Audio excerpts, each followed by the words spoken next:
All right, can you hear me now? I can hear you now. Okay, hold on. I need to turn my volume up. All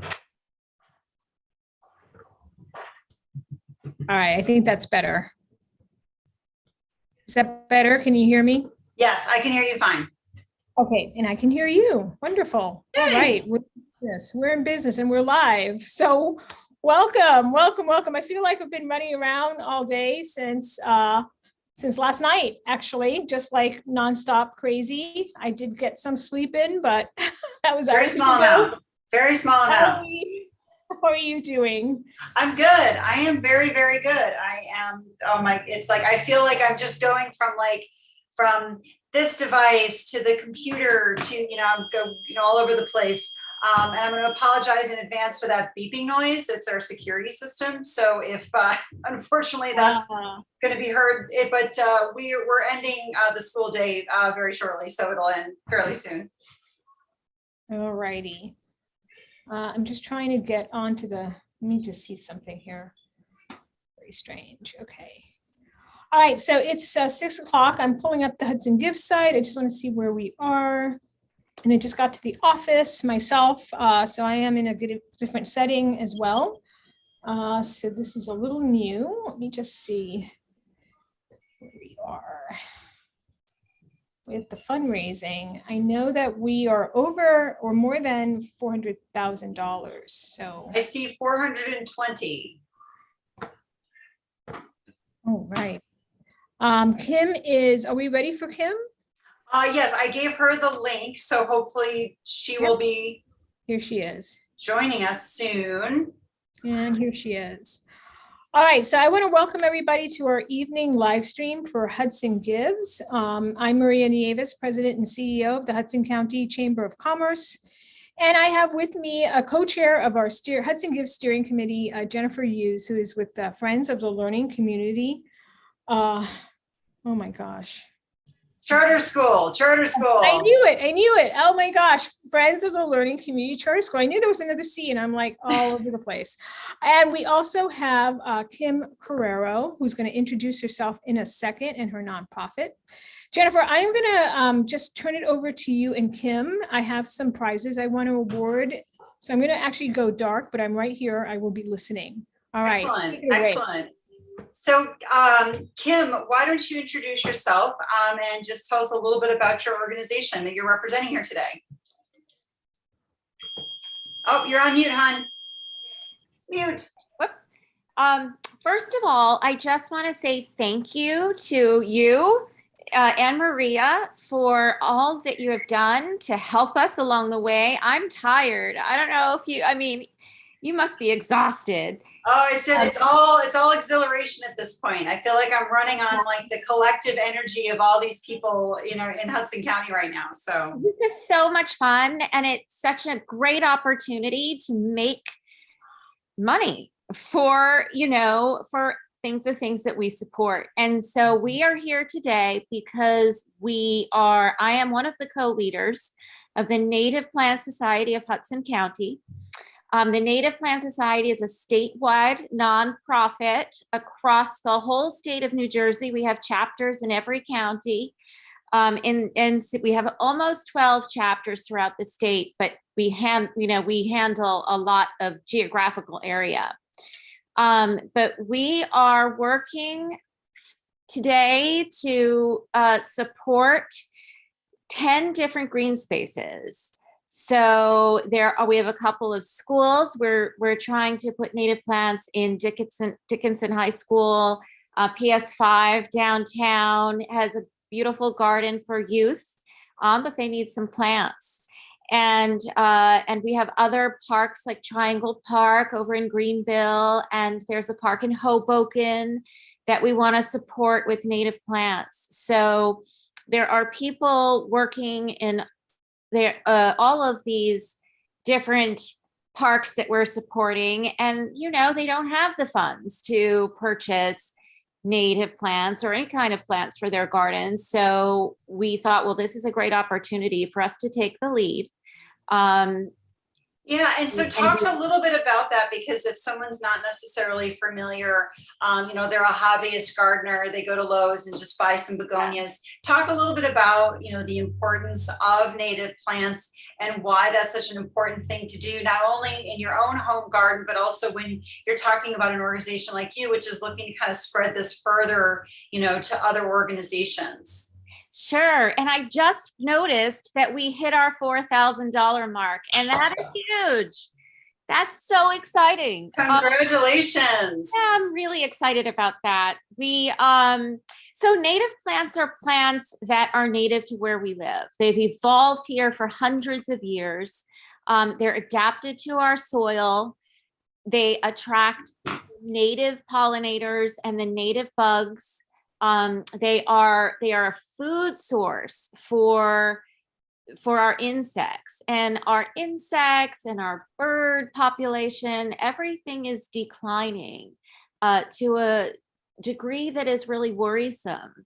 We have climate change, environmental issues, but also urbanization, and people are a danger to our bird population and our insect population. Every time they cut down a tree or a bunch of trees to build a big building, we're taking away really crucial habitat for these birds and pollinators. And if we didn't have pollinators, then we wouldn't be able to have vegetable gardens.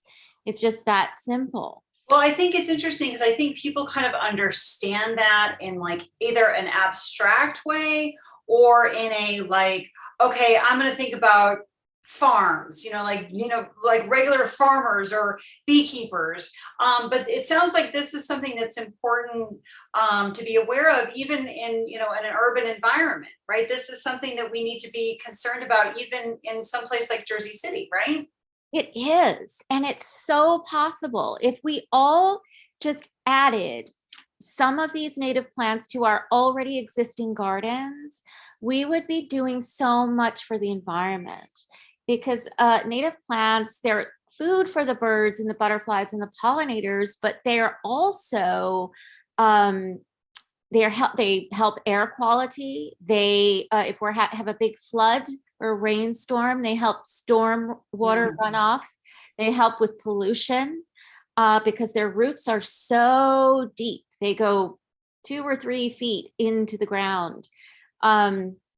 But you can't really source them around here, and that's part of the problem. They're hard to get. You have to go about 45 minutes to an hour outside of Jersey City to find natives. You might find a couple different species over at a big box store, but we don't know. You don't want to purchase native plants that might have been treated with pesticides, because that will kill the butterflies. Wow, that's really interesting to think about that too. And it seems like that's also the really crucial thing that you can provide to these local organizations, because they may not have even the knowledge that that's something important, that and the ability to go to other greenhouses or suppliers. So you find yourself doing that and helping them with that. That's really interesting. And now we've had the Hudson chapter for a year now, and we're involved in multiple projects. We're working with Friends of Lincoln Park in the Jersey City Parks Coalition on a big project over in Lincoln Park on the west side. We're creating a huge pollinator pathway. And we have great relationships now with native plant nurseries. Oh, wow. So, if anybody out there wants a list of where to go to get some of these plants that haven't been treated with pesticides, you can email us at Hudson at npsnj.org, and we can get you that list. That's a great idea. And I would suggest too, that would be something that would be great to provide to all of your donors when you follow up with them. I'm sure that's a resource that they would really like to have, so they can kind of find where, the places where they can get those native plants, because they may not necessarily know. Yeah, no, that's a great idea. That is a great idea. I come to you for all the great ideas. Well, I think the other thing I really like about your organization is the idea that you're partnering with some of these other local groups, and the idea that you're obviously, doing environmental commitment to, protecting these native species and encourage these native species. But can you talk a little bit about the advantages that these groups are having too from getting their populations into green space? Because I'm sure you see that with the schools and the garden groups. We do, and it's a great big community builder. Mm. The other day on Mother's Day, we had a big planting over in the pollinator pathway, and we put out a notice for volunteers, and people get involved, and they love it, and they're learning something. We had some high school kids helping us. We've had the Girl Scouts. We're working with a project on one of the Girl Scout troops here in Jersey City. So that's been great. And other schools and other kids. And we're going to be doing a project with Peace Care. Nice. Yeah, we're going to be working with the seniors over there on a planting project in June or July. So that's something that we're looking forward to, and just kind of bringing the plants to everyone we can and educating them. Our goal for our chapter is education, Mm. and how we can make it easier for people. Because if you make native plants easier to get and easier to find, then people will use them. Yeah, I love the fact that you're partnering with some other local organizations, especially other Hudson Gives organizations. Yeah. And I think that's a fantastic thing that I've seen happen within Hudson Gives, is that a lot of the nonprofits are really able to connect with each other and bring their communities together. I can say I know that we had our students, they've created thank you notes on two different sort of occurrences. One for Peace Care, they did thank you notes for the senior care workers, and one with Jersey City Medical Center. We were able to do that was in the beginning of the year. We did some thank you notes to healthcare workers. But I mean, that must be a nice resource for you to find these organizations so you can kind of connect, because Peace Care wouldn't necessarily have the expertise in native plants. And so that's great. So when's that project going to be? So we're hoping for late June, early July, and it makes us happy to be able to do that, and that project will be volunteer. Our work with the Native Plant Society is all volunteer. So, if other people out there have an idea and they need some support from the Native Plant Society, they can always email us, and we'll do our best to help. And that's how we found all of these people that we're working with on tonight's campaign. In most cases, they came to us and had an idea, and we thought, okay, well, we want to help them. Let's see how we can fund it. And, this is exciting. We're almost at our goal, and we're going to be going shopping soon for plants. How exciting. Of all the cars. That's so exciting. I can imagine you with your cart overflowing with flowers. Yes, I can't wait. I can't wait. So now you have another live stream later on this evening at, I think you said 6:30. Can you talk a little bit about that? We do. So we are doing some live streams today on our Instagram. So if you go to NPSNJ Hudson County on Instagram at 6:30, we have a few minutes with Eric Rossler.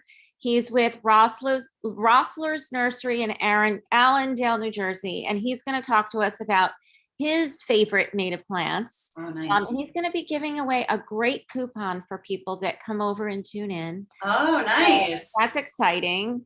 And then at 7:30, two of the projects that are involved with our campaign are we're working with Rutgers, and I'm a student.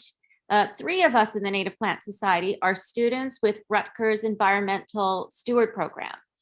And so our teacher is coming on at 7:30, and she's going to talk a little bit about the program, and we're hoping some of our classmates will come into that one, and that'll be another fun thing to do tonight. But Oh, that's nice. And the fact that you're committed to that education is important too.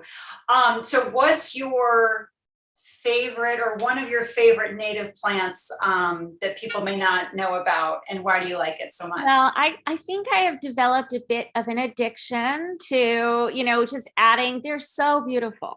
When they're blooming, they're beautiful. So last fall, I went a little heavy on the shrubs. And I purchased a spice bush and a serviceberry and a magnolia shrub and a witch hazel. And I love the shrubs because that is going to attract birds, and I want I want to see birds in my backyard. The hummingbird, I just love. And, they will come for the nectar in a lot of these plants. But right now, what's blooming in my garden, the Jacob's Ladder, which is a beautiful ground cover, the wild geraniums are so beautiful. And once those die down, then we're going to be seeing the coneflowers come up and, and lots of other stuff. So lots of other plants. Oh, that's wonderful. Well, I definitely have to follow up with you to find out, because I definitely am guilty of that sort of, I just go to Lowe's and I buy the pretty pink ones because I like the pretty pink ones. Yeah. Yeah. I will talk to you offline about it. Okay. Because they are, when you could, there's so many pretty pink native plants. Okay. So I will make a list for you. Okay, that's great. So I'm going to get my personalized list of pretty pink plants that I can put in my garden that will also attract butterflies and cardinals. Yes. Yes. Oh, that's wonderful. Well, I know that we do, I don't know where Maria is. I know we do have someone else coming at some point, but we can keep chatting until she ducks back in and tells us gives us the old hook, to. Sure. Well, how's your day going? It's going very well. Thank you. Thank you for asking. It's going very well. And here she is. She's back. I just want to let you know that, is it Aiko? Eco. I think she's trying to join. I'm not sure if she's having a connectivity issue. Here she comes. Okay, there she is. All right. She just has to, let me see. I'm going to ask her to unmute herself, and then you can welcome her on. There we go. Okay, well then I'm going to say goodbye because we have our 6:30. Fantastic. Best of luck to you, Kim. So much. And thank you, Maria. Everybody get some rest. Yes. Later. Yes, when we're done. When we're done. Bye, Kim. Aiko, hi. Hi, How are you? I'm wonderful. How are It's you? so good to see you. Good I to feel see like you. we're just talking. I feel like we're just having a little chat. It's not like we're on a live stream or anything. We're just like actually having a little conversation at Snapdragon. Yeah, as many conversations and many of the logins that I've had with you, workshops, So, but anyway, since we are on a live stream here, let's, why don't you introduce yourself and talk a little bit about your organization. I am going to share my screen to pull up your page, and you can tell us a little bit about who you are and what you do. Thank you so much again, Maria, Jen, for just all your incredible support. I'm so grateful to be part of Hudson Gives this year, our first time. My name is Aiko Laboria. I am the founder of the Flow Initiative, which is a Hudson County-based nonprofit, which is dedicated to eradicating period poverty, which is a lack of affordability to menstrual products, and establishing menstrual equity, which means that it's about having access to these products, regardless of your socioeconomic status. And so this is what we're very passionate about. And our nonprofit works in a variety of ways, from service, making packages, to education, to advocating for policy change, and making sure that this is something that will change the landscape of our society. And so this is what we do every day: raise awareness, and also advocacy. So I think this is something, and I'm actually, I'm having an issue with my screen because it looks like I had to clear my cookies. So I don't want to do that while we're talking, because I want to be able to focus. Unless, Maria, can you? Oh, I can share. Yeah. Yes, Hold please on. share. I also am coming back on because I wanted to say that I'm awarding some prizes some prizes for the golden tickets, and lo and behold, the Flow Initiative has just won a prize. Oh, So no! congratulations. Wait, you said golden ticket. I'm thinking Willy Wonka. I'm thinking I want. Okay, well, I'm so Yes, excited that's right what now. it is, a Willy Wonka moment. Oh, we go. thank I'm you so gonna much. Oh my share. gosh. So if you can share her page, because mine's still stuck. Sure. I had to do the same. I don't know what happened. It might have been when I added the live stream to the site. It Yeah. funked everything up, made things a little funky. I'm sorry, everyone. So just refresh or clear your cache. If Yes. you need to. There we go. So I think this is something that's very interesting to me, because I feel like this is something that I believe that not a lot of people are familiar, that this is an issue that's a problem here in Jersey City, here in Hudson County, here in New Jersey. I think this is something that people think happens somewhere else, right? I think this is one of those things that we kind of think doesn't happen in my backyard or my neighborhood. So can you talk a little bit about how, the lack of having menstrual products is truly a problem here? I mean, I know you've done some research on this and found that this is a significant problem for a lot of people. Yes, and I think part of the reason that people don't think it doesn't happen in their backyard is because there's not a propensity to speak about it. It's something that's very shrouded in shame and silence and stigma. And so when a girl, a woman, or menstruating people can't get these access to these products, it's not something that they readily talk about or share. And so I can understand why it is surprising for so many people to think that this is happening here, but this is something that's associated with poverty. So wherever there's poverty, this issue is going to exist. I first learned about it actually reading about Western African culture, and reading about the, boys know when girls are ready to have sex and have babies when they see blood running down their leg. And I thought, of course, a developing country, this is not something that's readily available, not thinking that it could ever really happen here. To be honest, it was something that I was not really, I never thought it happened here until I started researching it. And so there is that initial disbelief. I've had people that really push back against the idea that it even exists, that they can't believe that it exists, but it really does.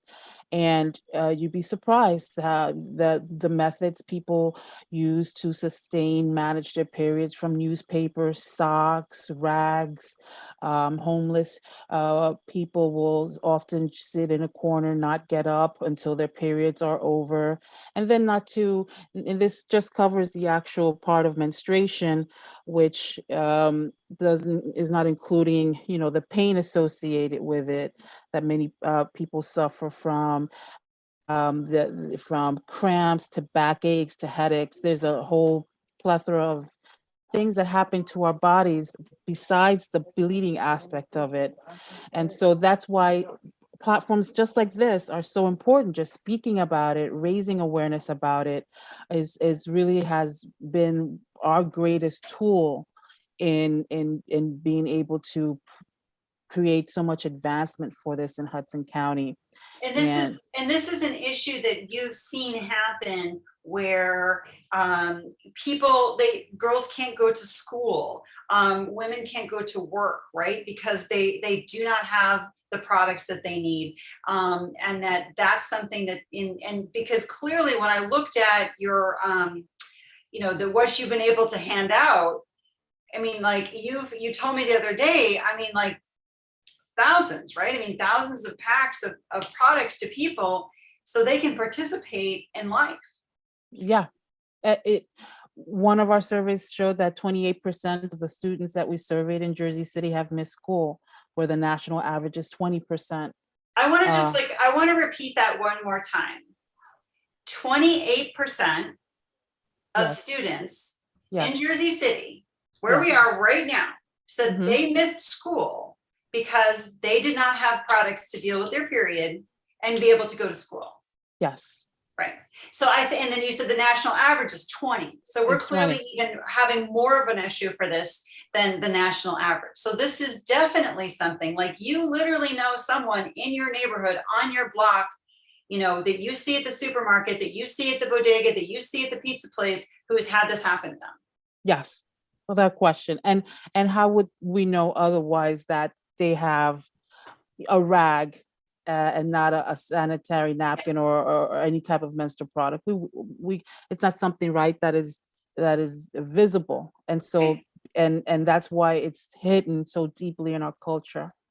And this then goes into the next question I had for you, which is about the fact that you're also, and I think this is what I love about your organization is that you're dealing with this issue on the ground, literally getting these products to people in their hands, but then you're also working to address policy issues. So can you talk a little bit about the policy issues that you're dealing with?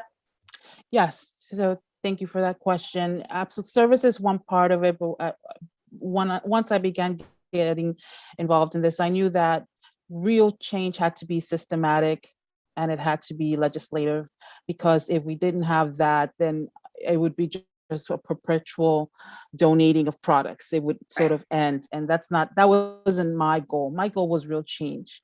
And so one of the policies right now that we've had that we're very happy just cleared the Senate Education Committee is putting menstrual products in certain public schools right now from 6 through 12. The great part of raising awareness and lobbying for this change is that other lawmakers become aware of this issue. And we also have, one bill from Assemblywoman Mascara, and then we have another bill that's actually from Assemblywoman Shanique Spite, that's co-sponsored by our Assemblywoman Angela McKnight, which goes even further and talks about making sure that these products are not just in 6th through 12th grade schools, but actually in all schools, because we're noticing that there are young students as early as 8 or 9 that are getting their periods, right? And and it's a robust bill which talks about including menstruation in curriculum, just learning about what menstruation is. There's nothing controversial about a natural function, a natural biological function. And so we are pushing for, first making sure we get it in schools. And then also on a federal level, there's the Menstrual Equity for All Act that was written by Representative Grace Meng out of New York. And although that policy is right now in a little bit of traffic, what it has done is it has inspired the states to take action. And so we're seeing just a lot of legislation, a lot of policy around it. And you may have read this, Spain has become the first Western country to give women menstruating 3 days menstrual leave per month. Wow. So, we are knocking on doors and breaking down barriers every day. That's just fantastic. And I think what you should do when you follow up with your donors is to give them a list of legislators that they should contact to say, we thank you for putting this legislation. I support this, or to reach out to your own lawmakers to say, please support these bills, because I think that you're absolutely right. Dealing with this on a policy basis is much better than, the Band-Aid approach of having, like you said, I remember the other example you gave of the school where they kind of contacted you out of the blue saying, help. And you were able to turn around and give them products within, if you can share a little bit about that story. So right here in Jersey City, I've gone to a high school. Right here within just less than a mile away. And the school nurse said, can you please get us products, because we have nothing and we won't be able to order anything till July. Right. And so, that is, really heartbreaking, right? Because if a school nurse is literally begging you, please help us, it's because there is a need. There's a need. And the school, right. And that's what, you definitely see. And we all saw this during the pandemic. that the schools are such an important resource for so many families, whether it's with food insecurity, whether it's mental health counseling, working with the school nurse's office, them being a huge entire role in students' lives. So, I mean, the fact that you were able to respond so quickly to that need is just incredibly admirable. So, Thank you. yeah, well, we definitely want to see you increase those donations a little bit so we can. I love it too. I love your amount. So what's the I know that it's like how many dollars buys how many days worth of products or something. How can So we begin with about 20. If Maria, if you could scroll up, just so we can. Sorry, down. the other way? There we My go. down. Thank you. I'm pulling pets to the pet parade, so I'm trying to multitask.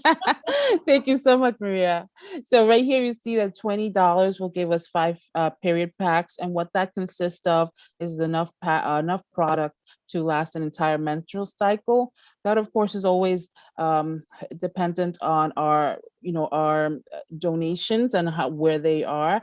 But we typically like to give at between 10 to 15 products, and cleansing wipes will go into these products, and then we put them in, some nice, sustainable, actually it's recycled plastic bags that we use to make sure that, we are not, at least we're using recyclable plastic, and donate these items all throughout, from schools to homeless shelters to community organizations. Another group that's often affected by this are artists. Jersey City is a very big artistic town, but we love artists. We love to be around them, but the artist's life can sometimes be, very hard, between, being able to go and do your art and your vocation, your calling, and being able to maintain a living. And so artists are a group that really suffer a lot. In the LGBTQ community, the youth, the LGBTQ youth are the highest number of runaways. And so when I was researching this is how we came up with the library initiative. And we have in Jersey City, we've collaborated, and we have these packages. We donate to every library in Jersey City, so anybody can walk in at any time that needs these products and grab these products. And that just is about creating more access. And so all these here, from the $20, $40 gives us 20 packs, 75 gives us 50, and 125 gives us the ability to pack 100.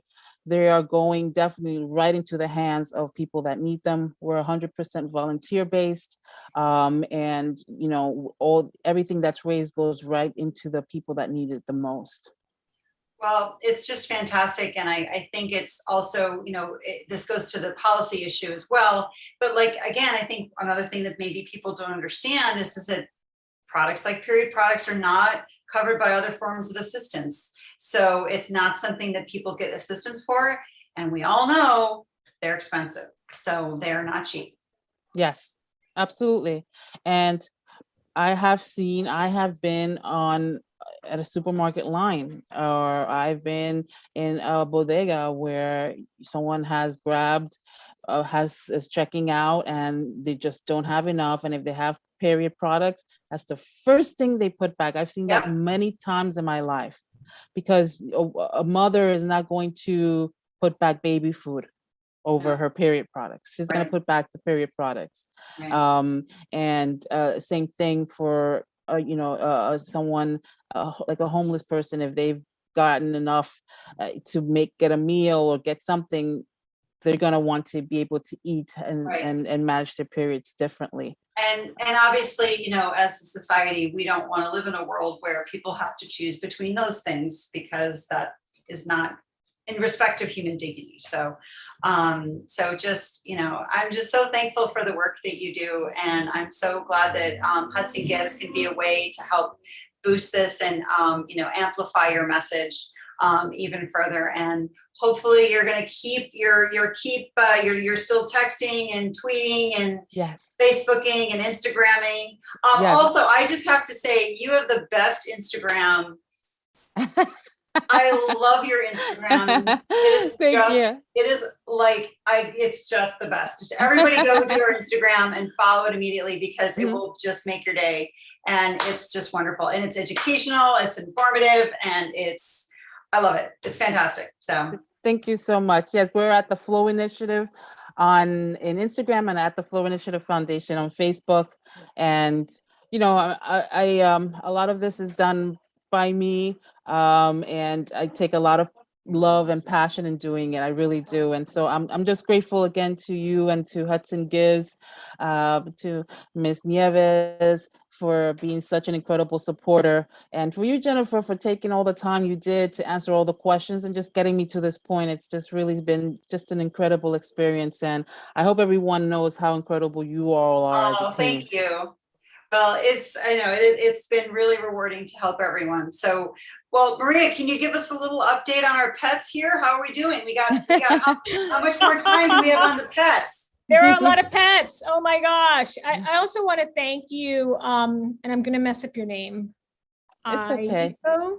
Yeah. Oh no, that's not a mess up. It's Eco, but perfect. that's very close. Yeah. Very close. Eco. Oh, Yes. I want to thank you for joining us this year. And really, I did not know about this issue, and now I do, and I've been educated. And we do need to socialize conversation about this topic, so that no one feels ashamed to talk about it. So thank you for the work you're doing.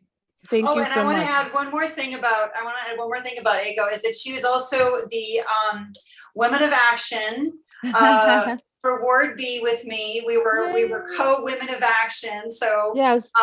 So she was very much honored and respected by the city council. And I feel like the fact that like period, menstrual, tampon, all these words were uttered in the beauty of City Hall and the council chambers was just glorious. It was absolutely glorious. So Awesome. and thank you. And I was just last night, I was appointed to the Jersey City Women's Advisory Board, which was just created. And I was grateful to Madam Council President Joyce Waterman and to Mayor Fulop for giving me this great honor.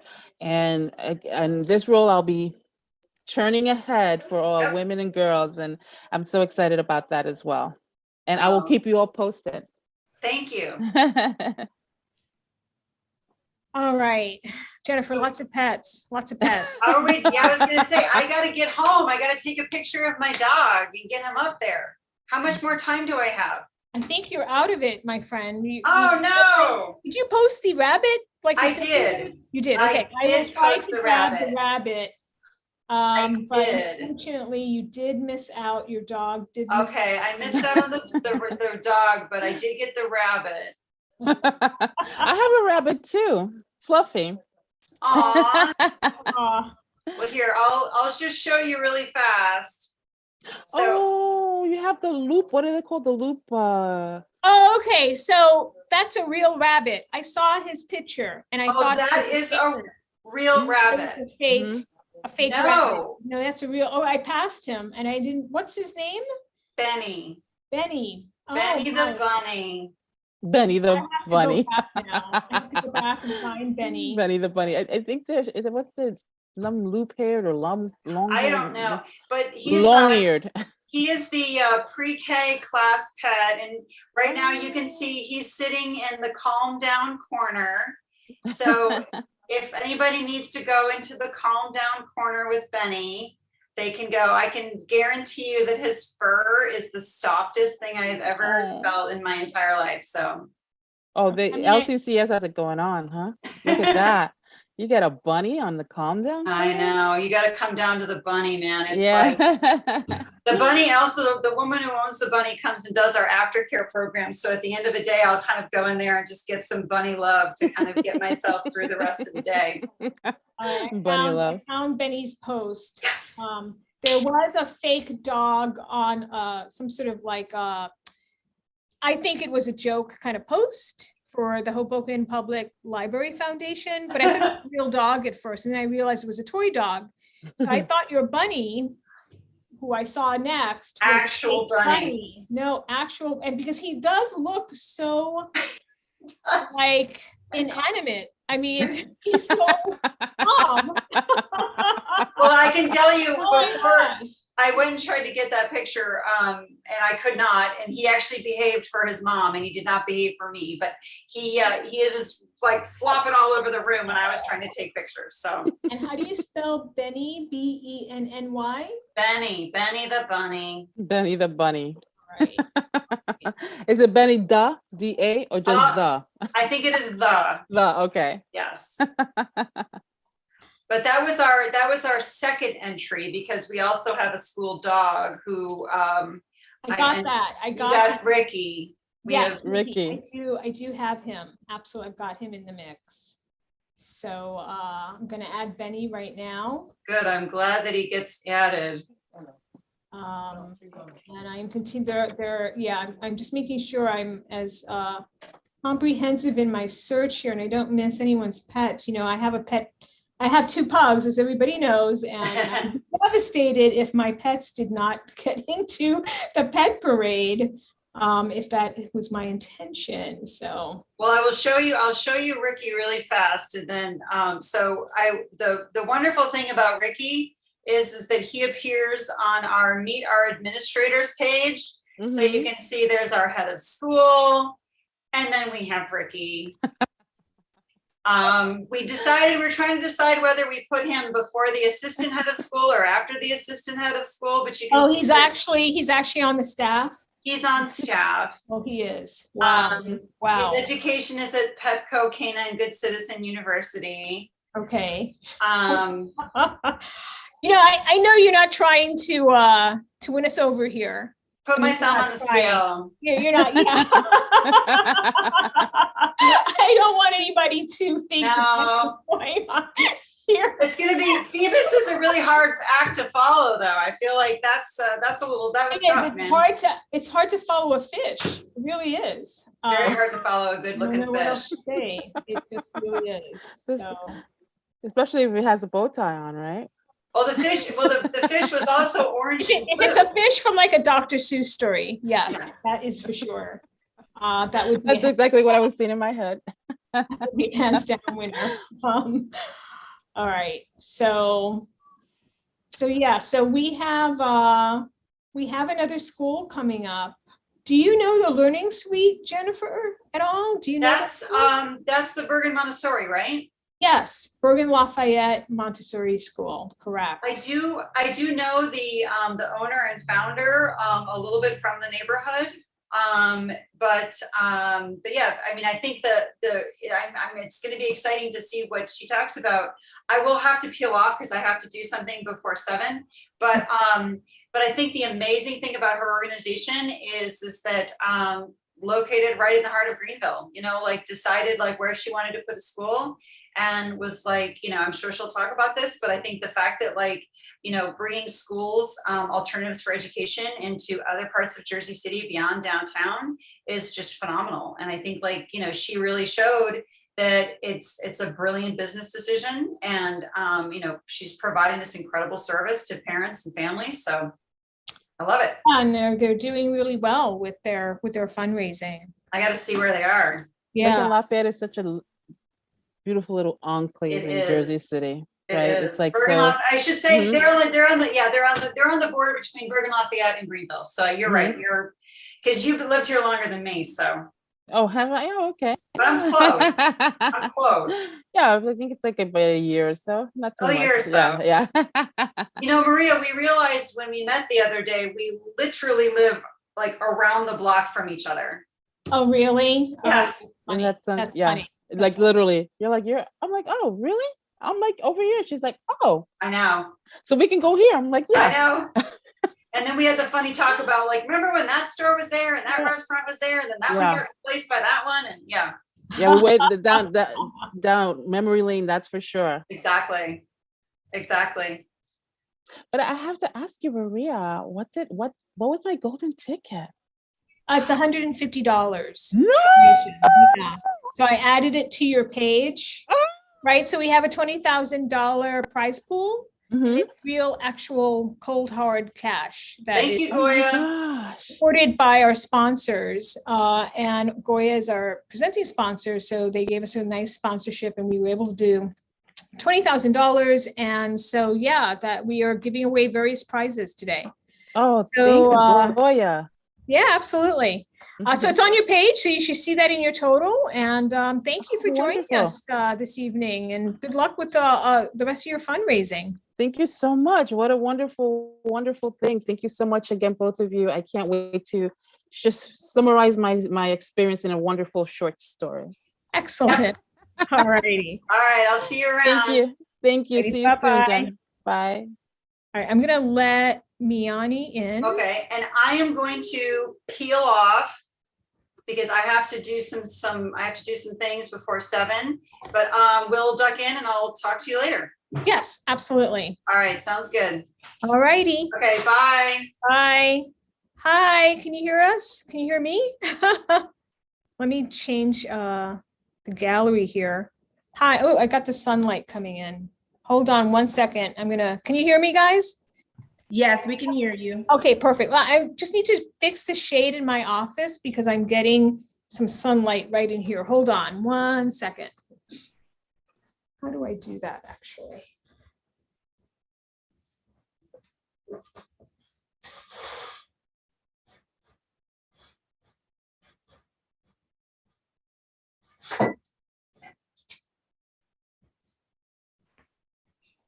I hope that fixes the issue. Yes, it does, I think. Hi, well, welcome. My name is Maria Nieves. I'm President and CEO of the Hudson County Chamber of Commerce. So welcome to our live stream. We are live right now. And I'm also going to admit Ms. Lawson. Here we go. And you all can introduce yourself when she gets on. Hi. Welcome. I love your background. That's awesome. Well, you guys have done it. Thanks so much. Well, why don't you all go ahead and introduce yourselves. You are with, go ahead and introduce yourselves first. Very good. I'll let the two ladies in my at the bottom there of my screen go right ahead. Okay. Hello, everyone. My name is Miani Lawson, and I'm the founder and executive director for the Learning Suite and Bergen Lafayette Montessori School. We work in conjunction. The Learning Suite provides scholarships and financial aid for children to attend Bergen Lafayette Montessori School that are low to moderate income students. And we want to make sure that everyone has access to high quality early childhood Montessori education. And so in addition to accepting the Urban League subsidy voucher, we also each year raise money in order to be able to offer families financial aid if they're unable to afford to pay the tuition. And around 30% of our students have received financial aid in the last 8 years. So we're very, very proud of that. And thank you for this platform for allowing us to be able to raise funds for our financial aid program. Economic diversity is very important in our school. It's really important to our school mission and really important to what the Montessori method was all about, how it was founded, how it was started in tenement buildings in Rome, Italy by Maria Montessori. And we just want to continue making sure that all children have access to Montessori education. You want to introduce yourself, Layla? I'm Layla, and I'm a BLMS, a former BLMS student and her daughter. Welcome, Layla. That's awesome. Oh, it's so good to have a young person with us. All righty. And I'm in Wandy Lawson. So as you can tell, perhaps this is kind of a family affair. We are, in fact, a very, very big Montessori family. So I get a chance to serve as director of development for this school. And I'm also a Montessori parent. So I have children now who are 21 and almost 16, but they started their education in Montessori and they went from the time they entered school through middle school. So I can definitely really attest to the benefit of the education. And that's why I think more families need to have access. This is not something that should be just in the hands of those who are very wealthy. Everyone should have access. Right. No, absolutely. And, we at the Chamber also agree that economic diversity is important to a community. to making sure that a community is sustainable and can thrive. So we have to, we have to find a way to have an inclusive economy for all. So I totally understand what you're trying to do.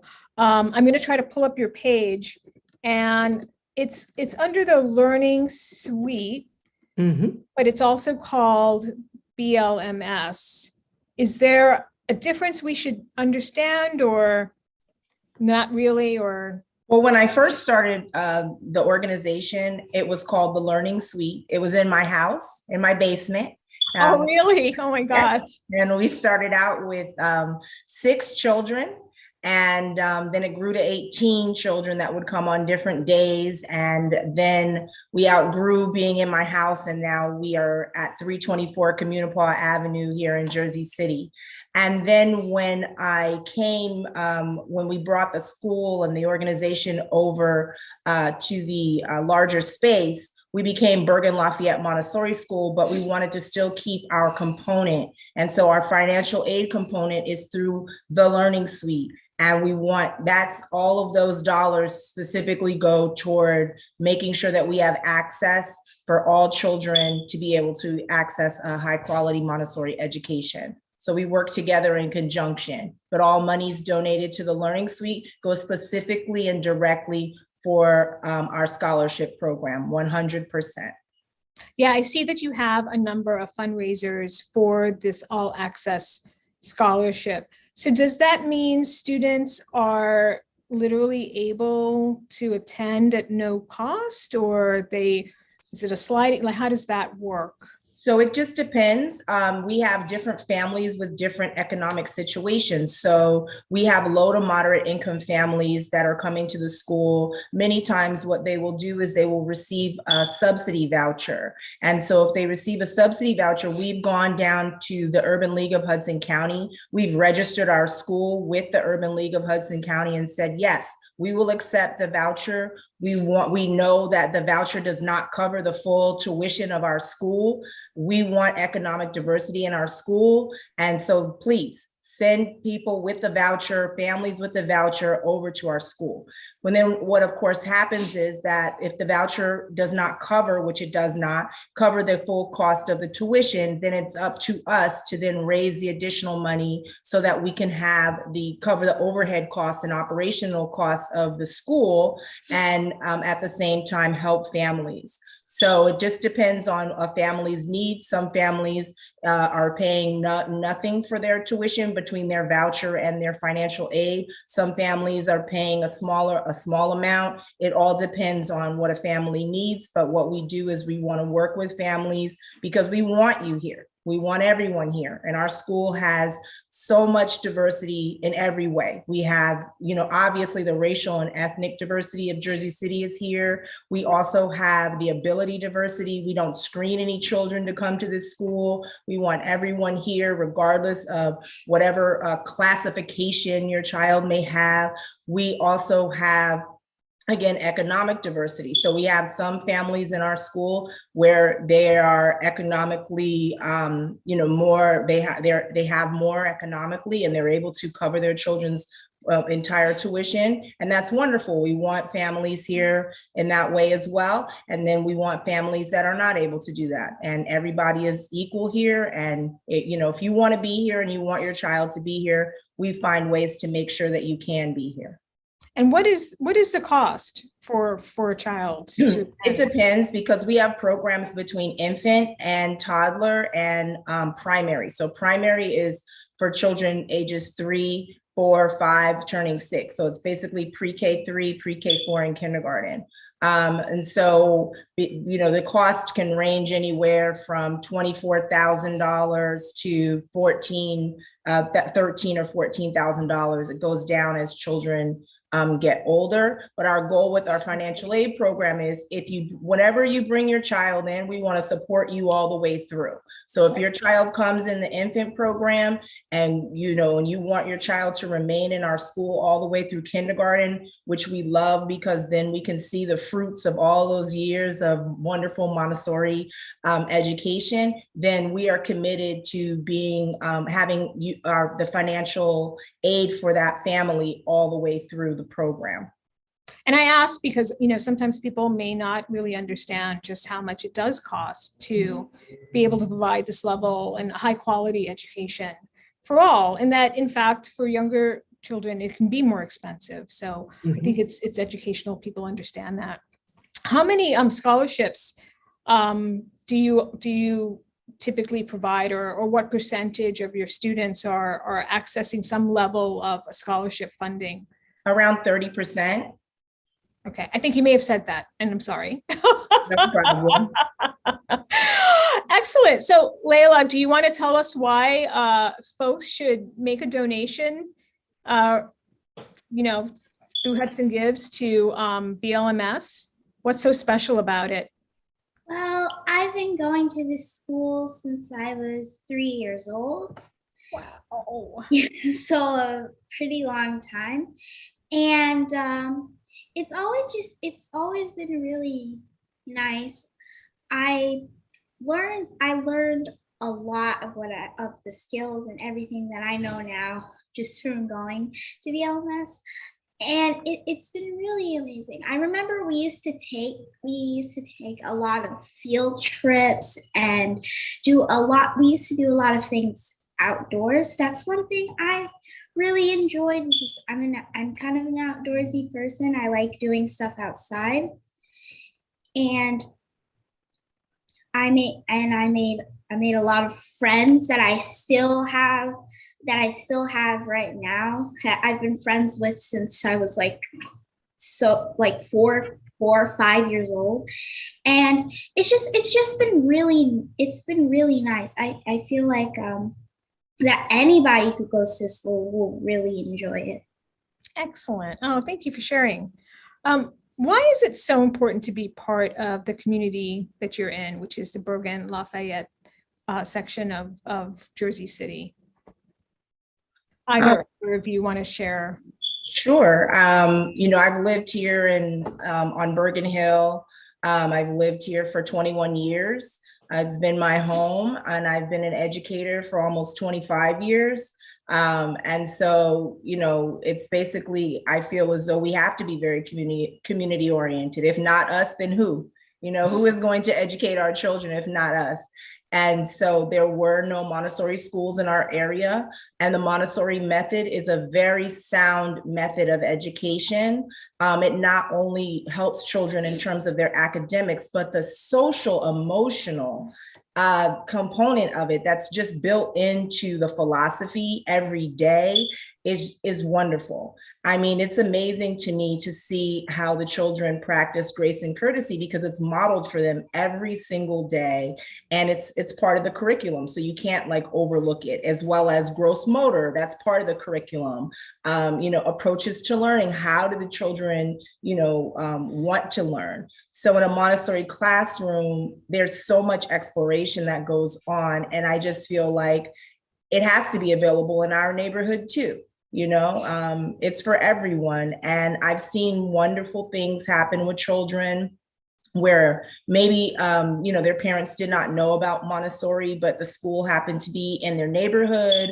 And so they came to check it out, or they went to the Urban League and they found out about our school and knew that we took the voucher. So they wanted to find out more about it. And so that's been a real pleasure for us, for families that didn't necessarily know about Montessori, didn't know that it was accessible to them, didn't know that it was within reach. And then to see the children come and thrive, and for the families to say, wow, I didn't know that my child could, you know, tie his own shoes, zip his own clothing, prepare his own snacks, you know, do this advanced math that in kindergarten with what appears to be just some wooden blocks, you know, so Right. It's just been fantastic.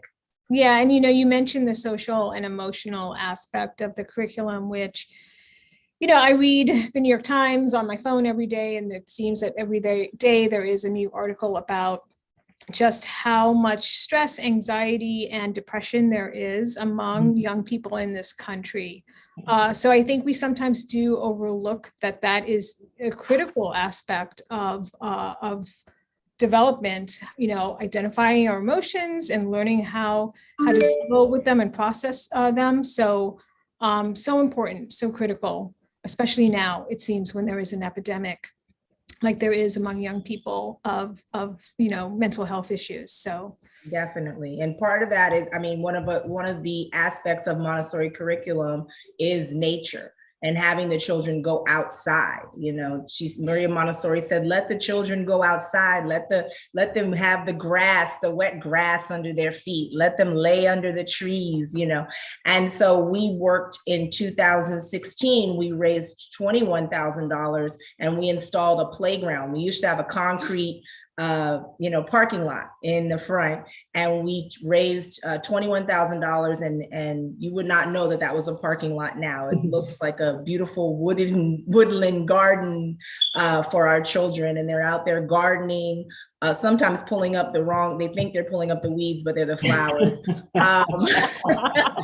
But they very much enjoy gardening and making mud puddles and mud pies and doing all kinds of things like that. What childhood should be about. You should look back on your childhood and you should have developed some great basic skills. You should, of course, know how to read and write and do arithmetic, but you should have also had a whole lot of fun, and you should want to do more for the world. You should want to go out and, just help the rest of the world and make it a better place. So that's what we're here for.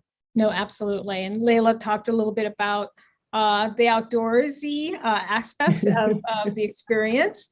I'm looking at your goal on your page. You are almost 60% to your goal. Do you want to tell us a little bit about how you came upon a $30,000 goal? And I have to say, this is your first year in Hudson Gives, and you're doing really well. So can you speak a little bit about the goal and what we know it's going mostly towards scholarships. How critical is this? Well, it's extraordinarily critical, as Miani has been describing, but the goal, what we have always had before us, is the idea of access.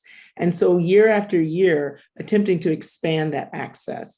So we had our first gala in 2019. We were able to raise a certain amount. We were very grateful to people for that. We learned a little bit along the way, and then we said, okay, we want to expand. Now, mind you, we didn't realize at that point that we would be expanding into a pandemic, but we still learned a lot, even during the pandemic, as so many nonprofits did, about the fact that the generosity that really is characteristic of Americans is not gone. They still are there. We had to do, of course, many online efforts and so forth, but then looking ahead at what is possible as far as expanding access to more students, given the economic environment that we're in now, is kind of how we were able to set this particular goal.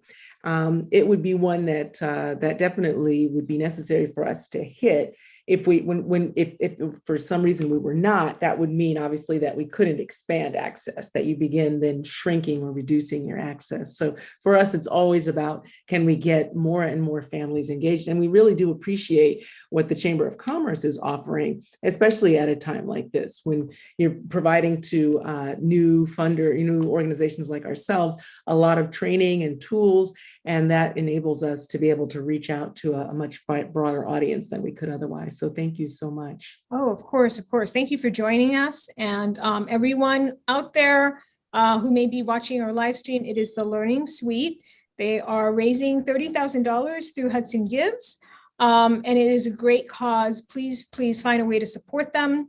We have our match minute coming up at, oh my gosh, 7:36. I can't believe it's already 7 o'clock. So you guys have to go do some emailing to get some donors to give at exactly 7:36. They have to submit that, hit that submit button. So congrats on what you've raised so far. Good luck as you continue to raise towards your $30,000 goal. I absolutely hope and will cross fingers that you get there. Thank you. So Oh, and especially All Layla right. for coming out. That's very brave for a young person to come on a live stream. All righty, everybody. Thank you. Okay. Bye-bye. Good to meet you guys. You as well. All righty, everybody. Let's see. Oh my gosh, it's 7:03. I am going to check my schedule of events and see who's coming on at 7 o'clock. Oh, I have a little bit of a break. So what I'm going to do is I am going to put up the screen for Hudson Gives and take just a little bit of a break here. Let's go to the leaderboard. First, where are we? 458, almost $460,000. All right. I mean, I think, we're in good shape here. I would love to see us be at about $500,000 by 8 o'clock. That's what I would love to see. And we do have our match minute coming up again at 7:36. So once again, our presenting sponsor, Goya, that sponsorship has enabled us to do 2 match minutes. We had our first at 12:12. The second match minute is happening at 19:36.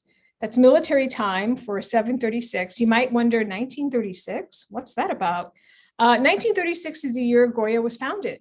So we took 1936, we made that military time, which is 7:36. We didn't mean to make it complicated or anything like that, but 7:36 will be our match minute. We have $3,200 on the table.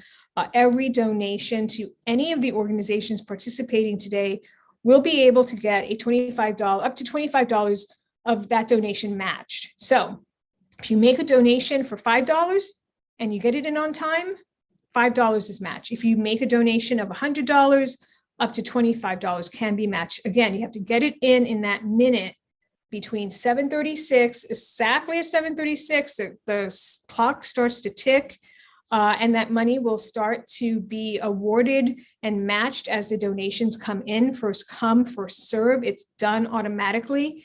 So if there are nonprofits out there, please get those emails out and make sure your donors are settling down at their computer or getting on their phone to make those donations happen. Okay, as I said, I'm going to take just a little bit of a break here for 2 seconds, and I'm going to keep this running ticker on so we can all continue to see how we are progressing. Again, almost $460,000. I'm very pleased, and I will be right back. Thank you.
All right, everybody, I'm back, I think.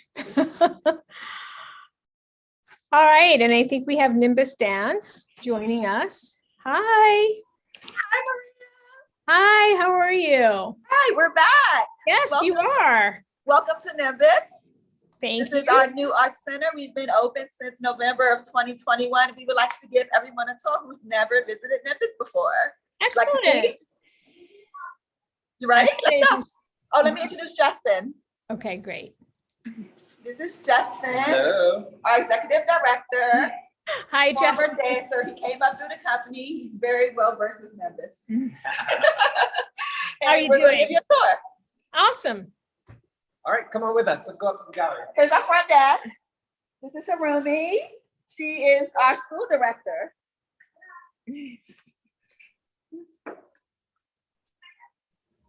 Right now, we're leading you through our mezzanine, and down here we have different artists who come and we show their exhibits, and we have different events leading up into our mezzanine space. Right now on display is our Power Pop Trio exhibition that you guys can look around a little bit. We also have Hudson Gifts right up on Oh, the yes. screen. Yes, I saw that when I was there. Thank you. It Yes. looks good. We have some kids waiting to go inside of the classrooms. We're buzzing today. All right. Take you out into the theater a little bit. So for everyone watching, anyone that donates from now to the end, $50 or more will get a free ticket to our comedy show tomorrow night. It's Laugh the Night Away by Katie Hester and friends. So come on into the theater and see where it's going to be at. Oh, cool. Again, everybody who donates the rest of the night, $50 or more to Nimbus Dance will get a free ticket. Yeah, so this is where the show will be. It holds about 130 seats in here. So we hope to see you all here tomorrow. So yeah, anyone that donates, as I was saying, and Maria was stating, $50 or more will get a free ticket. We'll reach out to you guys tomorrow morning or later on tonight with a little email with all the info. Also, this Excellent. space, we are able to rent it out. So any community programs, any type of celebrations, if you want to rent our beautiful space, it's open. You can reach out to us for that as well. Oh, awesome. Thank you for the tour. No, And we're not I was done. We're there gonna show you 2 some- weeks ago, and it is a very comfortable space. It's really wonderful to be We're there. gonna pop into one of the kids' classes and see your money in action. See All some of right. the kids practice performing. Yeah, so Nimbus gives out about $50,000 in scholarships every semester. So we're gonna head up now into one of our level 5 classes, so you guys can kind of see a little bit of what we're doing. I believe it's a hip hop class that we're gonna be walking into in our Studio A. Oh, cool. You get in the behind the scenes looks at the Nimbus office. No one comes up here. This is privilege. Behind the scenes special tour. Show you some of our beautiful artwork as we're walking. These are our company dancers. Oh, beautiful. Wow. Oh, I'm sorry. The studio is buzzing. We have a few of our dancers out here. You guys wanna say hi? These are some of the students I want to wave. Say what's up. So we'll take you into Studio A. This is not our. So this is actually one of our studios, our Studio A, where the kids are going to be coming in a few minutes to take some classes. Wow, excellent. What a view. Natural light. We also rent this space as well, so any other programs you want to have, anyone who wants to host a class or everything, we can rent this out too. Yeah, Nimbus, we pay as a grassroots company. So all of our spaces and all of our programs have really been brought to by the community. We started off in a small rental at the basement of a church, actually originally Grace Church. Then we were in Barrow Mansion, and then we were in the basement of the St. Mary's Church. We're kind of got our foot wet with having our own space. Then we moved over to Grove Street. We were there for a few years, and finally we just moved here, as Kamora mentioned, in 2019. So we've kind of grown into this beautiful, beautiful location over the years. but it's definitely been a lot of work and due to a lot of the community support that we're very thankful for. So we're asking everyone to continue supporting Nimbus and kind of giving back to that community, really allowing the arts to really change these students' lives. We've had kids with us from the ages of 2 all the way up to 18, go on to like Montclair State University, go on to Rutgers University. So we've really been able to kind of allow the arts to lead them through their life as well and really kind of change the trajectory of where they were going. Because a lot of kids didn't really think that dance was an opportunity or art was an opportunity to really, make money and make a career on. So we've kind of been allowing the students to understand the business side of it as well as the artistic side of it. So, really giving back to each of the students that come through Nimbus. They may not want to do dance, and that's okay because dance shows you, being responsible, being on time, how to work in a group. So it's kind of really been giving all the students real life experiences as well and real life tools to kind of get them through the world and communicate with each other. So I have a question. Well, I have a quick question. Hi, can you guys hear me? Hear you. Oh, okay. Yeah, so I saw a performance 2 weeks ago. You have an actual dance company, correct? I mean, those are dancers that are employed, they're professionals. I don't know that a lot of people, I'm a layperson, a lot of people may not understand all that entails in terms of what you're supporting. Can you just talk a little bit about how important it is that you have a dance company that you support down here in downtown Jersey City? Yes, and another important point on that is that our professionally trained dancers, they all have fine arts degrees, they've all have worked in a business, and most importantly, they are teachers here. So when you send your kids to dance class at Nimbus, they are being taught by our company dancers. So they are also giving their all, showing their passion and giving back. And so we're able to also pay them for teaching the classes. So it's another part of way that we're giving back into the dancers, supporting back into Nimbus and giving back into the community. Yeah, the professional dance company is actually how Nimbus was started 17 years ago.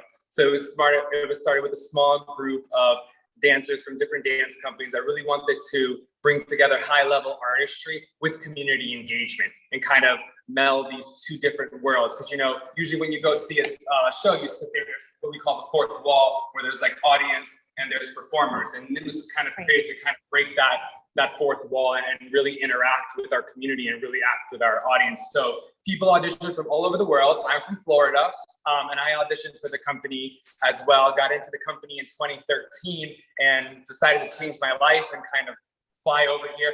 Hannah, who's filming, she also came and auditioned from Iowa, and she got into the company, same thing, kind of moved here. So we have dancers from all over the United States and all over the world. We've had dancers from Brazil, we have 2 dancers from Canada, Italy. So people really kind of see Nimbus as a leader in the arts professionally as well as educationally. And the dancers that you see perform at all of our shows are international dancers that have come from all over the world here to Jersey City to perform and share their artistry with all of the audience members, as well as our students that we teach. So yeah, the professional company is kind of like the cream of the crop, where everyone kind of looks to us, oh my God, one day, and kind of that like motivation for the students to continue going. Yes, and the Right, kids that right. give scholarships to will have the opportunity to come and learn from these professional dancers. Excellent. That's another Excellent. selling point for us. All righty. Is there more of the tour? I didn't mean to interrupt you, but thank you. No, not at all. Yeah, so this is studio. Hey, there's actually a class that's just gonna get started. We can actually go. peek into Wendy, the our class. board president's here. Hello, Maria. Hello, Wendy. How are you? I'm well, thank you. I was planning on coming here right after the farmer's market, which we had a lot of great traffic. For the people who did stop by, we had a couple board members stop by. One board member's at the table right now, and I literally ran over. Kamara said, "Come now." I said, "Yes, Kamara." Oh no! Did you really And run over? I got my workout. But I have to say, and Hannah's holding the camera. I'll pan the camera over. My phone is over there.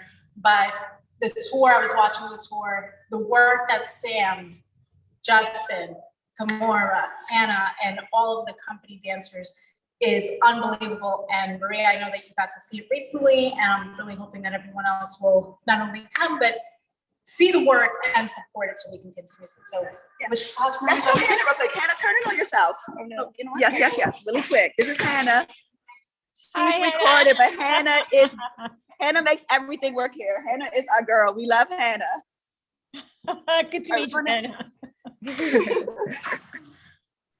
So everybody who's watching, this is Nimbus Dance, and they are in downtown. I can literally see your building from my office. I could wave to you from where I am in downtown Jersey City.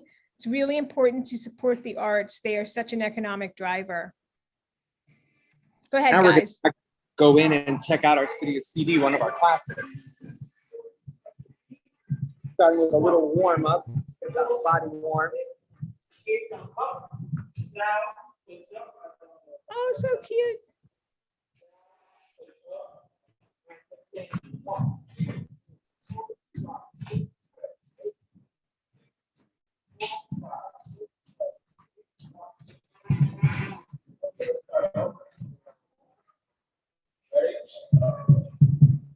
That was their warm up.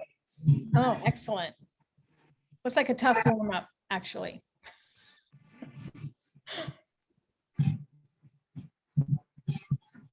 That's just the warm up, huh? Yeah. Wow.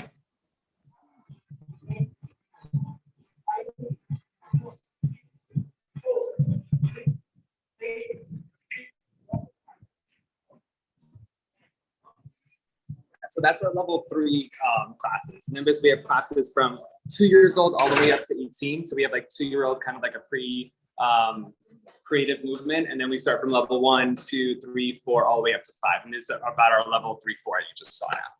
Wow. Yeah, and Impressive. then we- I don't think I could keep up with them. So very impressive. Well, Maria, we have an adult Nimbus Fit. That is. Oh, you do? Beginning classes all the way up to kind of more advanced. We got like Zumba, so you do a little salsa, He's the merengue. Zumba teacher. So, you know, come on down. I'll have to check it out. I'll have to check it out. okay, Maria, we're gonna hold you to that. We just heard you say on the live stream. I know. I commit to everything. It's terrible. I'm terrible. We'll have But a net I will come check it out at some point. We'll do the net workouts. We'll have Yes, that's right. That's right. I like that. All right, so how are you guys getting ready for the next Match Minute? Are you guys ready? So, Match Minute is coming up. I have already emailed out our fundraisers to let them know that like it's 7:36 and it's time to pull that trigger. We're going to get a social media post up and we are counting on this 7:36 come through for us. If you have not made a donation yet, please support our kids. Send us new kids. Support Nimbus, support community. Like we love to give back, so give to us. And here it is. Here's the Nimbus page. It looks like you all are at about 50% of your goal. So congrats on that, but you still have some work to do, and donors, you have some work to do to support Nimbus. So please go to their page. It's Nimbus Dance. There are a variety of levels, and that Match Minute is coming up in just 10 minutes. So what are you all going to be doing with the funds that you raise? What are we doing with the funds that we raise?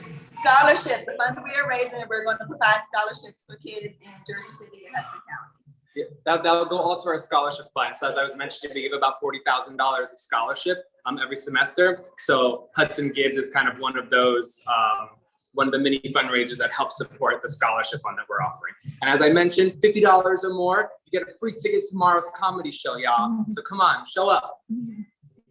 Yeah, if you've been not able to get to a live performance event, go tomorrow night, donate $50, get a free ticket, grab a friend, go to Nimbus. You will have fun. I had fun there 2 weeks ago. It was wonderful to see a dance performance live. I hadn't been in such a long time, and I really needed it. So thank you so much for inviting me to that. You guys are wonderful and great. Thank you. Lovely time. So Supporting Hudson County, of course, support the arts, support Nimbus, but the work that we do in Hudson County, the dollars stay in Hudson County. So wherever you do support for Nimbus, Hudson County Chamber Foundation, and otherwise, we thank you all for your support, and let's keep our dollars local. that's right. Let's keep our dollars local, everybody. 7:36 Nimbus. Thank you. Thank you. All righty, thank you guys. Have a good one. You too. All right, everybody, we are counting down to our next match minute. Oh my gosh, I'm totally getting excited. And you know what that means? It's going to be time to pull up our leaderboard and see what is what, ladies and gentlemen. So we are at 4,400. I must be getting tired. $465,000. The match minute is now, what is that? 8 minutes away. I need to get my own donations. I'm going to do another round of some donations, but let's see who is on the leaderboard right now. Oh, ooh, sorry. What was that noise, Maria? Holy cow. York Street Project is at 46,000 and Boys and Girls Club is now in second place. So that is a shift in our leaderboard at the very, very top. We have the Jersey City Theater Center. They are closing in on $30,000. Friends of the Learning Community Charter School and Mile Square Theater is at number 5. Look at that, won't you? Holy cow. And we just heard from the Learning Suite. They're in number 6. They are closing in on $20,000. And then number 7 is another school, the Ethical Community Charter School Family School Association. They are closing in on $17,000.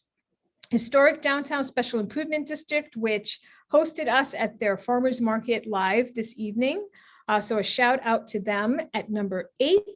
St. Joseph School for the Blind is at number 9. And I am so happy for them to see that they are doing so well. This is their second year participating. Art House Productions closing in on $14,000. So there's a lot here going on. I'm going to click on View More. It's 7:30. Let's all of us keep an eye on the clock. And while we go through more of the leaderboard here, here's 11 to 20. Wow, this is really, really interesting. Look at who is making up 11 to 20. And would you look at this? I just have to make a note that St. Peter's has met their goal of $5,000. Woohoo! Congratulations, St. Peter's, for making that happen. I really wanted to see them do well this year, and I'm so pleased that they are doing it and getting that done. Let me just check. I have to now check out who their donors are. Lord Abbott helped them out quite a bit, I'm sure, but we're glad for that. And even with that, they are continuing to raise funds. And I think one of the things they will be doing is replacing their 8-year-old front refrigerator. So we can continue to help support St. Peter's, but that is a great news that they've gotten about 30% more of above their goal. Can't speak, I'm getting tired, I think. Oh my. So much more to do here. I can't get tired. All right, everybody, 7:31, 5 minutes to the match minute. I'm going to go to my other computer here, and I'm going to pull up a window to make a couple more donations of my own. And I've got 5 minutes to do it, so better hurry. All right, let me see. Give me a second, everyone, as I do this. And do remember that what you need to do is get your page up and make sure that you put in the donation amount.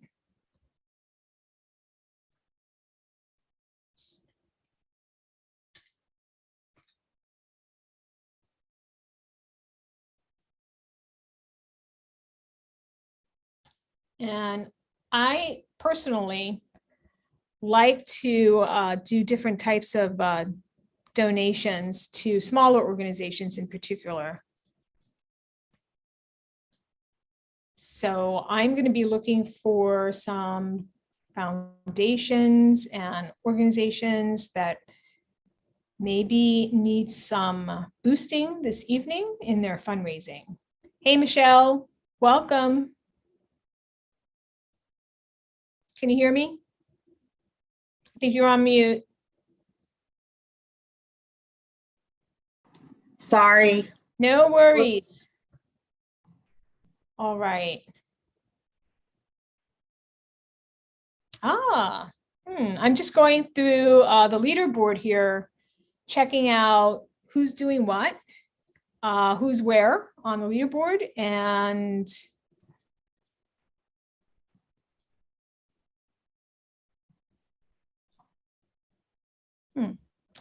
I'm setting up some donations to make.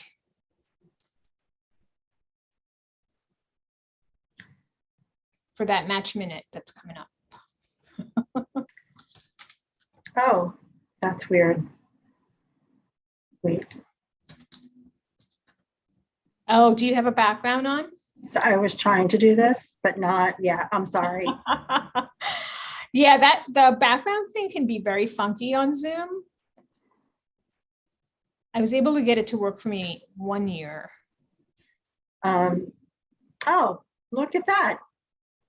I have it, but it's, Oh, it looks great. thank you. That's for the, 8:30 half hour, but I figured I'd start it now Oh, absolutely. Absolutely. and then I'll change it to Hudson Gibbs. Excuse me. Oh, York Street. Look, I'm looking at the leaderboard now. I know. It changed. It changed since about what, 2 o'clock, the last time I really looked at it. Yeah, no, oh, and the School for the Blind is doing very well. That's a very They are big improvement doing over last very, year. Oh, yeah. Very, She really, very- Yeah, they the really college up. really That's stepped it up. great. They upped their game amazingly.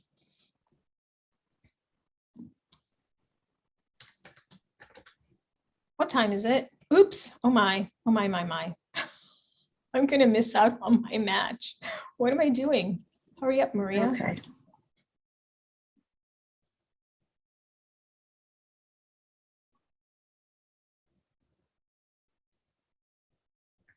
What I saw. Was that my, oh, I don't want to do that.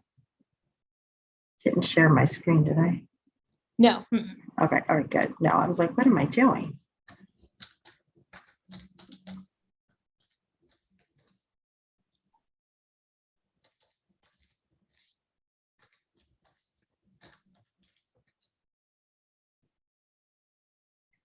All right.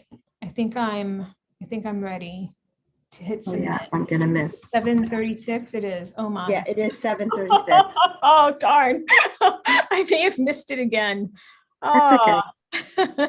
All right, so we're going to watch the leaderboard here. It's so much fun during a match minute. It is. It just is so wild to see the donations flying. And it's also interesting to see like if one match minute does better than the other, but it's 7:36 and I'm hoping that people have eaten, maybe they've had a glass of wine or something and they're feeling generous. That's what I'm hoping. I'm hoping too.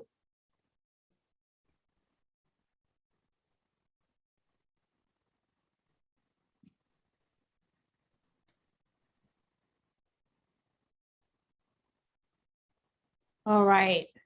I was hoping that we would get to 500,000 by 8 o'clock. And I think we should be very close to that. Look at that. Oh, this is great. I'm going to the homepage now. Oh, we're over 6. Yeah.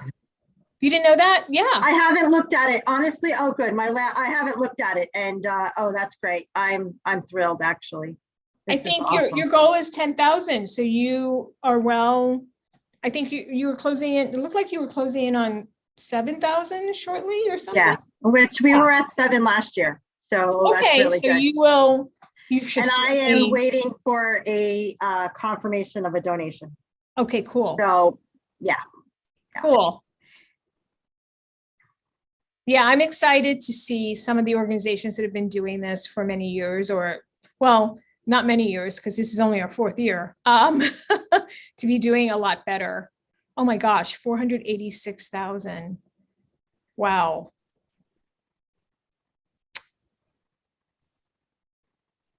It's really, really cool. I love it. I love it. It's Now, I know we're also going to be getting ready in a couple of minutes to do our lovely,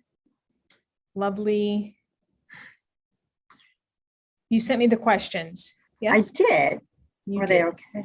I did. I did not look at them. So Okay, that's fine. they're gonna have to be okay. Right. It was a crazy day today. Yes, no, it's okay. There's 7. So, you know, it's, listen, everything is Googleable, but I tried to make it hard. So, and we can always add a couple. Yeah, of you know, that is the difficulty with doing a trivia contest like this, but it is what it is. I'm not sharing that, am I? What's that? What's on the screen right now? I don't see it. Wait, Okay. wait. I'm just going to stop my share just in case. I pulled up your questions and I think the answers were there, but Oh, yeah, I don't probably. think- Yeah, that's okay. They I don't can't think see. anybody It's fine. saw them. So No, don't it's worry fine. about it. And it was really small font. I mean, for Yeah. whatever. I mean, they'd have to have really good eyesight to see that. So, all right. Let me now go back to that. All right. Oh, that's an interesting question. So I'm going to pull up a PowerPoint so we can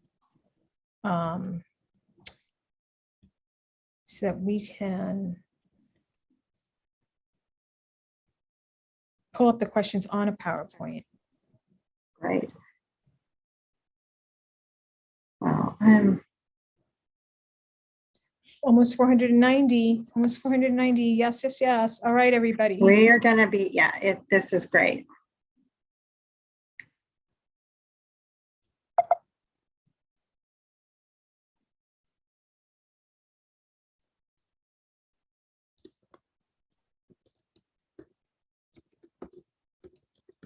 You know, it's funny what an ask does. I asked a friend, I sent a text to a friend of mine and I was like, you know, can you support me, you know, for Hudson Gibbs, raising money for, you know, for Peace Care. And I'm like, you know, it could be, you know, a small donation is fine. $500. Oh, you're kidding. No. Oh my gosh, that's super generous. I was like, oh my God, thank you. That's the best when like you don't expect that level of No, like a I was gift just like, and literally, you know, I'm like, I don't want they'll be to, surprised. yeah, I was like, really, I was like, wow, that's amazing. All right. How many questions were there? Because I'm pasting There's them. 7. There's Okay. 7 questions. All right. So I don't want, yeah, let me do this. Really. And you know what? I'm terrible if I don't have a mouse on me. I had to bring, I just added one, like my little portable mouse, because it, I need a mouse. I'm not one of these super. no, well, this computer is not good with that. So 458.9, we're gonna be at, this is great. And this is really great. Wow, York Street, they had a $50,000 goal. They're at 47,000. That's. Are they? They amazing. just went like gangbusters in like the last 2. Yeah, 3 they years. were late. I Right. mean, that's great. They were. I knew the Listen, we're- leaderboard would change. I'm just like, wow, they Yeah. really have come on strong. And Mile Square has as well. And it's just really the battle royale for those top spots is on, it looks like. So I do have popcorn. Did you see my popcorn popper? Oh no, I haven't seen that. Oh, yeah, wait, I'm gonna make it in a little while, but I have like an industrial one. I was like, I got the popcorn Maria Oh, next year. We're gonna be you in got an person. industrial one? Oh, great. We were, like- so we were at the farmer's market earlier and we were considering Is it? bringing a popcorn maker with us. But we didn't because they wouldn't have allowed it. and that's Right. fine with us. But 2 or 3 tables down from us, there was a vendor selling popcorn. So Oh, perfect. I have this huge bag of kettle corn that I bought because I love kettle corn. And so it's the perfect type of popcorn to have. Oh, yeah, that's, yes, it is. I know I shouldn't do it because it's got all the sugar, but it's just so tasty. Oh. And so this is what we will be doing later this evening. We're going to be just watching this leaderboard. Wow. And I still have the tequila I won at a Woman of Commerce event last year. I'm just Oh waiting. my gosh. Just waiting. I remember you won that. Yes. I did win that. I still have it. So, I think our celebration, well, yes, I will be having popcorn. Right now I am having some coffee with Bailey's to just get some energy, a little bit more energy. I wish I had some coffee with that actually sounds very good. All right, Oh, here are good. the questions. I believe I have them all. Let me pull up my Let me see. screen here. Okay. Oh, Sorry, I would have put it in a PowerPoint. I was novice at this. no. Don't worry about it. One year I had a fantastic intern who did all this for me. So it's fine. All right, and I'm going to make this our Hudson County. So in the past, we've done arts and culture, Mhm. and we love her, Meredith Burns, but she always won. And so we thought, maybe we should change it up just a little. Who knows? Meredith may still win if she is, watching. All right. And I added some facts like for later when we discuss the answers, just so that they were there. saw- Oh, look, saw I the there it answers. was. Yeah. All right. So let's do this. Why don't we walk through each question? Okay. You want to take us through the first one?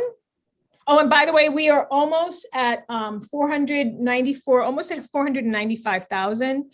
Everybody, it is 7:45. I really would love to be at $500,000 by 8 o'clock tonight. I think that's very feasible. Let's Oh, let's wait a get there. second. Somebody just must have made a $5,000 donation because it Oh. just went up $5,000. And so there we are. We're going to be at $500,000 right now, just about. Holy That's- cow. that's All right. By the time you amazing. go take us through this question, we will be at 500,000. So go right ahead. great. Great. Let me, you want me to? Oh, by the way, does everybody know who you are? This is Michelle Mount, Development Director of Peace Care. Welcome, Michelle, to our live stream. Thank you, Maria. Thank you. Well, I mean, everyone doesn't know me. Just kidding. No one knows me. But no, this is great. So the first question, maybe easy, maybe a trick question. Name the medical school that was once a part of Jersey City Medical Center. Medical school. I didn't even know there was a medical school once associated with JCMC. Apparently there was, some time ago. I'm not going to give it away, but some time ago there was one. So it's very interesting. So again, could be easy, right? We have, Hudson County is home to some fine academic institutions. So maybe it's one of those, maybe it's not. Okay. All right. Awesome. That one I think is hard. I don't know. I think it's Maybe. hard. I don't know. So we'll see. Yes, we will. Yeah, and this actually came to me, somebody actually gave me this fun fact or trivia question. So I was like, oh, okay, we'll see. All right, then. Oh, I presume that person might know the answer. Yes, but But I'm they not may sure. not know the answer to the rest of the questions. That is So, correct. And they may or may not be participating. So That's right. All right. Question 2. Now, I'm a history major. You Okay. think I would know this sort of stuff, but this is like a level of detail that you just don't know. What Revolutionary War battle was fought within the confines of Hudson County? and I'll And it preface it wasn't by saying Hudson Hudson County. Day, present day Hudson County, because Right, Hudson it County, I'm not wasn't- sure It existed. wasn't Hudson County then. Correct. Yes. Huh. I wonder where it might have been. Like, would it have been like in the Weehawken like like that area where you can see over into Manhattan? I don't know. I mean, Weehawken, we know, is very historic, you know, with Hamilton and Burr, and, you know, it's, or maybe it was a little west of Manhattan, maybe a little in Western Hudson, maybe, you know, Hudson County, not that big, but yet, you know, I very have a- significant sites. I have a lot of popcorn. That's awesome. I'm eating it all tonight. All right, so I think that one's also hard, but I don't know, maybe I'm wrong. See, that one might be a little easy, I think, for some. I had no idea. I was like, oh, really? No idea. So. Go ahead and take us through number 3. Sure. So the Greenville section of Jersey City was once an independent township within Bergentown. Now, you're a history buff, so Bergentown, I believe, was one of the original names of Hudson County and the surrounding areas, but Greenville, Jersey City, it was, you know, Bergentown. In what language were its official government meetings originally held? Oh, wow. That's a great question. So, and Jersey City is a very interesting city because it's actually the result of the conglomeration of these various sections of towns that were once independent townships. Yeah, no, it's really fascinating, the history of Hudson County. And it is one of, like, you know, I think it dates back to, you know, I mean, we talk about settlers, 1600s. So it really is, you know, when we talk about, I don't want to say history, but, you know, even going back to the Revolutionary War, we all know Washington slept around the state, you know, Mars County, and then you go down, you know, like Princeton and Monmouth County. But, you know, you don't really hear too much about what happened in Hudson County, you know, back in the day. And it's really fascinating how it, you know, it changed and just even the different land configurations. I've learned a lot this past week putting these trivia questions together. So I feel like I have, like, you know, a minor in Hudson County trivia now. You probably do. In what language? I'm just noodling on that because presumably it's not English. So that's very interesting. Yes. Yes. Okay. All right. Number 4 looks really hard. You're going to have to read this one. Sure. So what was the largest terrorist attack on U.S. soil prior to September 11th, 2001, which was, unfortunately, you know, we all still remember, you know, almost 21 years ago, that attack. But this was the largest terrorist attack on U.S. soil prior to September 11th, 2001. And where did it take place? So it's like a very specific, but when you reference it, it's like, it'll tell you where, you know, where it happened. So I actually had never heard of it, had no idea about this, and was quite fascinated. And there, later on tonight, when we talk about the answer, there's some very interesting facts that go along with this moment of history that, quite frankly, until, you know, this afternoon, I had never heard of. When I was looking for another question. This is a Hudson County question. It took place in Hudson County. I will say it. Wow. Because it's Hudson County trivia. Yeah, I just would never have thought that there was a large terrorist attack that took place here. Mm-hmm. Huh. I'm baffled, I have to say. All right. Number 5. What? Number 5. So which Catholic church in Hudson County, there's a lot of them, like many, many, many of them. Yeah. Features a replica of Sicily's Black Madonna. And this may or may not be a trick question. I don't even know what Sicily's Black Madonna is. I'm not familiar with it.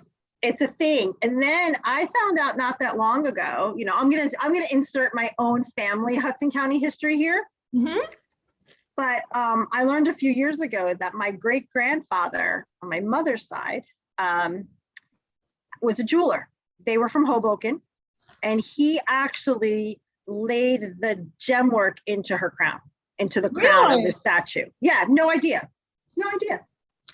So he was a jeweler in Hoboken. Does that He was a jeweler in tell us Hoboken. anything? So, I mean, they were from Hoboken. I will say, they lived in Hoboken. Oh, they were from Hoboken. Okay. They were from Hoboken. They were from Hoboken originally. My grandfather was from Hoboken, and my grandmother was from Jersey City. Hmm. So, and he did, and actually they grew up next to Frank Sinatra. Oh, really? Yeah, like Wow. next door, literally next door. So, Oh, wow. yes. And my great aunt was the librarian of the Hoboken Library for many, many, many years. I wish she was Really? still alive because I would have called her and gotten all these questions, but she's not. So, And then sorry, Aunt Rose. the Hoboken Public Library Foundation is one of our nonprofits. Yes, so I know. Everything It comes was, full circle. It's very fascinating. yeah, it's pretty fascinating. So, All right. These are all very hard, Michelle. Just they telling you. are? Well, Yeah. you I said think- to I make think them they're hard. You said to make them hard, so I did. I did. I don't know if anybody will win, so we'll have to see. Number 6. Oh, the Holland Tunnel was the first viaduct to feature this technology. It was like revolutionary, state-of-the-art technology when the Holland Tunnel was built. I think Yeah. I know this, but I'm not going to say what I think I Okay. know. It's pretty fast. I mean, and then, a lot of people know, the Pulaski Skyway is also a very fascinating engineering marvel. And that's also like, a famous viaduct, but the Holland Tunnel had like revolutionary technology. So. I might be wrong. Okay. All right. Number 7. So the Lembeck and Betts American Eagle Brewing Company was in Hudson County, Jersey City for many, many, many years. But it's affiliated, it got its roots with a brewing company that is still in existence today. Unfortunately, Lembeck and Betts Brewing Company, or American Eagle Brewing Company, is no longer in existence. But this brewing company, which contributed to the Lembeck and Betts American Eagle Brewing Company, is still in existence. And in Hudson County. In Hudson County, not the new brewing company is not in Hudson County, but the Lembeck and Betts American Eagle Brewing Company was originally in Hudson County, was in Jersey City. And the Lembeck Mansion is the current site of Peace Care St. Anne's. Oh, really? Yeah. Okay, cool. It wasn't, it didn't directly go to St. Anne's or Peace Care St. Anne's.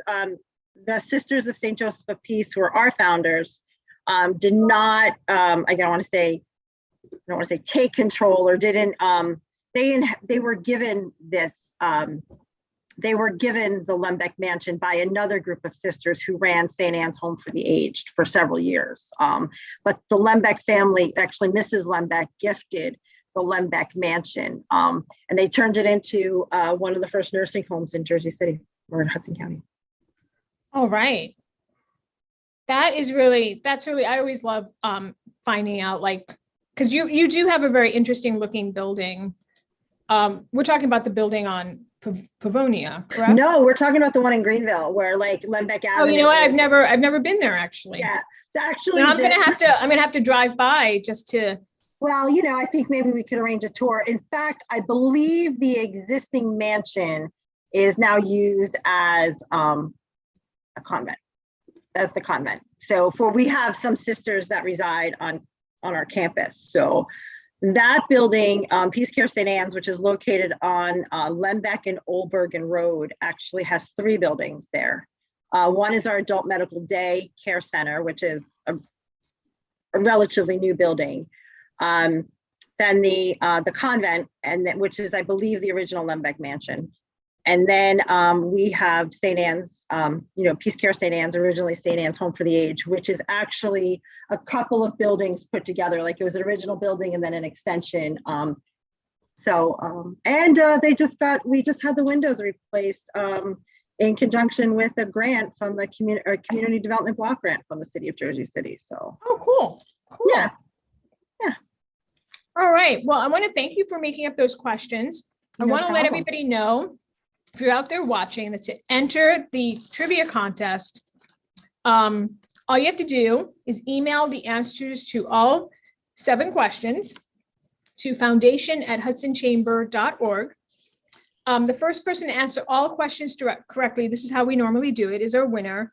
Winner will receive $250 to donate to their favorite org.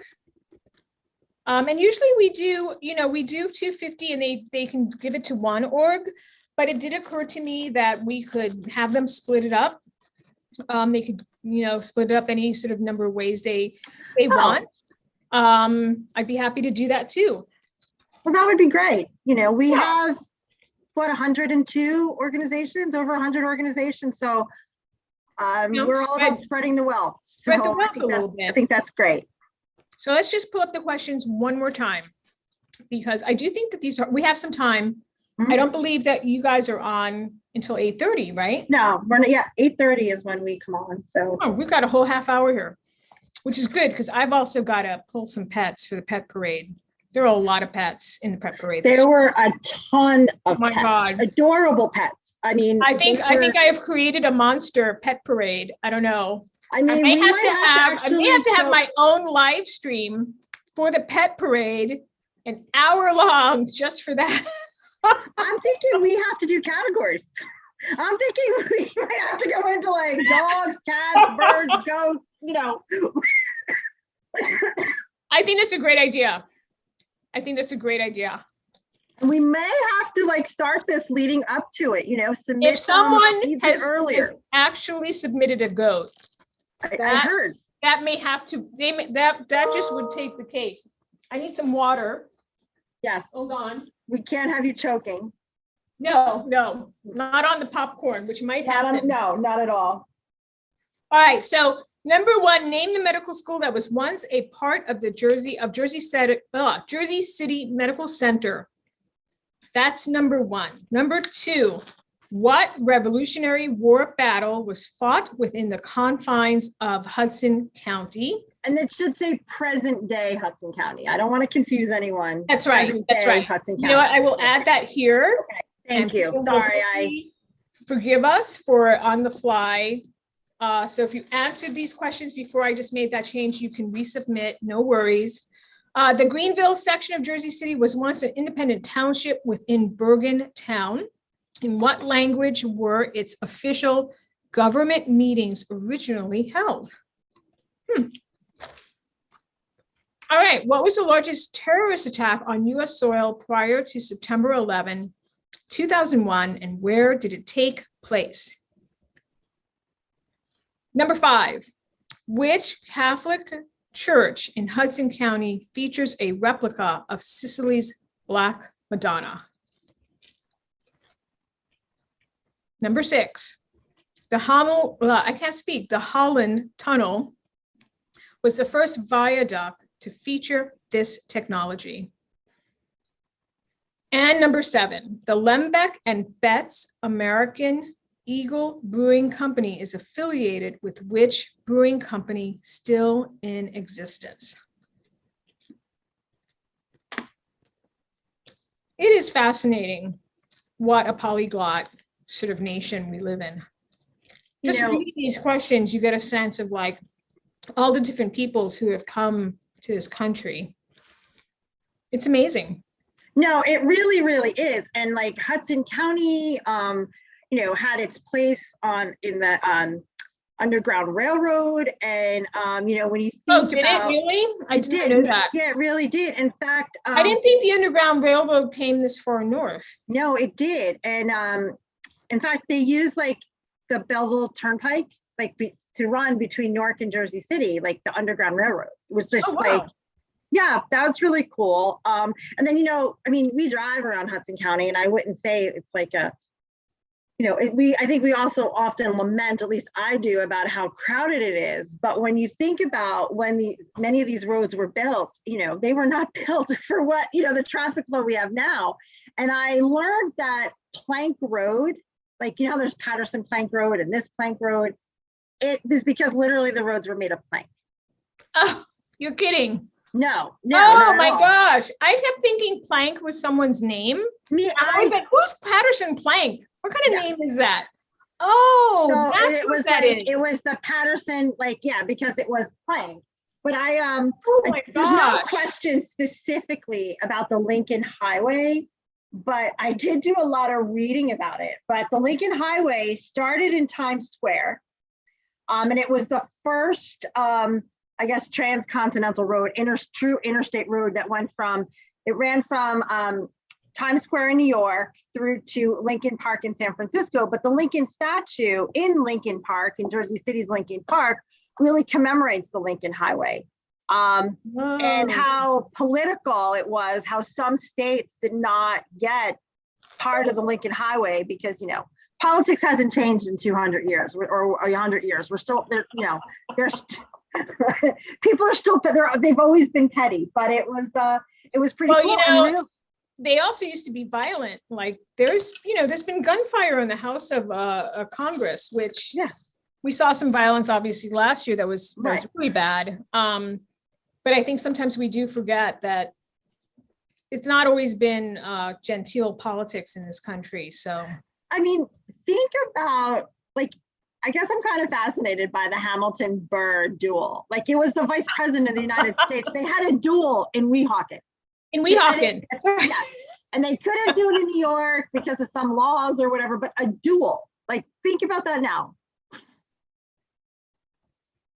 It's kind of crazy. It's crazy. You know. Yeah, I went to Columbia College. Right. Mhm. There's a big, you know, Alexander Hamilton was very much part of Columbia, and so that story was very, very resonant. Like it's very resonant when you're a student there. Like, yeah, there was a duel. What were you guys? We have an interim COO at Peace Care, and he's from Michigan. So this is his first, I think, real experience in. I'm not sure he's ever been to Manhattan. And he's been here since February. He's actually going this weekend. His wife and daughter came out to visit. But he is, he doesn't understand, like the accents really tripped him up for a little while. And I was like, we don't have an accent. We don't have an accent. Love it. That's awesome. Oh my gosh. So they're staying in Weehawken. And when he first said it, I was like, where are you staying? And then I was like, oh, Weehawken. And then he was telling me, he's like, how do you say that? I'm like, Weehawken. Like it's, you know, and then he was telling me. How was he saying it? Can you share? Like, it was like, yeah, it was really weird. That's it's almost a Midwestern way of saying it. Yes. Well, but anyway, so when I said, he was telling me how much of a history buff he is. And I said, well, you know, the Burr-Hamilton duel took place in Weehawken. He's like, oh, I didn't know that. And I was like, how do you not know that? Like everybody knows that.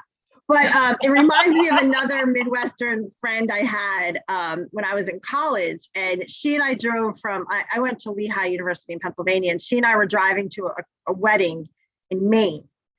And we went from, Bethlehem, Pennsylvania to Maine. And she said something about Piscataway. And I was like, what? So she was pronouncing. It took me a moment to realize what you were saying. I'm gonna start saying that, and people are gonna think I'm crazy. Yeah. So Piscataway. When I see the sign, I laugh. I still chuckle to myself. Piscataway. It's like Piscataway. Yeah. So Piscataway. That's hilarious. Well, you know what? One of the things that I always notice, being a New Yorker from New York City originally, is I say Secaucus. No, Secaucus. I say Secaucus. And most people who are from New Jersey say Secaucus. And this is something else I learned. So I was always like, oh, do we say Secaucus like in Jersey but when you look up the phonetic spelling, it's Secaucus. Oh, the emphasis is on the C. Yes. And I was like, I don't feel so bad. I have been saying it wrong. See, me and my New Yorker arrogance, I thought I was saying it right. And all you New Jerseyans were saying it wrong. Well, I started saying Secaucus because I didn't want to sound like I was from Jersey. So now I have been schooled. I was saying Secaucus. Holy cow. Secaucus. I was like, really? The emphasis is on the C? And then I was like, did somebody just write this? Like, was it? But yes, it's very that's different. hilarious. Very fun. And I love it. All right. All right, Hudson Givers, one last look at the questions. And again, to submit your questions, this is really first come, first serve. First person to answer all questions correctly will be our winner. If you don't answer all of them correctly, it'll be who among those who submitted answers answered the most correctly. So we'll do it that way, which is what we normally do. And to enter the contest, again, email your answers to foundation@hudsonchamber.org, foundation@hudsonchamber.org. I think we should have time, like either in the 10 o'clock or the 11 o'clock hour, to go over the answers. I think I have it down as like 10:30 or something like that. So we should be more than fine.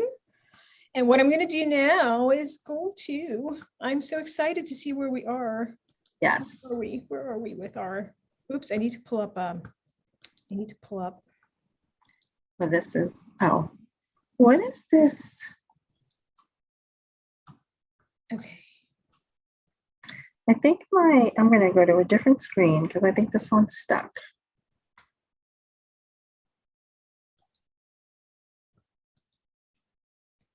And I'm curious to see, so $515,000. Yes. Thank you, Hudson County. Thank you, everyone. Your generosity, it really, listen, we've had, the economy's tougher, right? And we've inflation, it's been a tough couple of years for a variety of reasons, but think about coming together to raise this kind of money with right now. It truly is, it's fabulous. And look at that, more than 2,700 donors. I think we're going to hit 3,000 donors. Yeah, I think we're going to soon hit 3,000. This is, I think we're going to have a really good year here. I am curious to see where we are on the leaderboard. Man, oh man. So this is really interesting. York Street is on top now. They have climbed their way to the top. That is great. 275 donors. Wow.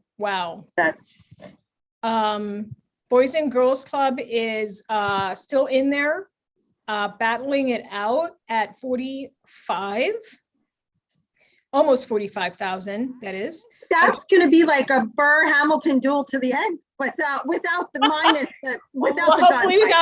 Without the gunshots. Yes. Jersey City Theater Center. I know how competitive Paul Dennison is. So even though they are somewhat significantly behind in terms of the amount raised right now, I would not count them out for anything. Oh no, not at all. Friends of the Learning Community Charter School, 28. And Art Fair 14C is at almost 25,000. They're sitting in the 5 spot. That's new, I think. That's very new. I don't think I've ever seen them this high before. So that is significant support for Art for 14C this year. Congratulations to them. Well, Robinson did say last night that she had a $20,000 match from her board. And I almost fell off my chair because I was like, how'd you do that? I gotta know how you did that. So that's amazing. Congratulations to them. And one of my perennial favorites is Miles Square Theater, and I have a soft spot for them because they were our winners the first year. Yes, they were. Amount of monies raised, and it's mostly because they just got it. They just got it like immediately. The whole concept of Hudson Gives, and we're big champions of this platform. So I think they truly, without a Miles Square Theater performing the way they did in year one, I don't know that we would have a Hudson Gives today, because I don't know that anybody would have understood the power of all this.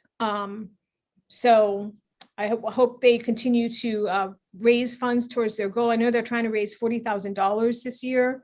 The Learning Suite, we had them on earlier tonight. They are the Bergen Lafayette Montessori School. They have a $30,000 goal, so they're 2/3 of the way there. Congrats to them. And they are supporting scholarships for their students. 30% of them get scholarships, so they need the funding, everybody.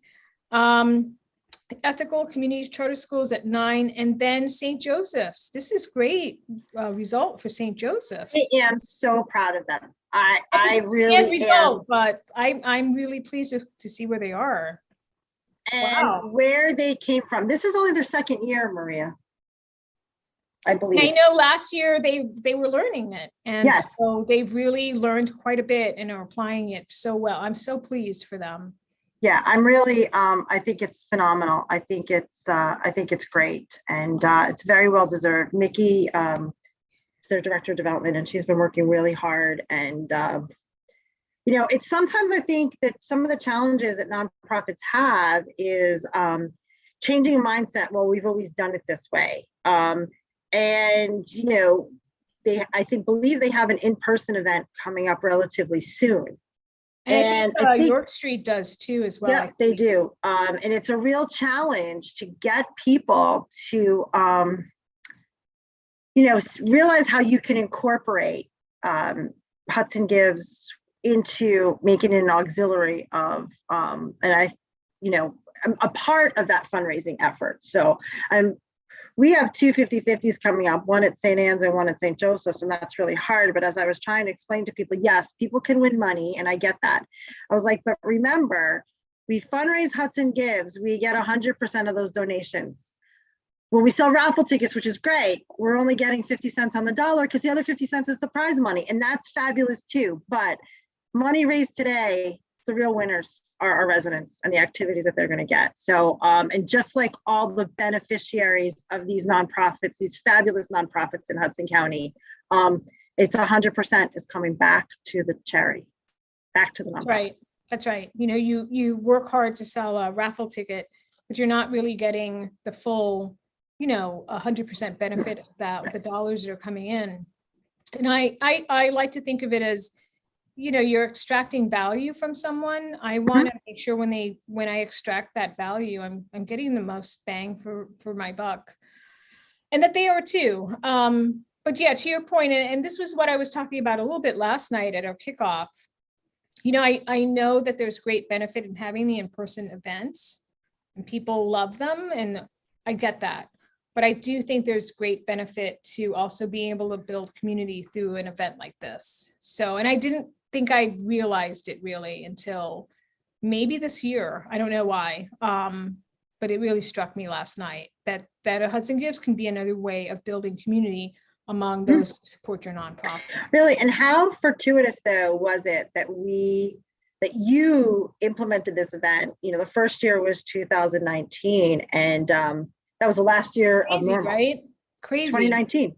Crazy. So, I mean, I don't know. Weird timing that was for us. And I'm not sure how successful it would have been if we just tried it in 2020 or tried it in 2021 for the first time. So having that groundwork, and I was even thinking, listen, I'm very excited about today, but oh my God, can you imagine next year is going to be the 5th anniversary? Not 4 years, but the 5th one. And what that's really going to mean. Yeah, think about that collective impact on those that need it in Hudson County. It's just mind-boggling and wow. And, congratulations to the nonprofits who are working, but really a huge thank you, gratitude to everyone who was making this happen. The donors out there, without donors, we wouldn't be sitting here salivating over the donor board. So that's right. Thank you for reminding. I do want to thank the donors, because it's not, and all the folks who are being peer-to-peer fundraisers and are doing the nitty-gritty work of sending out emails and texting people and calling friends and family, and getting folks from literally around the world to make a donation. I have seen donations coming in from across the country and from foreign countries. So this is not just a Hudson County event.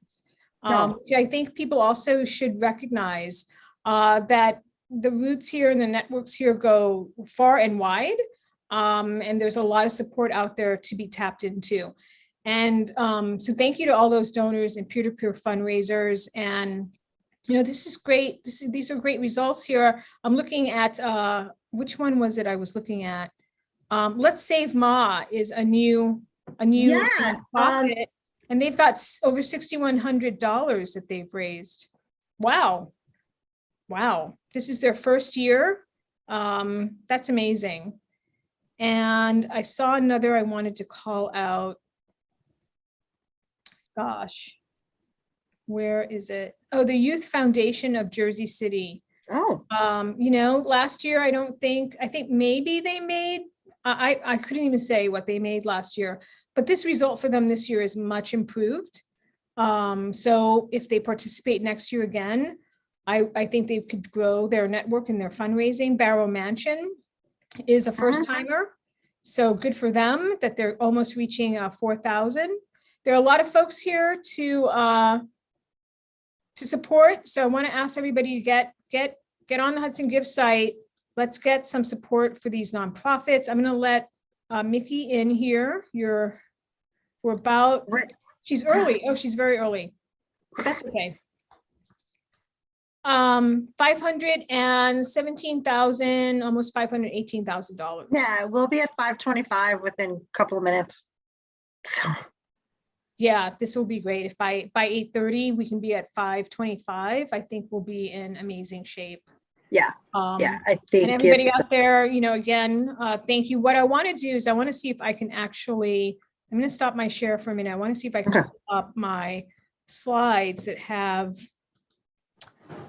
our sponsors and folks I want to thank. And I want to just make a quick programming note, Maria. Yes. Commissioner Romano, that meeting is over. Oh, okay. And so he called a few minutes ago. He is going to come to Nimbus.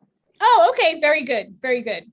So when he gets here, we're just setting up in the office. So when he gets here, I'll just either I'll just send you a message, DM, or I'll text you. Okay, perfect. Thank you. All right, let me see. Where is it?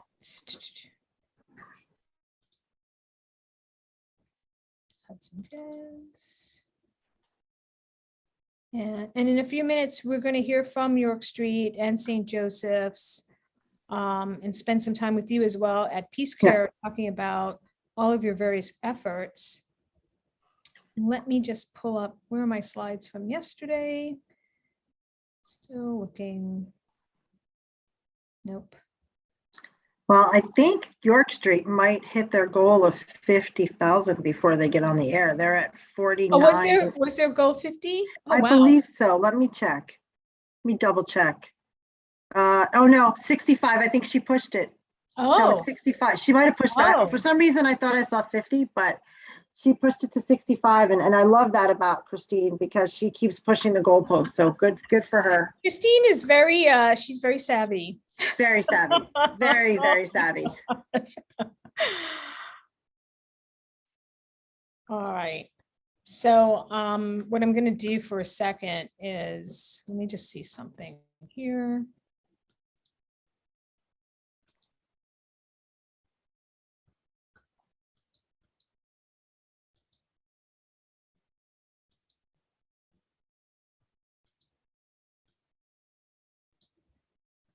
All right, so we do have a few minutes and I do want to do some programming notes.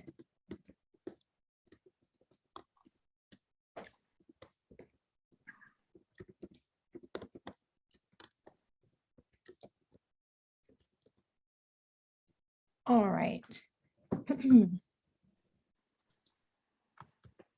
So let's see. Screen. All right, so for anybody wondering how Hudson Gives is possible, it is a program that is powered by the Hudson County Chamber Foundation, which is an affiliate organization of 501c3, a charity run by the Chamber, specifically to extend the programming of the Chamber and to help support economic development and capacity building of nonprofits and small businesses. This program obviously is all about the nonprofit sector, and we are really pleased to have Goya as our presenting sponsor this year. So I want to take a moment to thank Goya for their support. They have powered our 2 match minutes. And I also want to thank our sponsor, a Titan sponsor, DTCC. They are a Titan sponsor for a 3rd year in a row, and we're really, really pleased to have them join us again. So thank you, DTCC. Our champion sponsors, CauseVid, which offered all of our participating nonprofits a free account for 6 months so that they can send out video emails and video thank yous. I hope everybody uses them to thank their donors after all of this is said and done. Goldman Sachs, RBC Capital Markets, and Veolia, you may have known them as Suez. They are now Veolia. I want to thank all our champion sponsors. And thank you to our boosters, Harrison Rand, Hudson County Chamber of Commerce, myself, and Tap Into Jersey City, which provided us some much needed media coverage. And finally, to our prize patron, I can't speak, Nelson and Ward Company. So thank you, Nelson and Ward. Our Hudson Gives Steering Committee, Jennifer Hughes, Robinson Holloway, Nicole Darsney, Paul Dennison, Emery Edwards, Michelle Mount, Christine Perez, and Carol Trojan. Really could not do it without you all. I want to thank all of you. I also do want to take a moment to thank Chris Tuttle, who was our social media trainer, an expert, and provided workshops to all of our nonprofits. And we were able to do that through the sponsorships we raised. We were able to do that at no cost to the nonprofits. Joy Steffen, who worked with our steering committee and helped to provide guidance, which helped to free me up tremendously. And then also I want to thank GiveGab, our technology partner, and our wonderful, wonderful, wonderful project manager, Larissa Hebert. She is great. She's been working with us all 4 years. And the site works as smoothly and everything works as wonderfully as it does because they are a great partner to us. Again, want to thank Phoebus, who has been our wonderful mascot extraordinaire for the past year. He's going to be turning over his crown, we hope shortly, maybe later tonight, if I can pull all the pet submissions. And then finally, as you were mentioning, Michelle, thank you really to all our donors and our peer-to-peer fundraisers, because you really are the ones who make it happen and have these wonderful results come through for us. So thank you, everybody who has donated today, and keep the donations up. We want to continue to see the fundraising happening. All right, so it is 8:25. Let me go back to, I do want to go back to the leaderboard for a second and see where we are. See how close we are to. Where are we? Let's see. Ooh. Yep, we're closing in on $520,000. Yeah, I mean, that's quite a lot of money, actually. I'm trying to think if we can get to 600,000 even before midnight, we'll definitely surpass our totals from last year. Yeah. Last year we raised, gosh, what was it? 600. Oh my gosh, I can't remember last year now. It seemed like so long ago. Let me pull up. Let me pull up the numbers from last year. I don't want to misquote.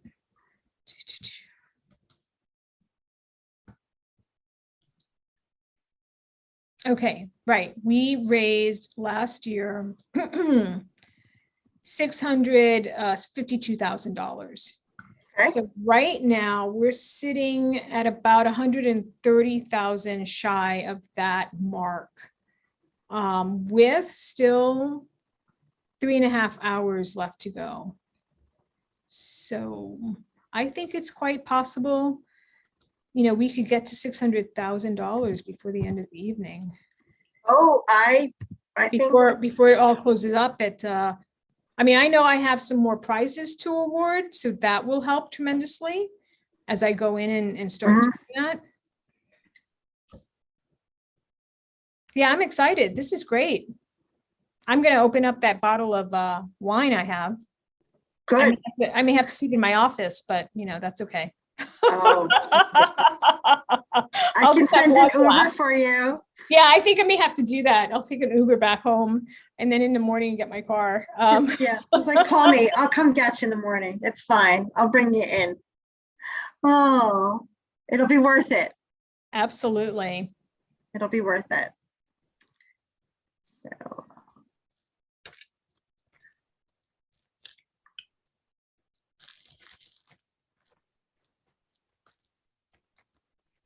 Hi, Maureen. Hi, Maria. How are you? I'm well. How are you holding up? Good. I'm holding up. We're home stretch now, home stretch. So I saw part of the noontime live stream and I thought, wow, this is a long day again for you. it's all good though. It's all good. We were on at 11:30 last night. And then I Right. actually did not go to bed until like 3 in the morning. I was so jazzed. Oh, I was up until 3:30. Mm-hmm. Yeah. Yeah. Wow. Yeah. It's just adrenaline flowing. And as you can see, I am tired because I can't speak. You're just keep the popcorn pot going. That's all you need. Ooh. I left my Hudson Gibbs flag back in the office, so I came home tonight. I didn't stay. I was torn, but I'm still in my office. I thought you might have been. Had a few things that could keep me going, Michelle. I know. Nice background. I know. I love it. Great. Looks great.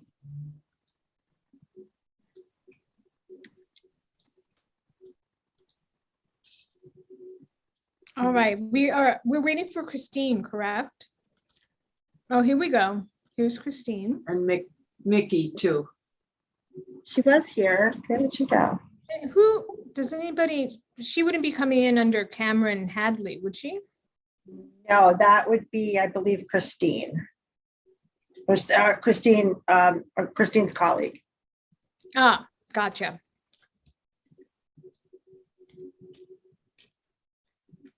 I think we have everybody, just about.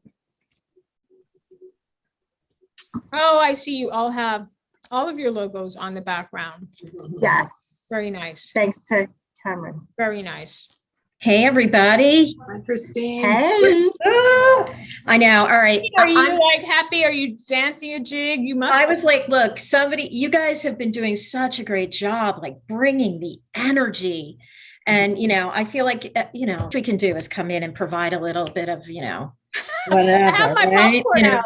I have my popcorn out because I'm just going to sit back and watch the entertainment of that leaderboard for the rest of the night. Let me just say, I'm like blown away, and I see that Mickey has joined now. And wow, everybody's just really doing so well, and we're so blessed. We're really grateful. This has been a wonderful, wonderful day. Excellent. Well, let's introduce everybody because I do think there are people watching. I got some submissions for the trivia contest. Oh, good. Good. Out there watching. I'm Maria Nieves, President and CEO of the Hudson County Chamber of Commerce. I'm going to ask Michelle because she's next box next to me.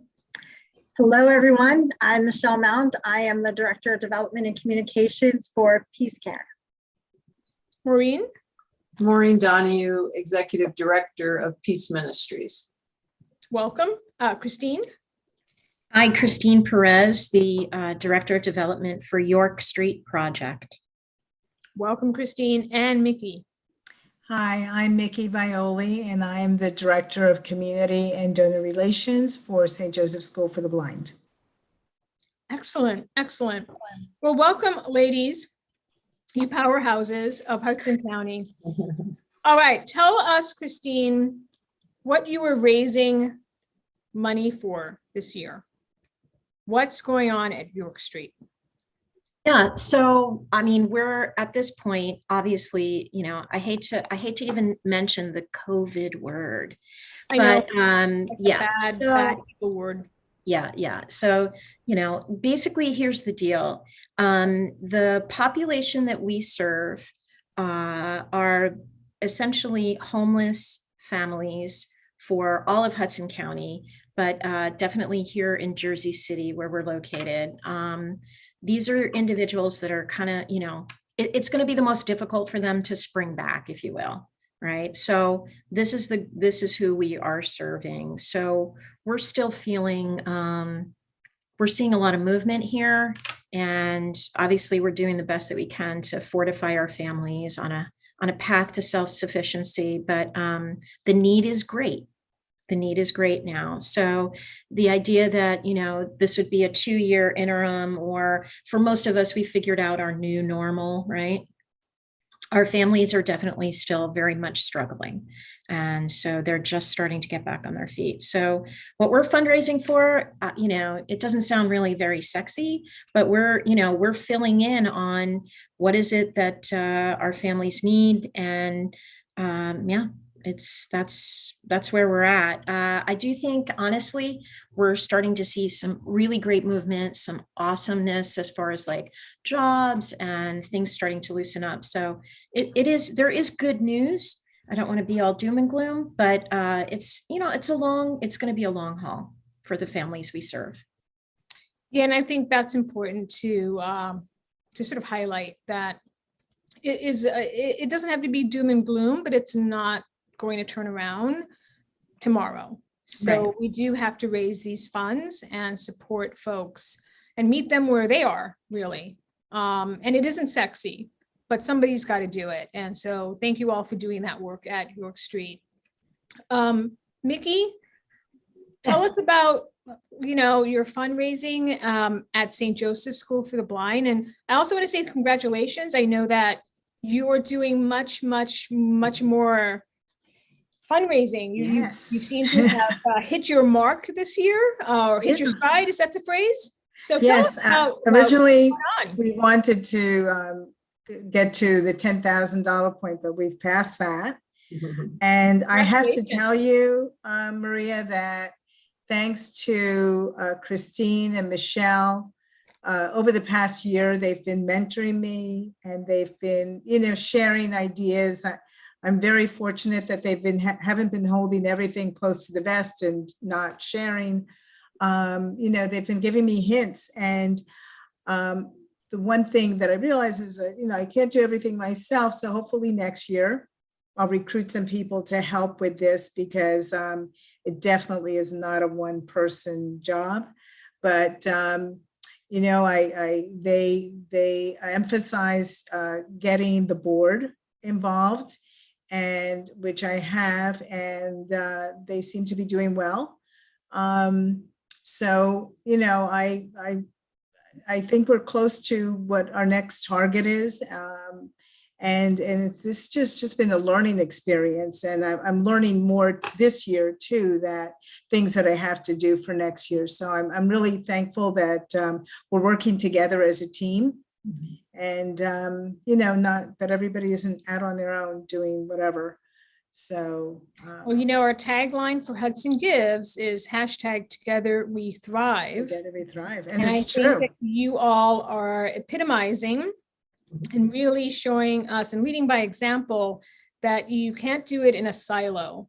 And I really love that one of the things that does come out of Hudson Gives, and I've seen it more and more, especially over the last couple of years, is that all of you are working together to help each other and not seeing the fundraising as a zero-sum game.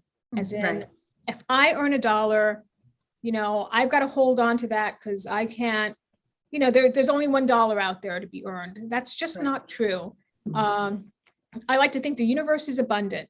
So we need to approach it that way. So I want to really commend you all for doing that, because you could have gone the other way, and then none of us can be successful, I don't think. So I would have been lost. I honestly, I probably would have pulled out of this year, because last year was a struggle. We did get into the game late, which doesn't help at all. But, we got our toes wet. But I honestly, if I didn't have their support, I would have pulled out.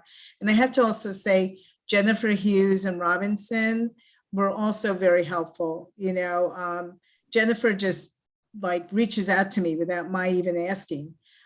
She checks in on me all the time to make sure that I'm okay. Jennifer. We gotta figure out how to clone her.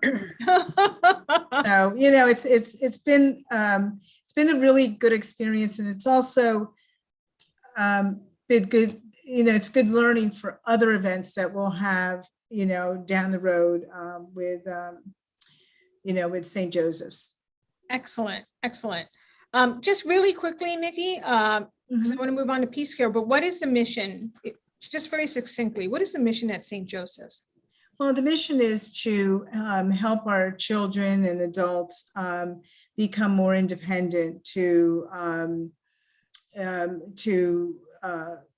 learn more self-help skills and become more confident in what they do. We've got to remember that many of them have severe vision issues or totally blind, and they have to navigate the world in a different way than the rest of us. Most of us are, whether we're kinesthetic learners, auditory learners, we also use our vision.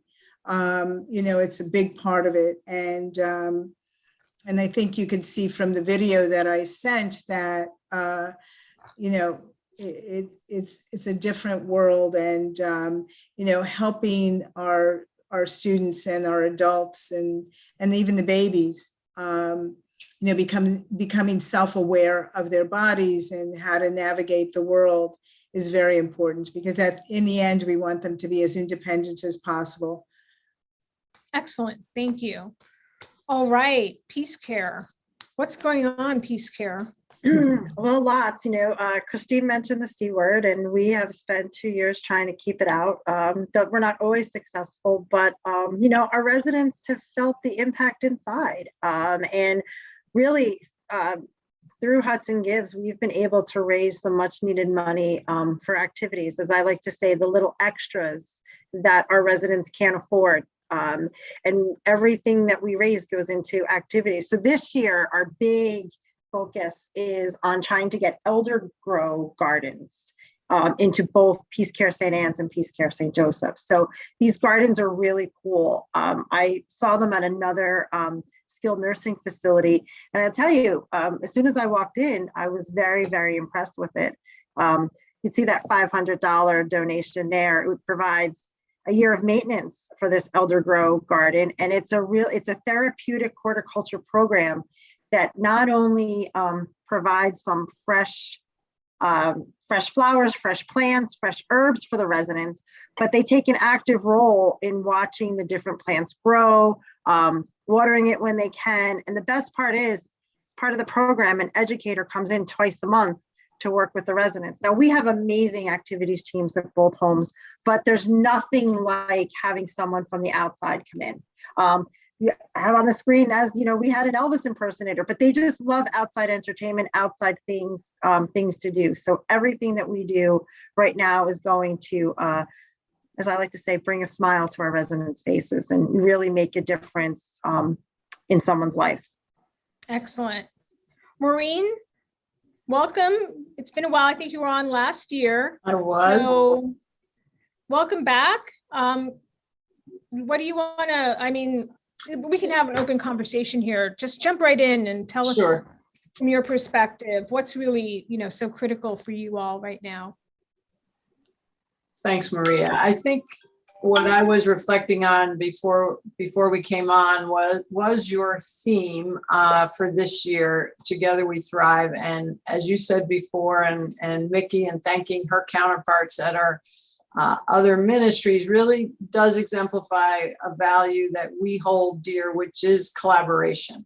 And I think when Peace Ministries was envisioned by the Sisters of St. Joseph of Peace, it was that their ministries, which they founded in the beginning in the late 1800s and continuing, until this day, that they would thrive. And they sought to do, to add strength to that by creating this umbrella. So Peace Ministries is not fundraising itself, but is supporting the fundraising efforts of each of our ministries through bringing them together. And what unites them are the core values that they inherited from the Sisters of St. Joseph of Peace. So they run right across all our ministries, each in their diverse, their diverse missions. So we're really proud of that, and proud of kind of the relationship building that's been going on. And here we have 3 right in Jersey City. And I think for the Jersey City and Hudson County community, they don't always realize that we are related. So we are working to really brand ourselves a little differently, and to show that connection and the common heritage of these ministries, which were started by the Sisters of St. Joseph of Peace. Excellent. Yeah, I was going to ask, because I know that's why we have all 3 of you together, because you're under the, an umbrella. So that's really helpful to understand the relationship. Now I'm going right now through York Street's page. And Christine, when I think you started the day, I don't recall where you were on the leaderboard. You're now at the top. I don't know what you did. You made some magic. I call it magic. I know it's not magic. I know that it's a lot of hard work, getting a lot of your supporters. One of the things that I'm always really impressed by is this number right here. 295 donors. You're not relying, and I'm sure you might have some corporate support, but you're really relying on everyday supporters to give you the $25, $30, $50, $100, $200 donation. How do you do it? How do you get them engaged? Well, honestly, I have to turn this over to the fundraising champions that are actually doing the reaching out. And, if you go to the bottom, you'll see that we've got all of these fundraisers. I mean, we've got essentially at this point, 20 plus individuals that are actually fundraising. It's tremendous. So what makes Hudson Gives such an exciting day is because it's peer-to-peer fundraising. So this isn't crowdfunding. It's not like the usual, me or Michelle or Mickey going out and saying, hey, everybody, give to York Street Project or give to St. Joseph's School for the Blind or to Peace Care. It's saying individuals who are peers, who are constantly saying, we believe in your mission and we want to support you. What can we do? Well, here you go. And so as the year has gone on, I've been amassing individuals who say yes. And it's been a year-long process. This didn't just happen yesterday or the week before. This was really a long process of individuals saying yes and really understanding the concept behind peer-to-peer fundraising. I will tell you though, everybody's gone about it a little bit differently. And what's really nice about these campaigns is they can customize and sort of figure out what works for them. If you look at what some of those fundraisers, they are really kind of telling their own stories. And it's really been great. It's really been amazing. We have one of our fundraisers I think she's maybe third or fourth in the lineup. She's 4 years old. I'm not even kidding you. We've got a 4-year-old. 4-year-old? Wait. Yeah. That's okay. Well, it's not this young lady here, is it? No, but that's also I saw this video because you did share it and it's amazing. Can I just take 1 minute to share? It's worth a minute. Absolutely.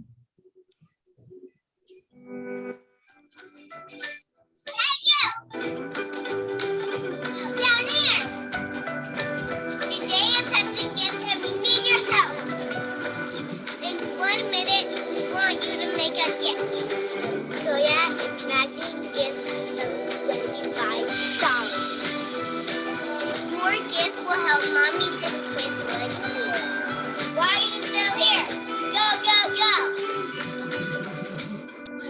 Yay.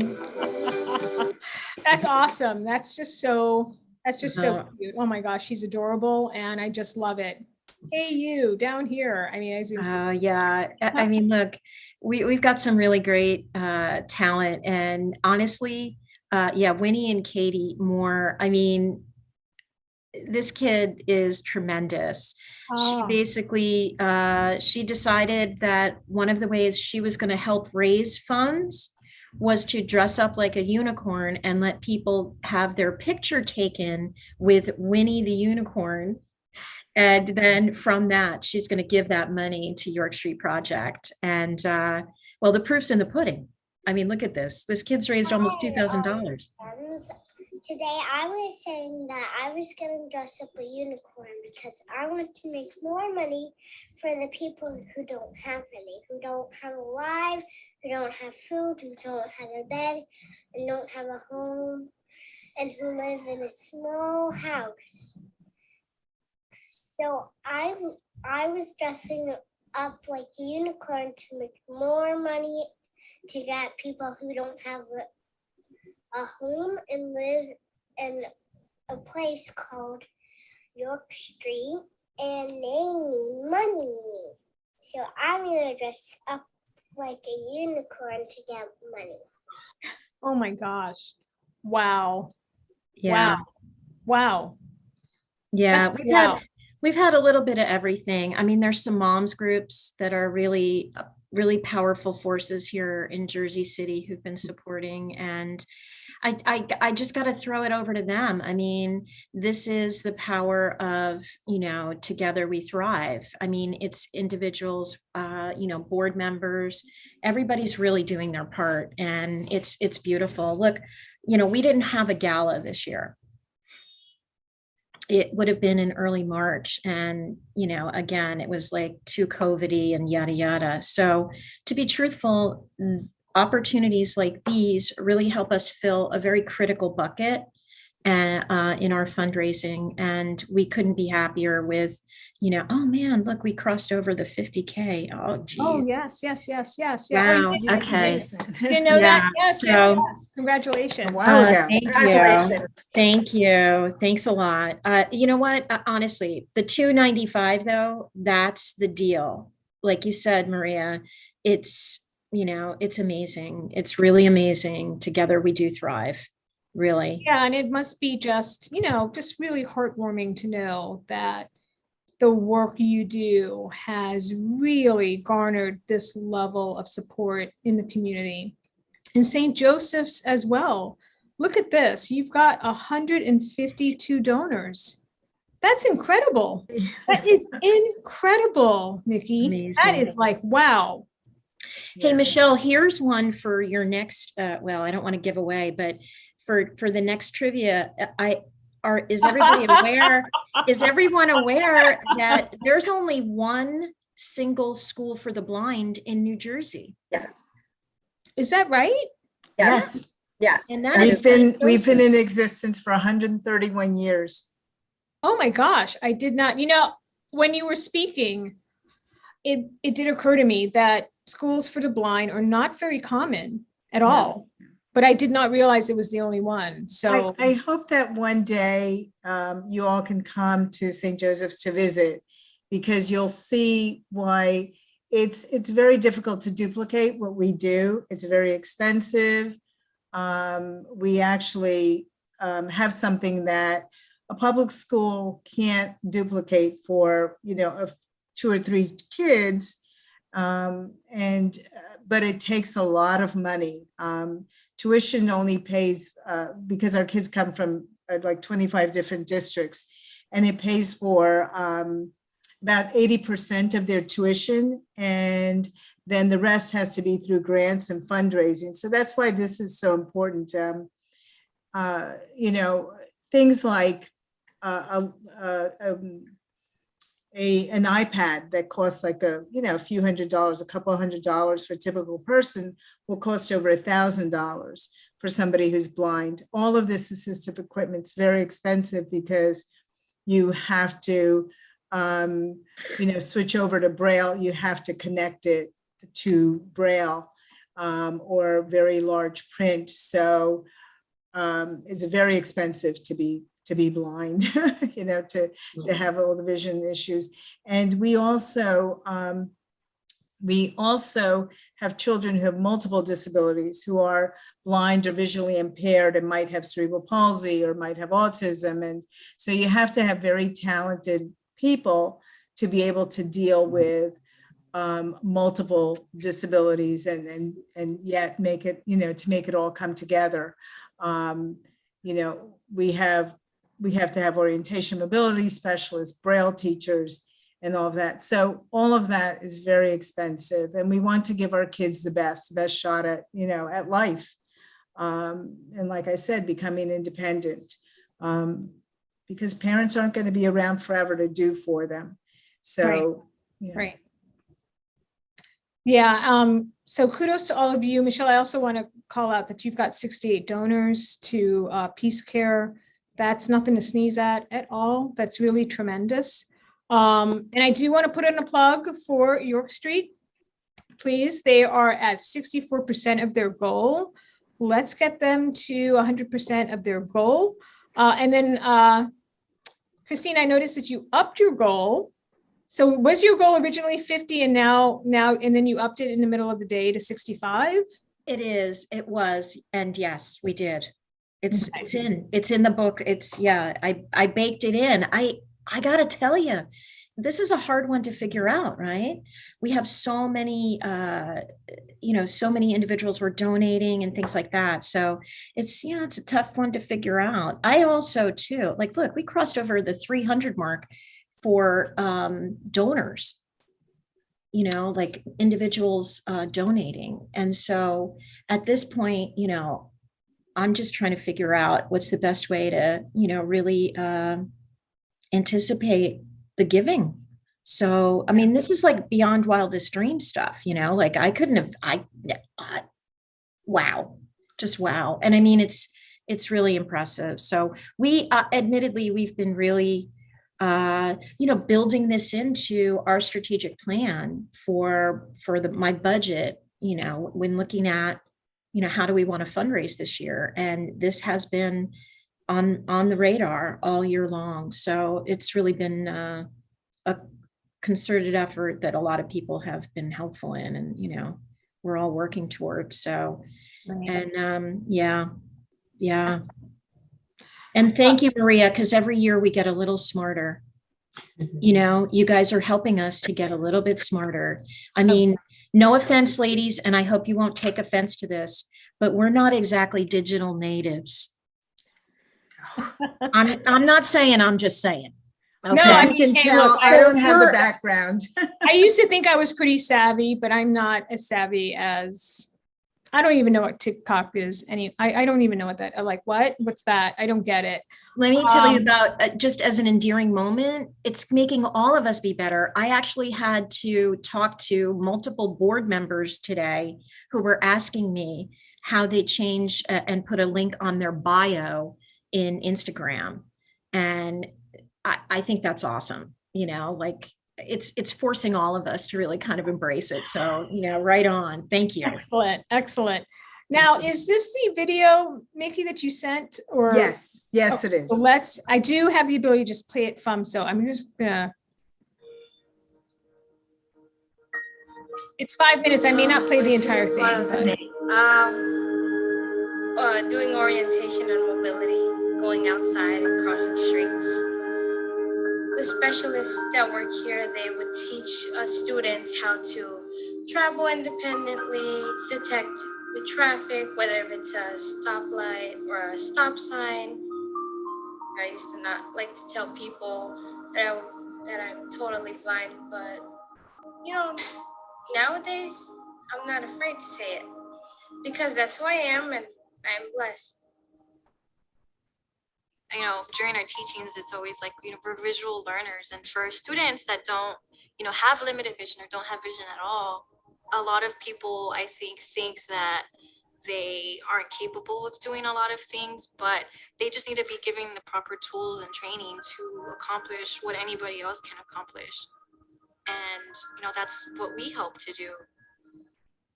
St. Joseph School for the Blind is the only school for the blind in New Jersey. There's really not another placement for them that is truly dedicated to the visually impaired. But that's not all that we do. There are people who are very knowledgeable with working with the blind, and there are other people who are very knowledgeable with working with people who have cerebral palsy or autism or any other condition. But a lot of times those two things don't come together. And when you have a student who is both visually impaired and has other conditions, you need somebody who understands that variety of conditions and how they interact with each other. And I think that's the unique perspective that our school has to offer. Wow, that's just incredible. That's incredible work. And I think about how you have to hire the right people to be able to deliver that type of education and the services. And that goes for at Peace Care as well, and in all of your facilities. So just incredible work. Thank you all for coming on and sharing this. It's great, and I'm humbled, and I really, really hope that everybody watching will donate to Peace Care, York Street, St. Joseph School for the Blind. They are all on Hudson Gives. You can give to all three of them. Just pick all of them at the same time, give a gift, and you can make one transaction out of it, and they'll all go into your little basket right here, your gift basket. And you can make it easy for yourself. Thank you all. I really hope that you all reach your goals. Michelle? I just wanted to say thank you, Maria, for this opportunity for us to come together. It really helps each of us, and it's really nice to collaborate, as Maureen said. So thank you for giving us that opportunity. Oh, absolutely. Absolutely. All right. Well, I'm going to continue cheering all of you on, and Maureen and Nikki and Christine, of course, Christine for president, I think. And we really are going to have you do a workshop in the fall. So I am serious about that. I'm going to contact you and beg you, cajole you, whatever I need to do to get you to give us some of your time, because I know you all are busy women as well. So thank you, thank you, thank you. Thank you, Maria. Thank you, Maria, for giving us this opportunity. Absolutely. Awesome. You're doing a great job. Keep it up. I know it's not easy. You got this. I'm trying. You Yes, got let's it. rock it. Let's rock it. Absolutely. All right. You got this. There's Wendy Paul. There's Wendy Paul with our wonderful Anthony Romano commissioner. Hey, Maria. Wendy. Hey, Anthony. Welcome, welcome. Hi, Maria. Maria, I just did Peace Care. I just got that in the mail. I'll be sending that donation for the ticket. You know, I love Peace Care, one of my favorites. And I have to say, Maria, as always, you and the crew are doing a tremendous job. I mean, 97 organizations, 2,800 donors, over $535,000. Wow. What else can be said? So many good people, so many good entities out there. And we always ask everybody to support Hudson Gives. I'm going to give Wendy a check too tomorrow. She's going to come and get one. It will be an honor to help support Maria. Excellent. She's going to put that in as an offline donation, right, Wendy? That is correct. Right. That's correct. Yes. He will tell us after this interview, like which exact organization we can divvy that up to. But cool. He came here straight from the commissioners meeting. And after I left the farmer's market, I saw that Jonathan was bringing the stuff back. So we set up here. I'm still here live at Nimbus. But we wanted to give the county commissioner an opportunity to just share some information with all of us and all of the donors and any other information. Yeah, I just would like to say to all the entities and the nonprofits, what would we do without you all? And God bless you for all the work you do. To be just even associated, to know you is an honor. Because you all make everyone realize what the important things are in life and keep everybody grounded. As a friend, Maria, for coordinating what you do, you know what I think of you and your staff. Please continue the good work. Wendy, another ball of fire that you've added to your crew there with Melissa. It's good to know good people. Yes, and we also have the They just make me look good. I don't really do anything, Anthony. No, but it takes a quarterback to run a team. And I always, your events are always spectacular and so important. And we still have to do an event at your bar. We will make it happen. I keep saying this, but I'm going to make it happen. I have a question for you, Anthony. Next year is year 5 of Hudson Gives. Can we get the day recognized as a Hudson Gives Day, like officially on the calendar, at least in Hudson County? How do we do that? We do it every year. I will sponsor it. Let you and I, in fact, as soon as possible, if we could still do it for this year. Is tonight the end? Tonight's a big day, yeah. But Okay. for next year, I'd really like to do that because it'll be our special 5th We're anniversary. going to make it every year. We'll make this Hudson Gives Day. How's it we do that? That's, I think, is the best idea. Perfect. Not just Perfect. yearly thing. So it will be in perpetuity when you'll all outlast me. I'm older, and we're all not here and there to make sure that everybody knows what Hudson Gives is. So institutions such as Peace Care and the Hoboken Shelter and all the other wonderful entities that are involved are never forgotten. And I always go by the motto that they say, when much is given, much is expected. That's And, right. That's right. And the most important thing is humility, to remember that God is taking care of us. We have to take care of others. That's And right. I Thank you wouldn't for be that. here without you guys. And that's, and ladies and gentlemen, I should say. But Yeah, that's right. To whom much is given, much is expected.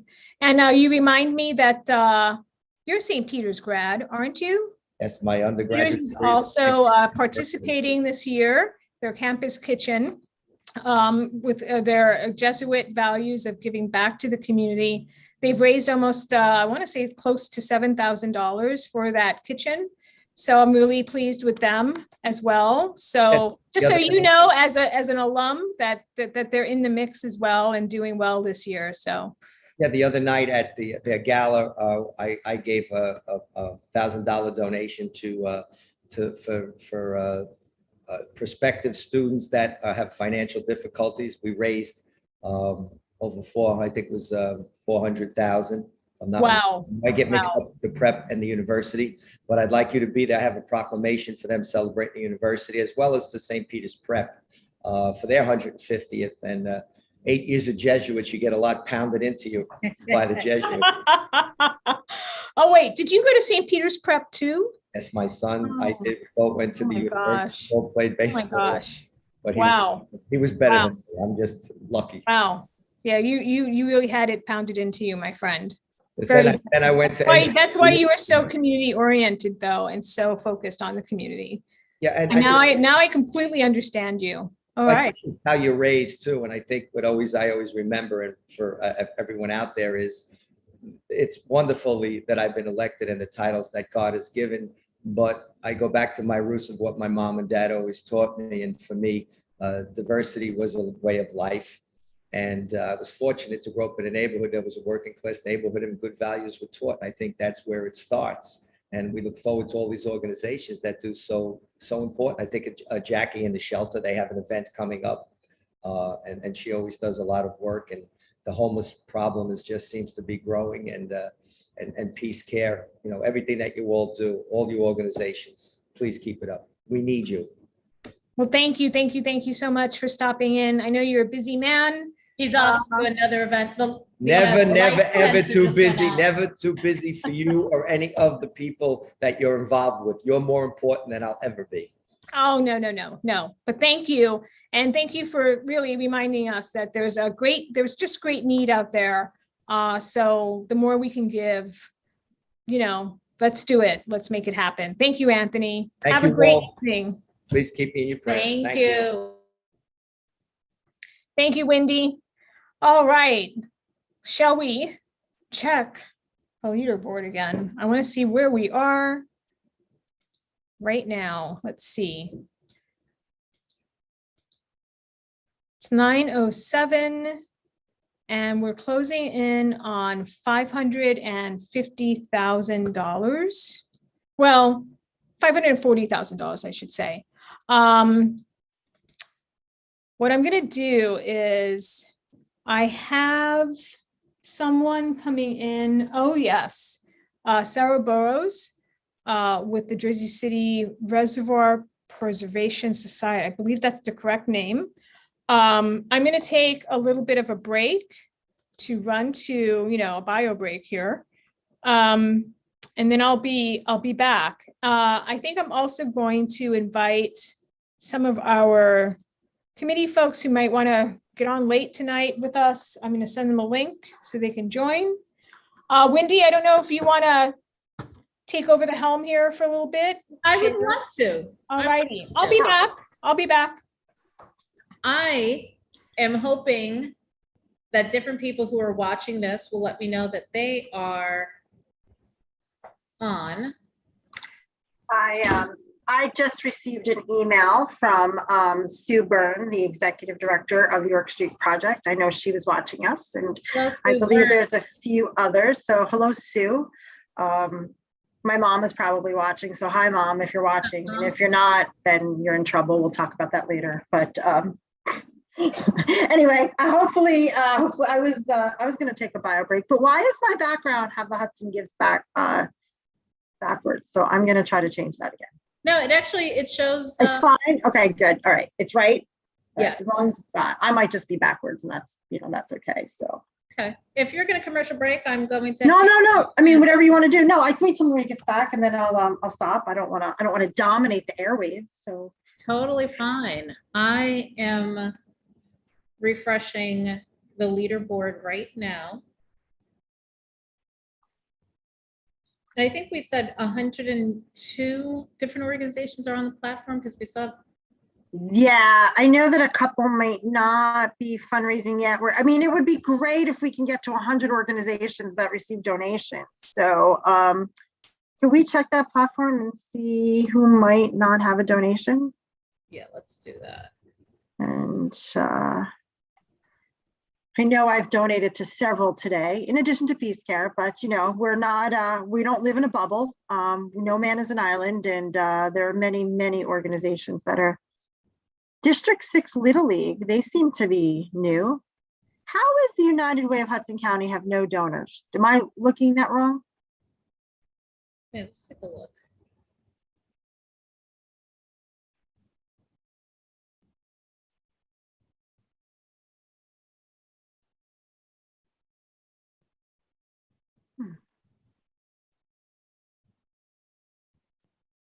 Unless there's offline donations that they have to put in. That they might have to, yeah. So there's a few there. Let's see if there, these should be.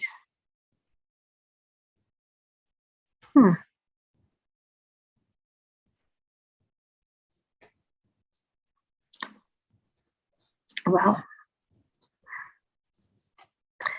but this leaderboard is truly, truly impressive.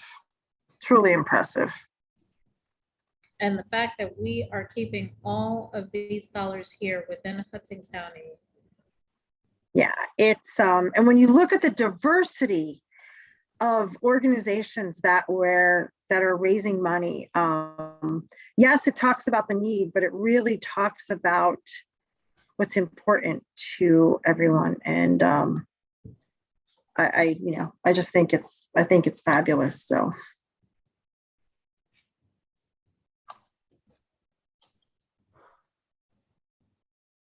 All right, I have to ask your opinion, guys.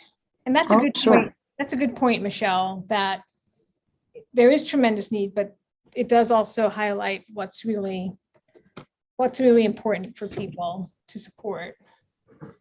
So I have not pulled all the pets for the pet prize. Okay.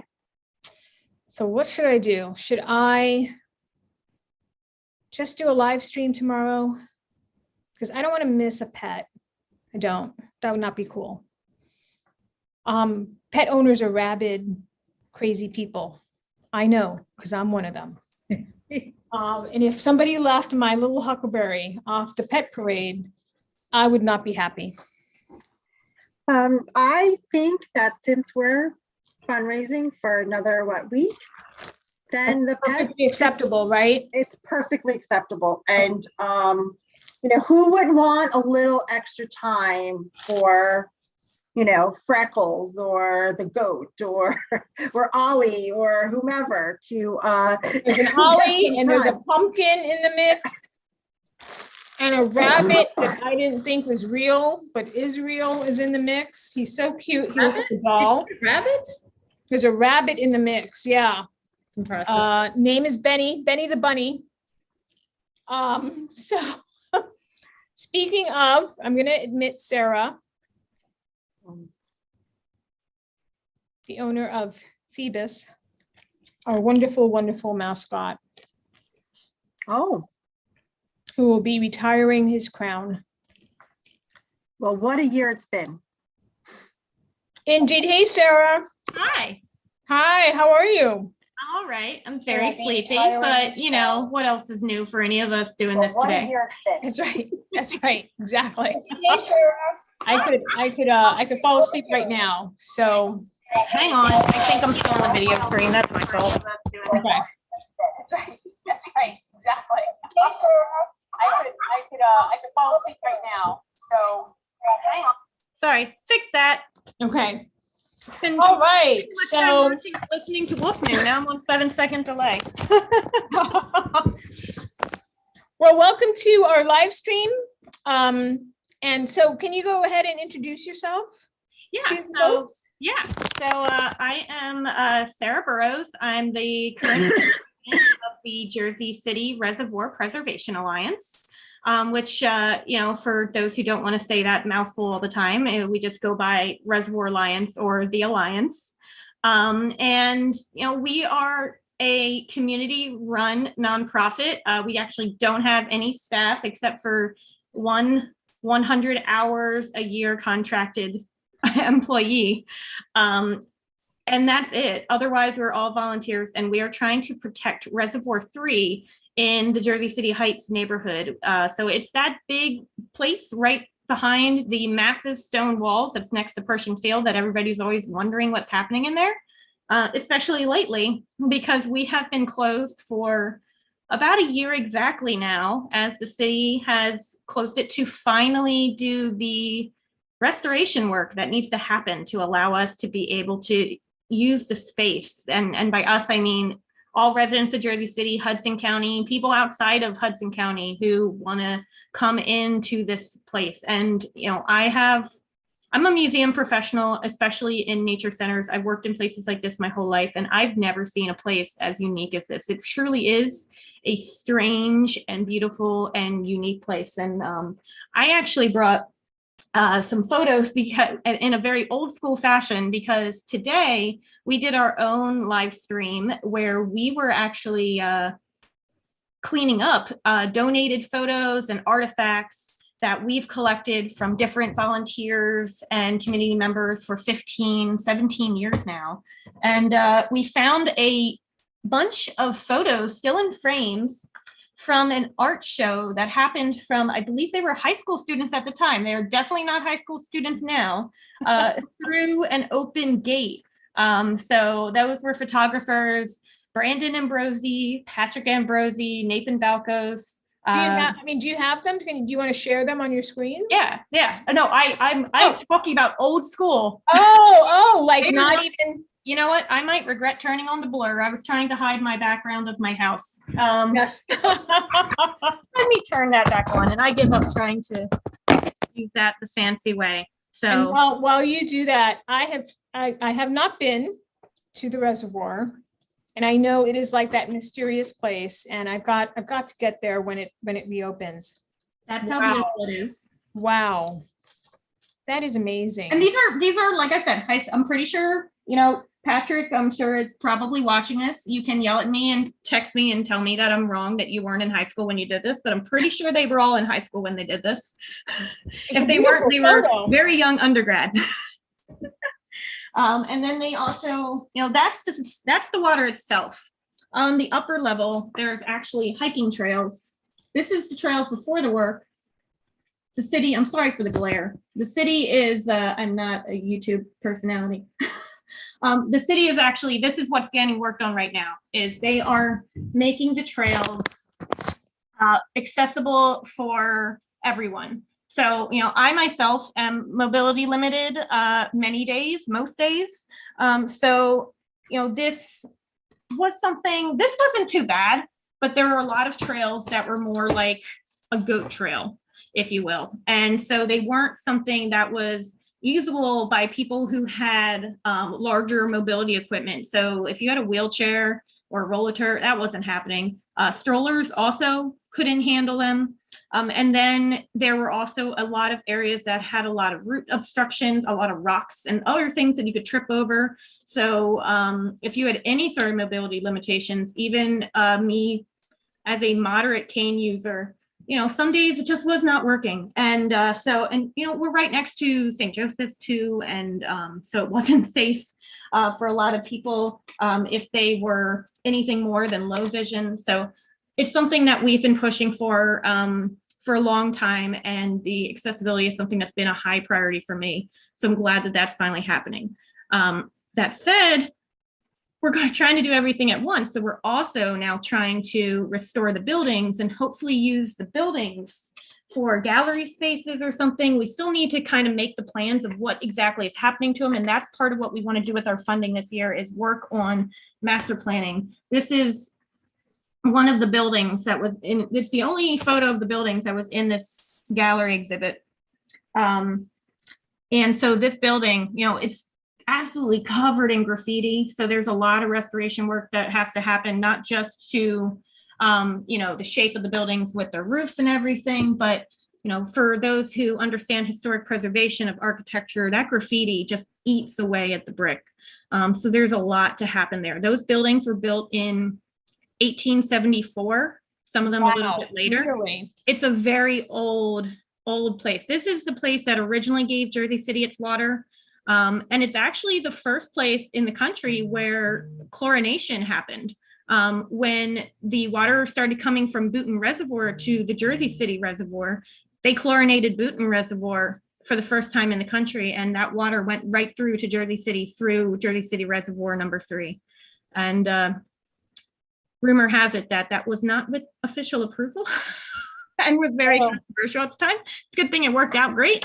But it's a real historic landmark. Like, truly, it is registered with the state. It's registered federally, and we want to protect it. It's been 17 years of fighting for it. People have tried to pave it and literally turn it into a parking lot, into ball fields, and right when there's already ball fields right next door, a strip mall, all kinds of things. And the past couple of years, we've been, for those who kind of really have been following, we had a huge battle to protect the site when the original site safety plans were made, that were kind of at a strong risk of destroying the character, the historic character, the natural character of the site. And now the city is working with us, and we're advising them a lot.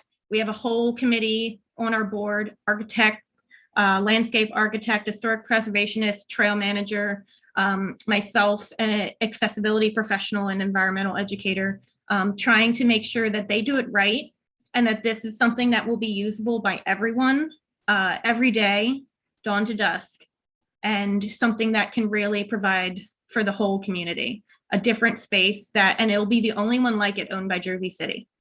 Yeah, I mean, it's an amazing asset. I mean, I don't know of any city that has anything even remotely like it, really. It's really truly unique. Like, people call it an urban oasis, and they're not wrong. Yeah, so I mean, I understand the need to protect it. And look, I'm a chamber president, I get it. But I don't think we need another strip mall there. Put the strip mall somewhere else. And yeah, we need parking. I won't deny that. We absolutely need parking. We need schools. We need all that stuff. I mean, I'm a teacher, and I definitely want more schools. Mobility limited. I definitely want more parking, but not in the one place. It's giving us cleaner air, giving us a place of respite for our mental and physical health. And, we want to make sure that our organization is around to make sure that happens. And in addition, even while the site's closed, we're still doing events to make sure that people know how important history and nature are. We we've been doing work with Museum Jersey City History that's starting up. We're doing an event with Kenko Park on Saturday. We're doing all kinds of different things. Yeah, absolutely. And again, I haven't been, I have to come out when it's back open to the public. You know, I think it's wonderful that the city is finally doing the restoration work that's needed. Absolutely. I really think that this is one of those assets that really helps with placemaking in a community. And we all know that that is good for the economy. It's not only good for people who live here, but people who will want to come and visit it. You know, the worst thing that could happen is you'll have a problem of too many people wanting to visit, and then you have to figure that out. So, but which we actually did have to limit people during COVID. We had to count people because they got crowded. It was so popular. We had only 25 days did we get to open during COVID. And we had as many people show up in those 25 days as we did for an entire summer before COVID.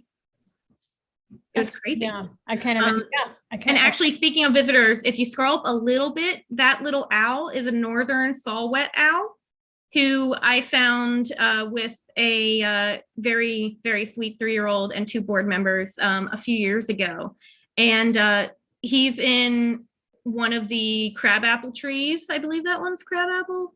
And it's that little habitat area is one of the areas that we're trying to rebuild. The construction actually ended up tearing out more trees than we had come to an agreement with the city. And we were, you know, understandably, us and the rest of the community were very upset about that. And so we did convince the city to hire a landscape architect who is focused on ecological restoration. And they're going to work on making sure that we bring back that woodland habitat that we had that brings in wildlife like owls and other birds of prey. And there's so many different species that are protected species that use this place as a stopover. Yeah, there's woodcocks in the area too. And we'd like to be able to have the habitat, have them. Yeah, that was amazing, beautiful. Wow. I see that you are closing in on your goal. Yes, please. In fact, we have gone up 2% since I came on. So thank you, whoever that was. Oh, yay. Awesome. So $655 away from your goal. Not bad. So let's everybody, you know, please make a donation if you can to the Jersey City Reservoir Preservation Alliance. Or we can just say Reservoir Preservation, Reservoir Alliance. Reservoir Alliance. The Alliance, if you're a Star Wars nerd, that's what I do. And just FYI, as far as you saying you want to come and see it as soon as it's open to the public, one of our goals is to try to get some permission to at least come in between projects. We're hoping that the site will be open between this trail project and the next project, which is already funded and slated for September, which will be restoring this greenhouse, which is the tower in the southeast corner. Should be starting, I think I started already September. If we can't let all of the public in between that time, we're hoping, we can't make any promises, but we're hoping that we can convince the city to let us at least bring in some select people. And if that happens, our top priority will be our supporters, namely our donors and our volunteers. So if you want to get on that list, donate. Oh, okay. So now everybody knows, make a donation and you get on this special list to potentially go and visit this incredible spot. We'll see if we can make it happen. We're trying. We're truly trying. So how many restoration projects are there in total? So that is a loaded question because the city started this before establishing a master plan. So we're kind of working backwards. We're trying to direct them to create a master plan. We're working on something ourselves in the meantime, trying to kind of create our dream wish list and present that to the city. Once we get something figured out as far with our advisors of what is a safe and good idea, then go to the public and ask them. But right now there's the trails that are being worked on. They had to pause the fence installation because the wall needs to be repaired. There's a lot of structural risk to the wall having any more weight put on it. So they're working on that now. And then there's the screen house. There's the 2 gatehouses. They're gatehouses, not pump houses. There's no pumps. They're completely gravity worked. So there's gatehouse 1, which is the one with the steps. And there's gatehouse 2, which is the one near the pool. And then in addition, there's everything on the lower level. The trails and the water itself needs to be remediated.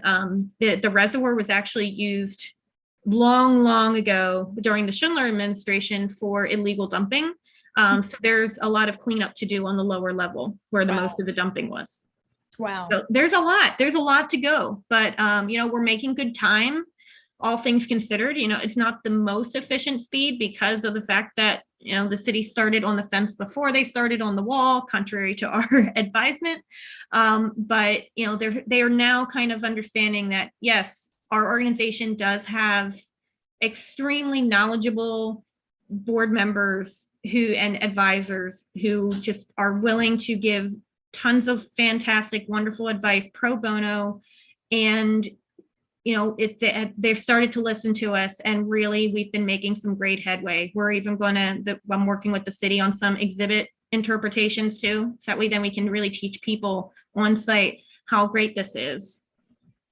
Yeah, it's fantastic work. So is it a donation of any size gets you on that list, or? Yeah, we do not discriminate. We're not a board of trustees. We might have a few people who can afford to give a little bit more here and there. But for the most part, we're just regular middle-class people. Some of us may, I don't want to make assumptions about people, but some of us, speaking from experience, if we are doing financially well now, we were not in the past, and we know what that's like. So we are not judgy whatsoever. I consider volunteers donors too, because your time is just as valuable. Right. And so anything really. Okay. Well, I may have to make a donation myself then to get on that list. This is a beautiful picture, by the way, photo of the reservoir. And it's just shocking to me that is what is behind that wall. And I've driven by it 1,000 times. And it's just really fascinating to me that that's what is here in Jersey City. Yeah, you can get a little peek through the Jefferson Avenue side. It doesn't look the greatest because that's where all the construction equipment is right now, but you can get a little peek of the water right there.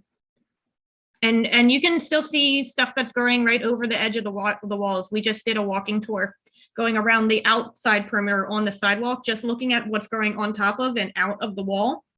And even then, that took us 2 hours and we didn't even cover the whole perimeter because there's so much wonderful wildlife and interesting things growing there, living there. Wow. Well, thank you for coming on. Yeah. And by the way, did you want me to pop over and show you Phoebus? Otherwise, he's all over Instagram. Yes. Absolutely. All right. Phoebus has been swimming around like crazy. All right. I tried to get him out for a good photo this morning and he was being a grumpy gills. Oh, no. All right. Where are you going? No grumpiness. All right. So this is Phoebus's tank, and Phoebus is, of course, wanting to hide in the water. Here, hang on. Sometimes if I trigger the water, he starts thinking that there's food. And I'll give him a treat later. Don't worry, I won't. Really? You were literally just out there, buddy. Oh, we don't want to wait here. He's being stubborn. He is. Oh, well, he's napping. That's why. Can you see him sleeping? I knew he was sleeping. I knew it. He's doing what we wish we were doing. Yes, he is. He's curled up in the back. He uses the plants. He gets to do that because his year of service is over. Well, do us a favor and thank Phoebus for us.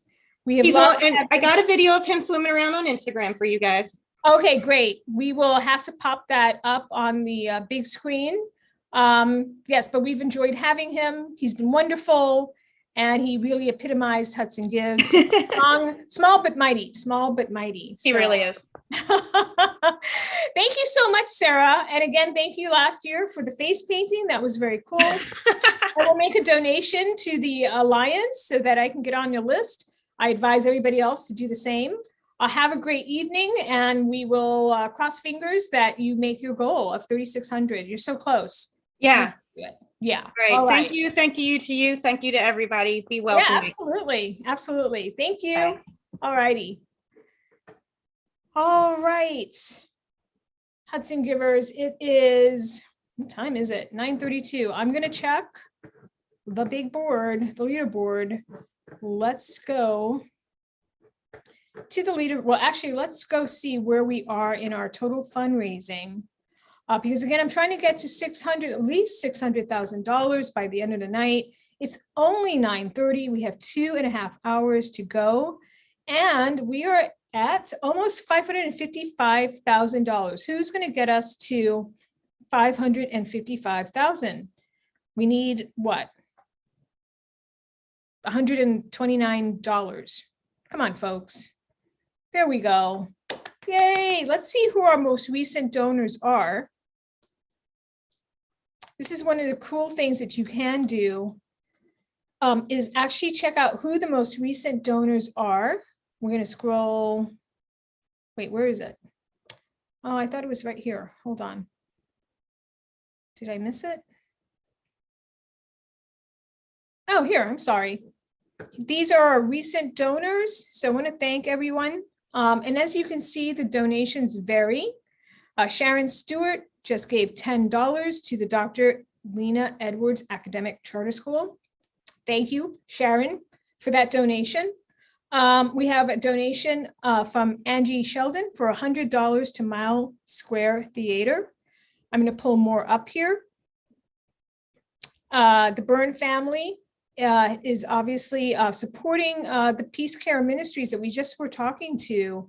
So Peace Care and St. Joseph's, they have given both to both those organizations. Thank you so much for those donations, Byrne family. And I'm just trying to show here just the variety of types of donations.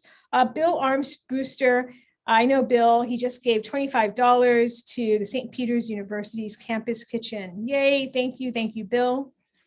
And Chris Grotto, I hope I'm saying that correctly, gave $500, which is an incredibly generous gift to Friends of the Learning Community Charter School. Again, the minimum donation is $5. $5. That's all it takes to make a difference here in Hudson County for so many folks. And a variety of causes that do make Hudson County a wonderful place to live, to work, to play, as I like to say. So please do give again, give often. Maria Ross has given $50 to Pro Arts Jersey City. I'm going to keep scrolling down here. What I'm also going to do is I'm going to take just a minute because I want to see if, in fact, I have some time to pull some more pets. And while I do that, I'm going to leave my screen on the top of the leaderboard here. I want to see if we can count down, folks, to $600,000. It's 9:35. I think we can do this. We can get to $600,000 before the end of the evening. Well, definitely, I would like to see us get to $600,000 by 10:30 if we can do it. What do we think? I hope folks will let me know by making some donations, perhaps. All right, so I'm going to just go on mute for a little bit. We'll leave this up.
All right, I actually don't know who is out there anymore. It is almost 10 o'clock.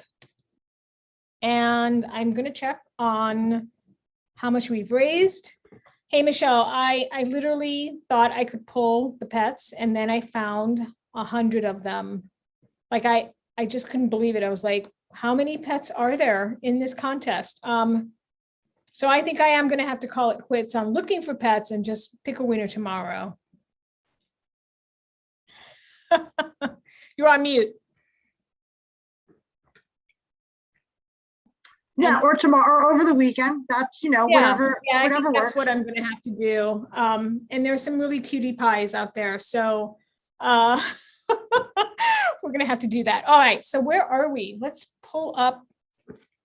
I actually also want to go over all the prize winners so far. So let's do that as well and give a shout out to some of these organizations that have won some prizes.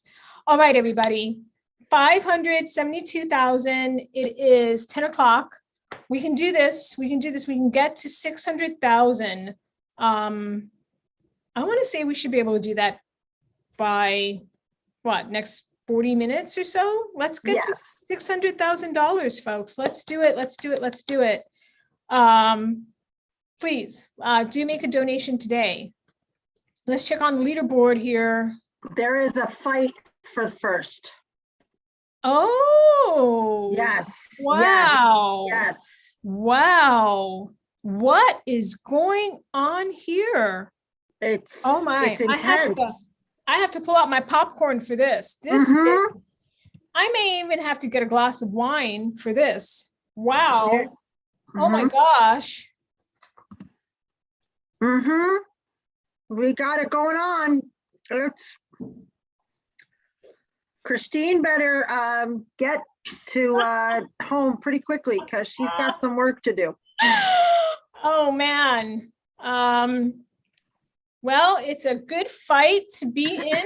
And we will see, Boys and Girls Clubs has never won. No. I don't believe, well, I mean, they may have actually won a grand prize because they are, well, I don't know, actually, I'd have to go back and check. They may have won most money raised, and then Christine has won in the past most donors, because quite frankly, nobody can beat her 313 donors at this point. She's, I mean, again, that's just a phenomenal number.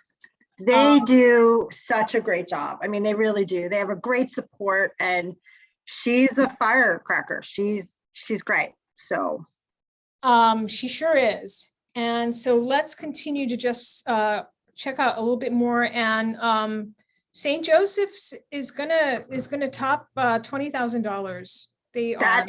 I am so proud of Mickey and her team. It really is. It's phenomenal. Really is phenomenal. Yeah, they're definitely going to get there. And you guys are going to get your goal to 10,000. I know you will. I think so. I have a couple of a couple of donations we're working right now as we speak. So every bit helps, as you know. Absolutely. Absolutely. And I can't believe that following you is St. Peter's. Well, we can't let that happen. Don't let, Cannot let that happen. I am not Kentucky. We are gonna. Right, that's right. It's gonna come down to the wire here. It's gonna come down to the wire, but we love them. We're very supportive of St. Peter's, but well, they won enough this year. They're not taking it from me. So you hear that, Peace Care supporters? Let's go. I do want to go over the prizes. So obviously we have, and again, we have 20,000. I want to say we actually have a little over 20,000 because I did award some e-cards at a brunch kickoff that we had last week. I actually have some donor prizes to award as well. So we have a little bit more than $20,000, but essentially on this page, the vast majority of the cash is 20,000. We've got our grand prizes that we have divvied up. The match minutes are all gone, those two match minutes, and we'll find out at some point how much those match minutes actually generated. but I'm going to guess they were in the neighborhood of $20,000 each at least. Oh, easily. And then we have our grand prizes, and the committee, the steering committee this year did recommend that we break up the grand prizes so that we have a first, second, and third in each of our categories, and there are 4 of them. We first look at both small and large nonprofit, so we divide the category prizes up by that. And then we look at most funds raised, and for us, something that's very important is most unique donors engaged. So we'll have grand prizes first, second, and third this year for the first time. Our Peer to Cheer prize is going to be awarded to those organizations that have peer-to-peer fundraisers that have actually raised at least $500. This may take me some while to go through after the night is over to find out. Yeah, that's going to take a little while because that's, it's specific and it's. Yeah. But if we have more than 3 organizations that are eligible for the prize, we're going to have to do some random picking. But we have 3 prizes like that to give out. And we had 4 freshman year winners. So I do want to just call out our winners.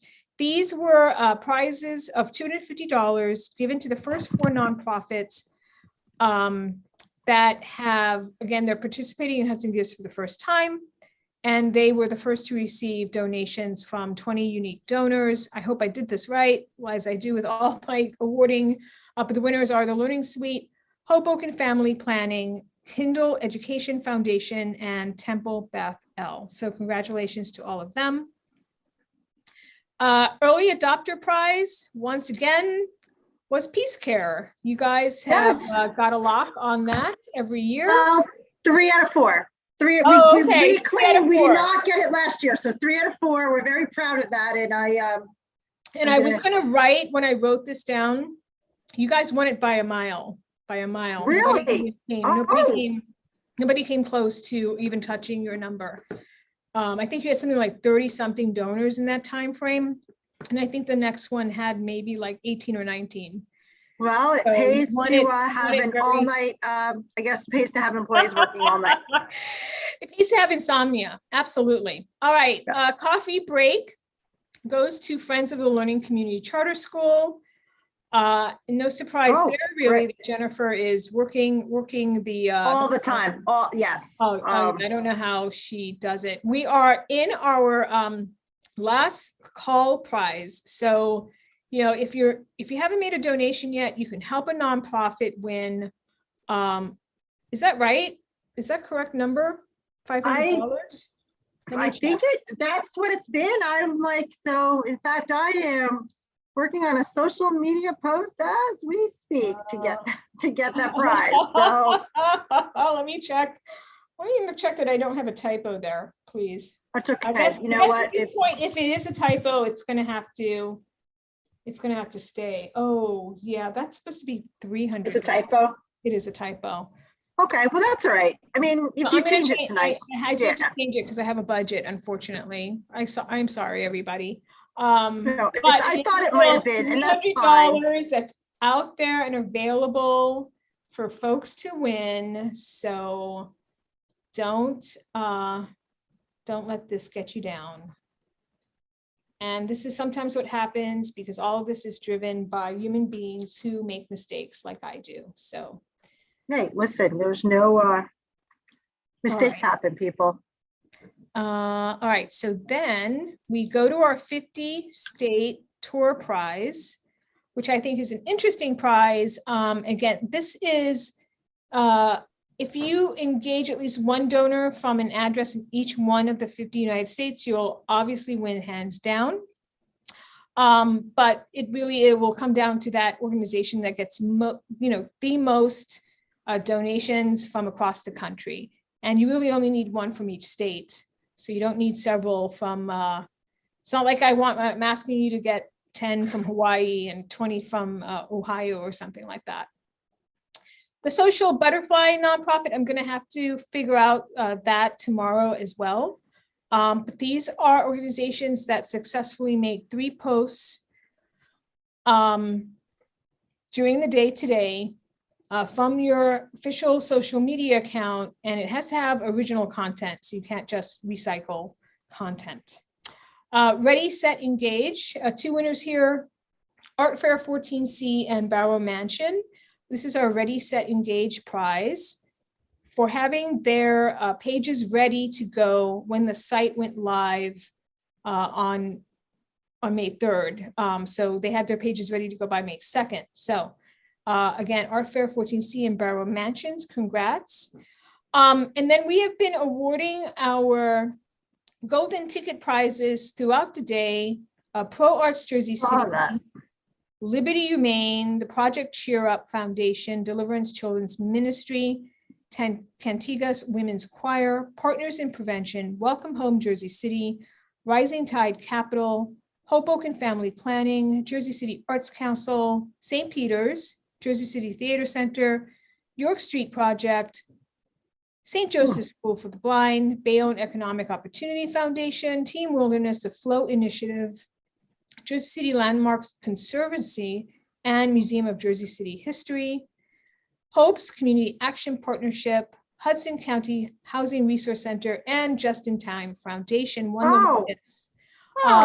Congratulations. And I can actually award a prize right now. We can do our 9 to 10 p.m. prize, and we can watch it get on the board live.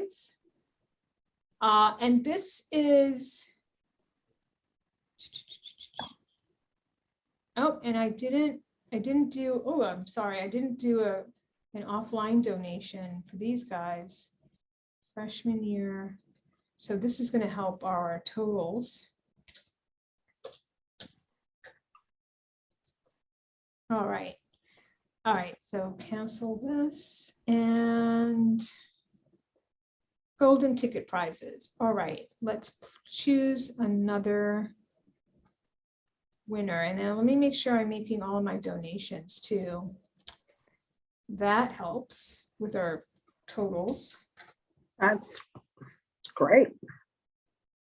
All right, I'm just checking. So every time I pick a winner, I have to add an offline donation. So I'm making sure that I'm doing that because those offline donations do get added to our total. So I just added $400 worth of congratulations. That's great. Added the donation. All right, so 9 to 10. And this is a $150 prize. It's based on whether or not you literally got a donation for your organization in that hour time frame. And if you did, then you're in the raffle to be chosen for a prize. And we use a random number generator. So I pull a list of all the nonprofits that have gotten a donation, and then I assign them a number. And then I do a random number generator.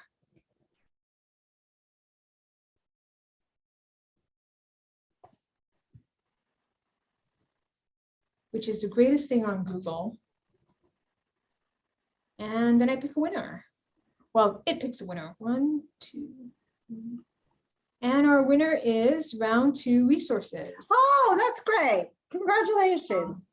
Congratulations indeed to Round 2 Resources and Wendy Lamada, who has been a Hudson Gives participant every single year. Good for her. I know that she, I believe it's mostly a volunteer driven organization. I hope I'm not correct on that. So congratulations to Round 2 Resources. I'm going to add the donation and it's a little bit like being the wizard from The Wizard of Oz. Yes, it is. It's very strange. Okay. And there it is, Round 2 Resources. Congrats. We have 2 more of those prizes to go. Registration Superstars, Art House Productions, and Peace Care. You also won that. Yay. Wow, you guys did well with your prizes so far. We did. You could win up to 1 more. And then we also have Teacher's Pet. So these are prizes for registering when the site opens for registration, which is in January. So if you want your nonprofit to be part of Hudson Gives next year, I already know the date of our registration for next year. Registration is going to open, drum roll, please. I believe it is on January 23rd. Great. Which is the fourth Monday? Yes, that would be the fourth Monday. It's the fourth Monday in January. It's always the Monday after the Martin Luther King. Yes, That's the 23rd. And Hudson Gives next year is going to be, I don't know why I'm talking about next year already, but on May 11th, but there you go. Then we have our Teachers Pets Award. These are folks who showed up for training. And Teacher's Pet number 1 is for anyone who showed up to both of our boot camps with Chris Tuttle. So we sponsor and host a social fundraising boot camp. It costs nothing to attend if you are a Hudson Gives nonprofit. And so those went to St. Matthew Trinity Lunchtime Ministry and Act Now Foundation. And then Teacher's Pet number 2 went to the MFL Foundation for Cancer Prevention and the Jersey City Preservation Alliance. All right, so we have our Hudson County Trivia Contest prize. Let's see what emails I did receive and if anyone has sent in the correct answers.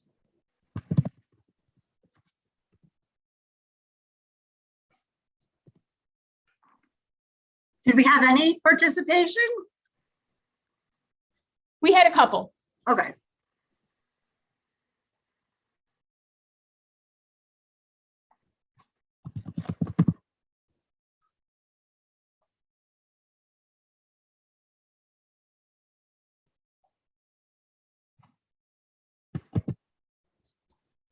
I just got a nice note from somebody who donated to one of the nonprofits I'm raising money for. So just a shout out to Ann Gilman, who gave a gift to Gift of Adoption. I'm going to get back to you, Ann, on your email, your very nice email. Thank you so much. Brad, well, thank you. Thank you, Ann, and thank you for taking the time to not only donate, but send a note. All right, so I got 1, 2. It looks like I've got 2 entries into. 2? And then one person did their entries more than once, which I think is okay because, let's see. I guess we should go through the answers and see which of these 2. Yeah. And we never really get more than like 3 or 4. So, okay. And I really do think that these were these were hard. So They're let's hard. do it. You told me to make them hard. So I did. If they were easy, then I'd have 100 entries. I know. That is true. That is true. All right. So let's do, I'm going to just pull up your file then, the trivia file that you sent me with the answers, like the whole shindig. All right. Okay. Oh, you put them in. All right. Okay. So there's So now, name the medical school that was once a part of Jersey City Medical Center. And the answer is Seton Hall College of Medical and Dentistry. Medicine and dentistry, or? No, I thought it was medical and dentistry, but I probably have typos in there because I didn't know they were going to be shared. But yes, because I can't. Oh, gotcha. Yeah, I said of medical and dentistry, but it could be medicine and dentistry when it's essentially the Seton Hall College of Medicine and which Dentistry. no longer exists. Like it's out of existence, but now they're like reopening up like a whole healthcare campus. So. Oh, really? Yeah, apparently this was around in like I think from the 40s to the 60s. But one of my coworkers shared how when she was a kid, that's where they used to take kids like for fluoride treatments and dental work. So oh wow, really? Yeah.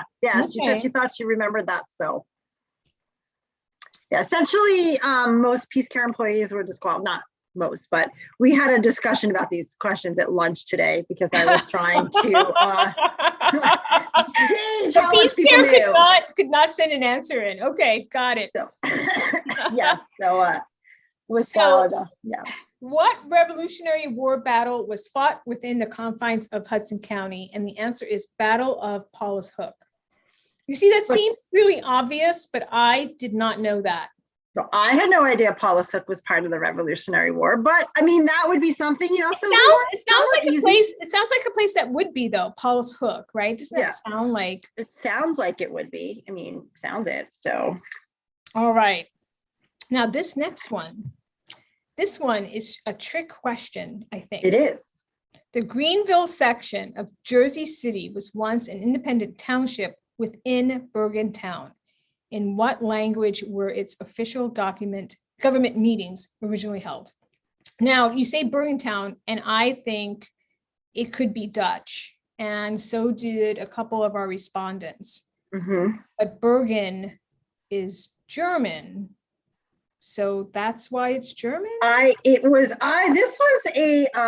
was one that was shared with me, a bit of trivia was shared with me from Rob Bertabello.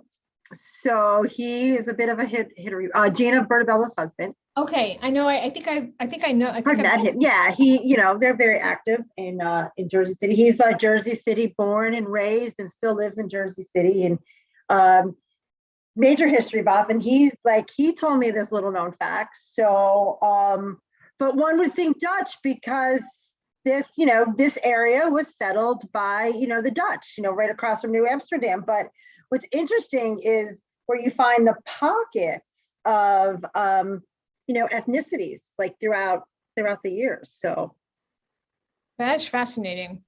All right. Yeah, I wouldn't have thought German. That's interesting. All right, now this next one has a very, very long explanation. There's also this is one about the largest terrorist attack on U.S. soil prior to September 11th. And where did it take place? And so it was called the Black Tom explosion. Right. So Black Tom, I guess, was an island, like a man-made island in the Hudson that winded up with some landfill. And so, yeah, I put this little notes in so we could talk about it. And it was really fascinating to me. I want to learn even more because I have to tell you, I never even heard of Black Tom before, doing this. German agents detonated US made munitions that were set to sail to Europe to help the Allies prior to the US entering World War I. And the explosion created a detonation wave that traveled, oh my gosh, at 24,000 feet per second, with enough force to lift firefighters out of their boots and into the air. Where did you get this from? Oh my gosh. Fragments from the explosion traveled long distances, some lodged in the Statue of Liberty and other fragments lodged in the clock tower of the Jersey Journal building in Journal Square, more than a mile away. Holy cow. Stopping the clock at 2:12 a.m.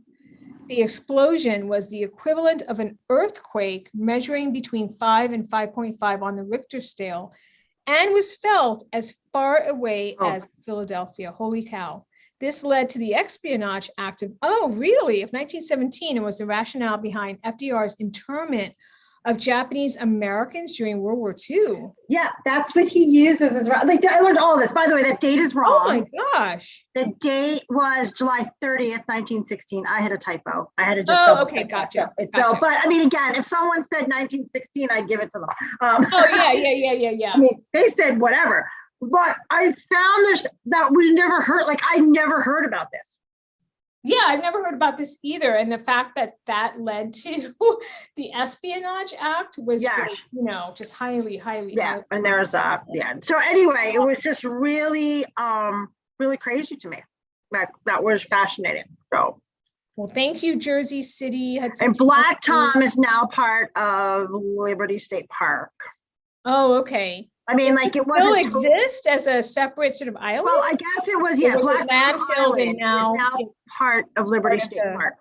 Gotcha. Understood. So, all right. Which Catholic church in Hudson County features a replica of Sicily's Black Madonna?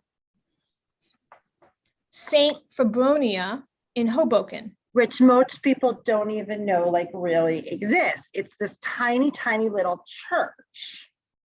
That is, yes. Mhm. Where, do you know where is it in Hoboken? Yeah, I do.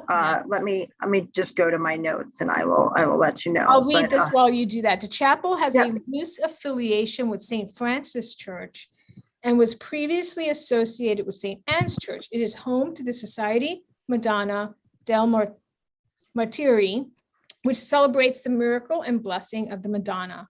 The feast is traditionally held on September 8th, the universal feast of the Nativity of Mary. Huh. So it is on 5th Street in Hoboken. 5th Street, okay. It's not far Probably- from St. Francis. It's not far from St. Anne's. It's not like anything in Hoboken is far from each other. Yeah, I because mean, it's so small, but, you you know. probably like passed it a million times, or Yeah. well, I haven't been to Hoboken a million times, but I probably passed it and never knew. Wow. It's this tiny little like yellow church. It's a Catholic church that like no one really knows about, but it's like a miniature. It's like Oh, it's a wow. really, and it only holds about 50 people all squeezed together. I'm gonna have to. I really want to go there. I've got to drive. I got to. Daniel Attilio, am I saying that right? From Yes. United Way? Oh, Yeah. wait. Is that where he does his he has done mozzarella making? Right, but it's, I don't think it's there. It's at the society, but he wrote a book about this. Oh, he did. Okay. So, Okay. yeah, he did write a book about like this whole, like it's loosely affiliated with the society, and I actually want to learn a lot more about it. So if there's Oh, anybody wow. out there who, you know, wants to, you know, let us know. It's, I just thought it was a really cool piece of history. And then I also, like I said, found out that my great grandfather laid the stone in the crown. So it's wow. Yeah, so yeah, you it's, have to go visit just for that. Absolutely. yeah, I think it's like it's not open all the time. So I think you just have to know when to go visit. when to go visit or when you're I'm allowed gonna to. have Or to you look have, for it myself and make sure I do a drive. well, maybe we'll make a pilgrimage. Yes, to see absolutely. it. That's I right. think it would be great. Pilgrimage of Saint Febronia. in Yes. Hoboken. There we go. All right, number 6. I thought I knew this. It turns out I was right. The Holland Tunnel was the first viaduct to feature this technology, and that is mechanical ventilation. That's what I thought. That Yes. includes, but I wouldn't have known the rest of that. It includes a system of vents that run perpendicular to the tubes. Yeah, so it's, I don't know. It was Oh, really wow. very interesting to me. Awesome. That is the only one I would have gotten right, frankly. Well, that was that in of itself, that's very impressive. I just remember, you know, my dad was from Harrison, and every time we went through the tunnel as a kid, he was always like, you know, some guy from Harrison laid the tile here. So I always think of Harrison when I drive through the Holland Oh Tunnel. my gosh, you really are a Hudson County person. I grew up in North Arlington, which might as well be Hudson County. Not that far, But yeah. no, but it's really like, and really what is North Arlington at the time? It was everyone who like came, you know, it was the next migration from Jersey City to North Arlington. And right, you yeah. go on the edges first and then. Yeah, exactly. So Number 7, the Lembeck and Betts American Eagle Brewing Company is affiliated with which brewing company still in existence? This is really baffling. I would never have guessed this. Most people think Budweiser. Yes, that's what I thought. I thought, oh, this is easy. It's got to be Budweiser. Yeah. No. Yingling. Oh my gosh. So Yes. Peter Betts apprenticed with his brother-in-law, D.J. Yingling, and the Eagle pays homage to the association with America's first brewing company. Oh, see, the weird thing is I never think of Yingling as even like German, but I guess, I don't know. Yeah, I mean, I guess it's like, I mean, and like a lot of the German settlers, you know, what we think of, you know, Pennsylvania Dutch, German, whatever, but now, you know, now that we're talking about Lembeck and Betts, you know, Peter Betts in that Greenville section of Jersey City. So now it makes the answer to number 3 maybe a little bit more viable. Well, it's like there is a lot of there's a lot of German ancestry in this region. I actually don't think I would have known that, because I do think of New York as like very Dutch. I would have thought of New Jersey by extension. That's just really interesting. Yes, and I actually went to college with 2 of the Yingling girls and the current brewmistress. So, all right, so you're not going to believe this. What? Who our winner is? Who is it? Who is it? Paul. Courtney Little from Art House Productions. Oh, well, they're trivia people. So clearly Meredith Burns and Courtney Little are truly trivia people. She got most of these right. She did get number 3 wrong. She thought it was Dutch. That's okay. And number 5, she had Our Lady of, I don't even know how to pronounce this, Czestochowa? Oh, Czestochowa, which Czestochowa. Okay. Yes, Where is that? That would be, no, Our Lady of Czestochowa, actually, I'll be honest with you, as I was researching number 5, I stumbled upon Our Lady of Czestochowa, which led me to the Black Tom explosion. Oh, really? That's How how did it do that, that? yes. That's weird. Yeah. How did it do that? It has something to do with, all right, now I'm like, my curiosity is now repeat. Well, I think I know where Courtney's going to give her donation to. Yes, we do. And so for the 3rd year in a row, Art House Production has taken the trivia prize. That is just hilarious, frankly. Czestochowa. That is a interesting. Is that Czechoslovakian? Is that what is that? It's I don't Polish. wanna- I think it's Polish. Polish, of course. I think it's Polish, but of course. Yeah, it was. I'm just not very good with words and like their Yeah, well, like where they're sourced from. But you're right. That does sound Polish now that I think of it. Especially the last part of the word hova. Something, wait, there, I think some of the explosion, there's a commemorative stained glass in Our Lady of Czestochowa Catholic Church in Jersey City that commemorates the Black Tom explosion. And where is the church exactly in Jersey City? I'm looking that up right now. Where is that? I want to say it's, Sussex Street, 120 Sussex Street in Jersey City. Gosh, I feel like I need to do like another extensive walking tour of Jersey City or something. Well, now I feel like so much history in Jersey, in places like the Northeast, you know? Oh, you stumble upon, I mean, it's all like crazy. Now I'm thinking that next year we need to take the trivia contest up a notch and maybe do some sort of scavenger hunt. We should. Like the week before. That would be cool. Find these locations, take a picture and submit it. Oh, that's a great idea. I love that. That's awesome. So that might be fun if we get we get it out there and then make people take pictures with it. They can do it as a group. Exactly. Oh, I love that idea. That's fantastic. You came up with some great questions. How did you research? How did you research these? Did you ask? I asked some people, and then I was trying not to just Google. So I was just like, when you kind of go deeper into it, I mean, it's been a fascinating week because I've learned a lot. Like some of them were too easy, but now I was like, oh, maybe they could have been a little easier. If I had done this, thank you for doing this because I was, I was going to finally sit down last night and try to do, I would have come up with silly, easy questions. Okay. Like, no, but that's okay. So maybe you would have had more participants, but no, it's okay because hopefully people were listening in and learning something. And I'm glad to report we're almost at 579,000. I'm sorry, we are at I was about to say 580,000. We're like, what? Is that $79 away? So somebody please make a $79 donation. So we can make it to 580, and I'm going to I'll tell you what, thank our 2 participants in our in our trivia contest, and I'm going to email Courtney. You are the winner. Who, the second person, could I make a $25 donation for them to get an e-card? Oh yeah, Just absolutely. because, can I do that? Like, yes, absolutely. Yes. I'll forward this to you right now. Okay, great. Just because, you know what, I mean, you should And get something it was for really the participating. difference. It was the difference in one answer. The Well, first- know. the first question about the medical school. Okay. So. Okay.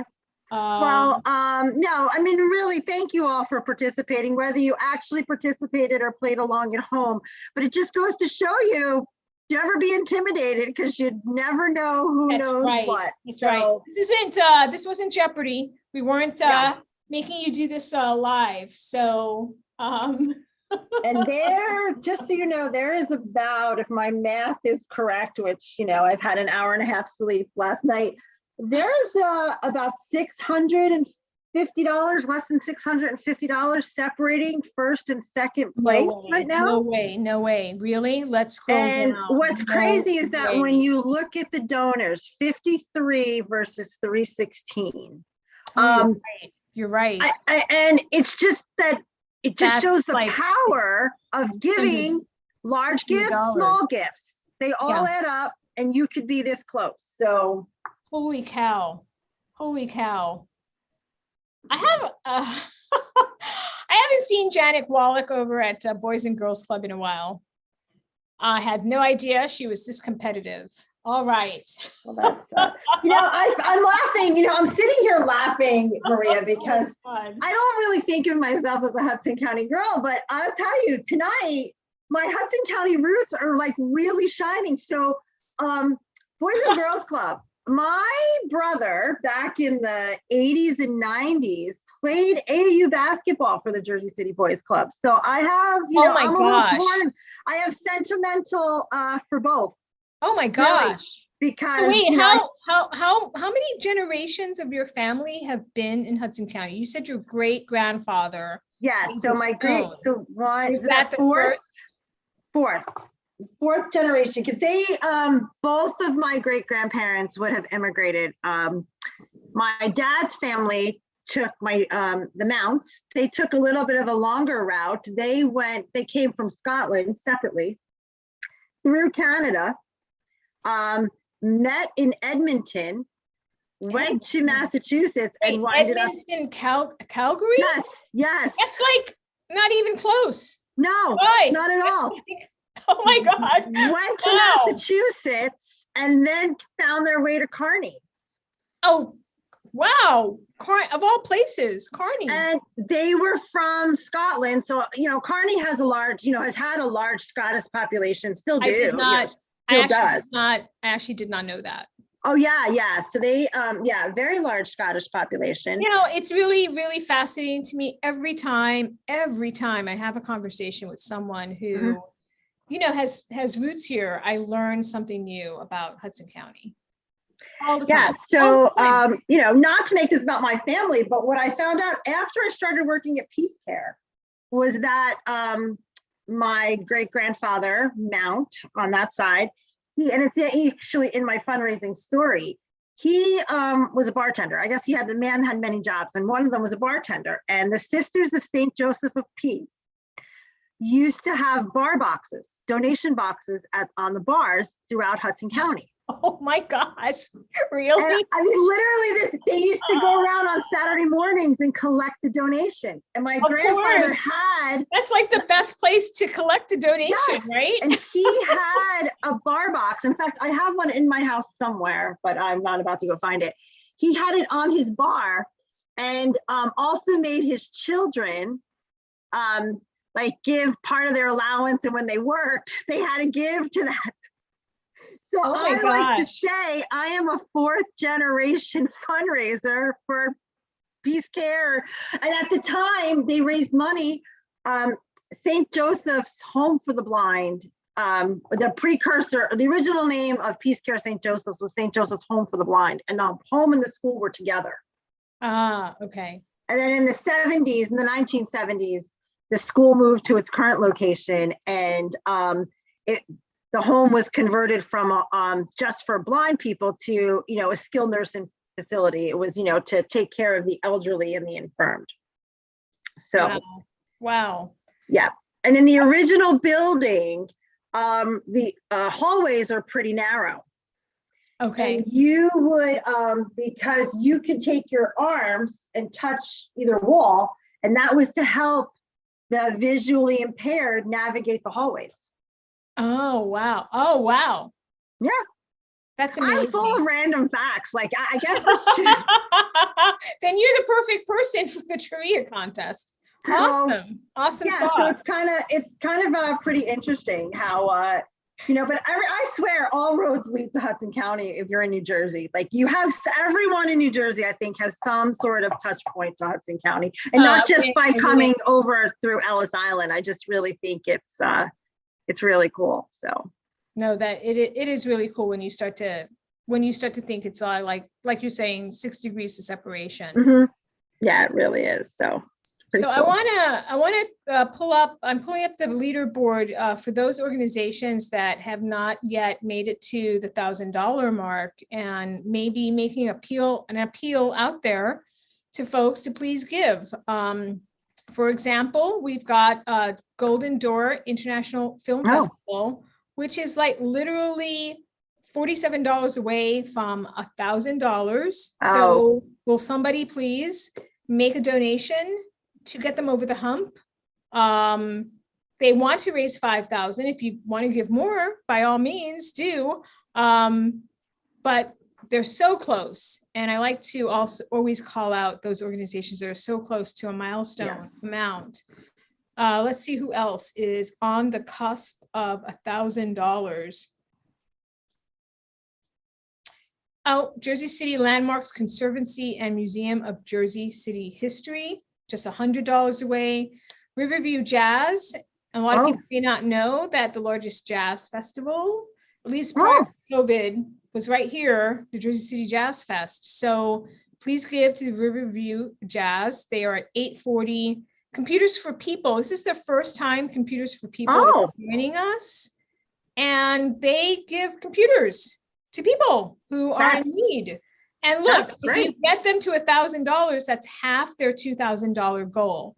So somebody please help them out. Somebody they're in Hoboken, and I think what they're doing is amazing and obviously so important for our local economy to make sure people are, connected, like we all want to be, to this thing called, I want to know, the internet.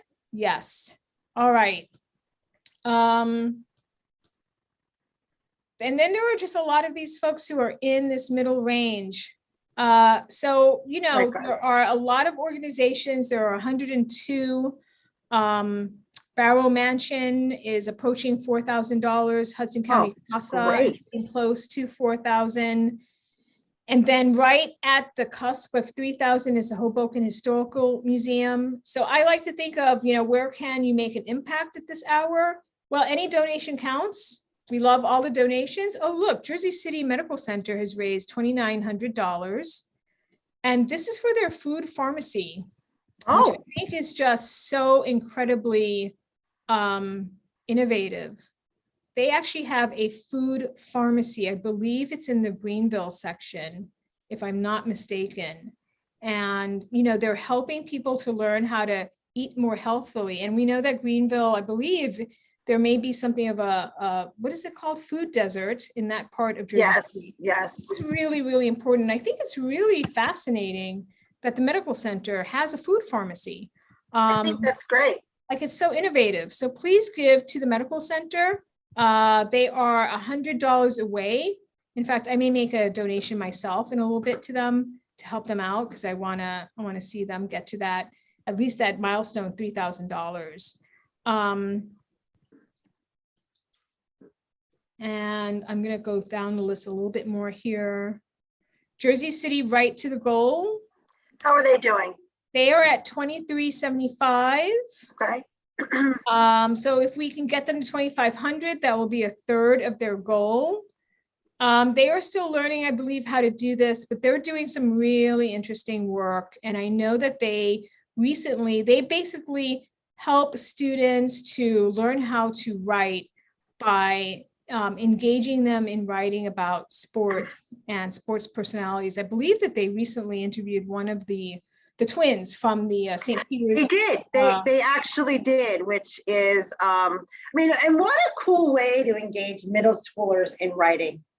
And to be able to interview, you know, honestly, I'm going to say an internet phenomenon, because not only internet, like everywhere, you know, what St. Peter's University's basketball team did this year to put not only this basketball program, but their school and even Jersey City, I don't want to say on the map, and now these kids are in middle school and they're interviewing these players that, you know, that really took, you know, put the madness in March Madness this year.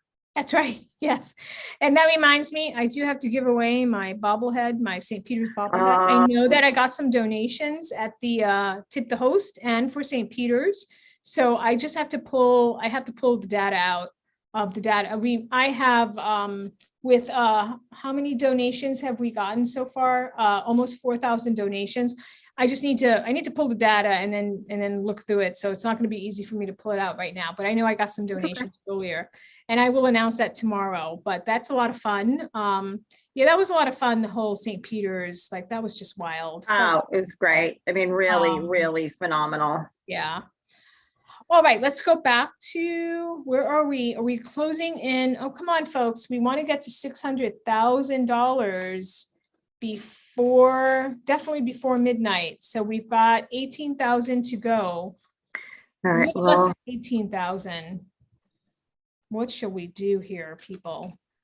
And you know, Paul Dennison went to have a drink somewhere, and he didn't invite us. You know, he said he's working the bar, but have you seen any donations coming in? Is he working the bar? Really? He said he's working the bar for donations, but I just think he might be working the bar. I'm not really sure. Has Wendy been trying to, no, Wendy's not been trying to get in, has she? I hope No, not. she said she was gonna do it when she got home. It was when we were on hiatus. Got it.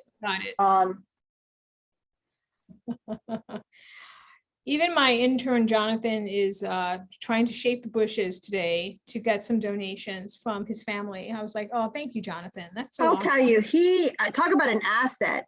He's a sweetheart. We're losing him to, he's been our intern for everybody who's watching from NJCU for a year. He actually started right about when I did my face painting last year. But he wasn't here. He wasn't here on the day of Hudson Gibbs last year. So this is essentially a year, and he is moving on to KPMG. I'm so sorry that he is. Well, I'm sorry too. They are how could you go on and get a job in New York City where you'll probably make lots of money? How could you do that? How can you do that? I will tell you, they're very lucky to have him. So they are. He's a wonderful. I hope they know young that. Man. He is really, really phenomenal. He is. So he's a guy. We love him here and wish him the best and thank him for his support of Hudson Gibbs. So shout out to Jonathan Cantata, student at NJCU and our intern, or part-timer really, for the past year here at the Chamber. All right, and Paul, Paul Dennison of Jersey City Theater. I hope he is, I know he is. I know he's working. If he, because he's competitive. He's very competitive. Oh, and look, 589. Weren't we just at 582,000? And all of a sudden we're at 589,000. Oh, maybe. Was it from? Wow, what happened? Let me do a check. Or was it just that my browser had to catch up, or? I don't know. Let's see if somebody made a huge donation to someone.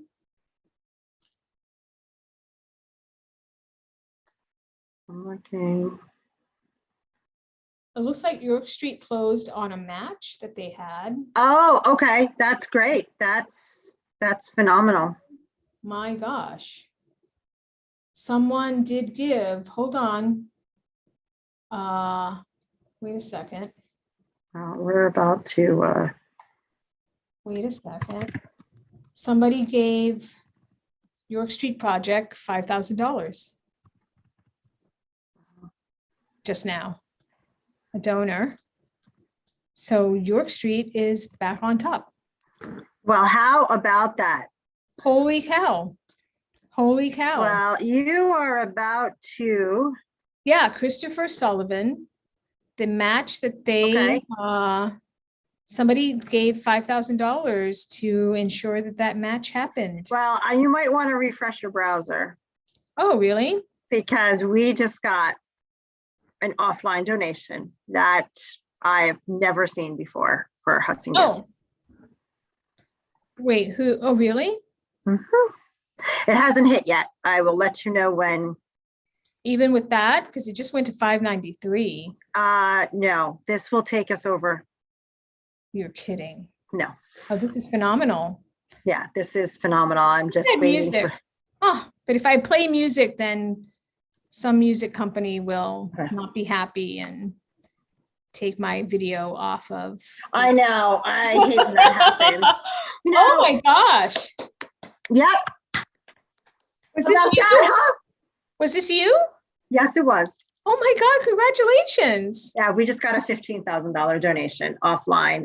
Somebody just committed to giving us money for our Elder Grove, for 3 Elder Grove gardens, complete Elder Grove gardens at $5,000 each. So oh my God. Thank you. They want to remain anonymous, but thank That you. is, of course, Thank of course. you. Oh my God. Thank you. Oh my God. That's amazing. Because you were talking about that just this morning. I said, let's get you to that 10,000 so you at least get and then we'll talk about getting you more. Yeah. Oh my gosh, congratulations.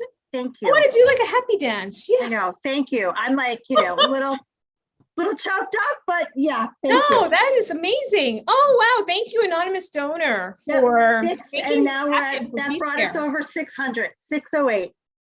Oh, yay. And thank you for getting us over 600,000. This is amazing. And wow, I'm like so excited for everyone. Yay.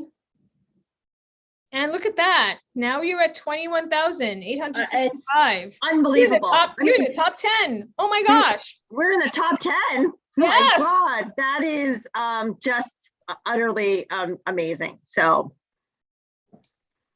and it's all the hard work. It's all the good work that you guys do. And not only that, I'm looking at these numbers and, just not to belabor the Peace Ministries, but in my head, I just think that the 3 of us are at over $100,000 collectively. Oh, yeah. Absolutely. Absolutely. So, really Look at the where power.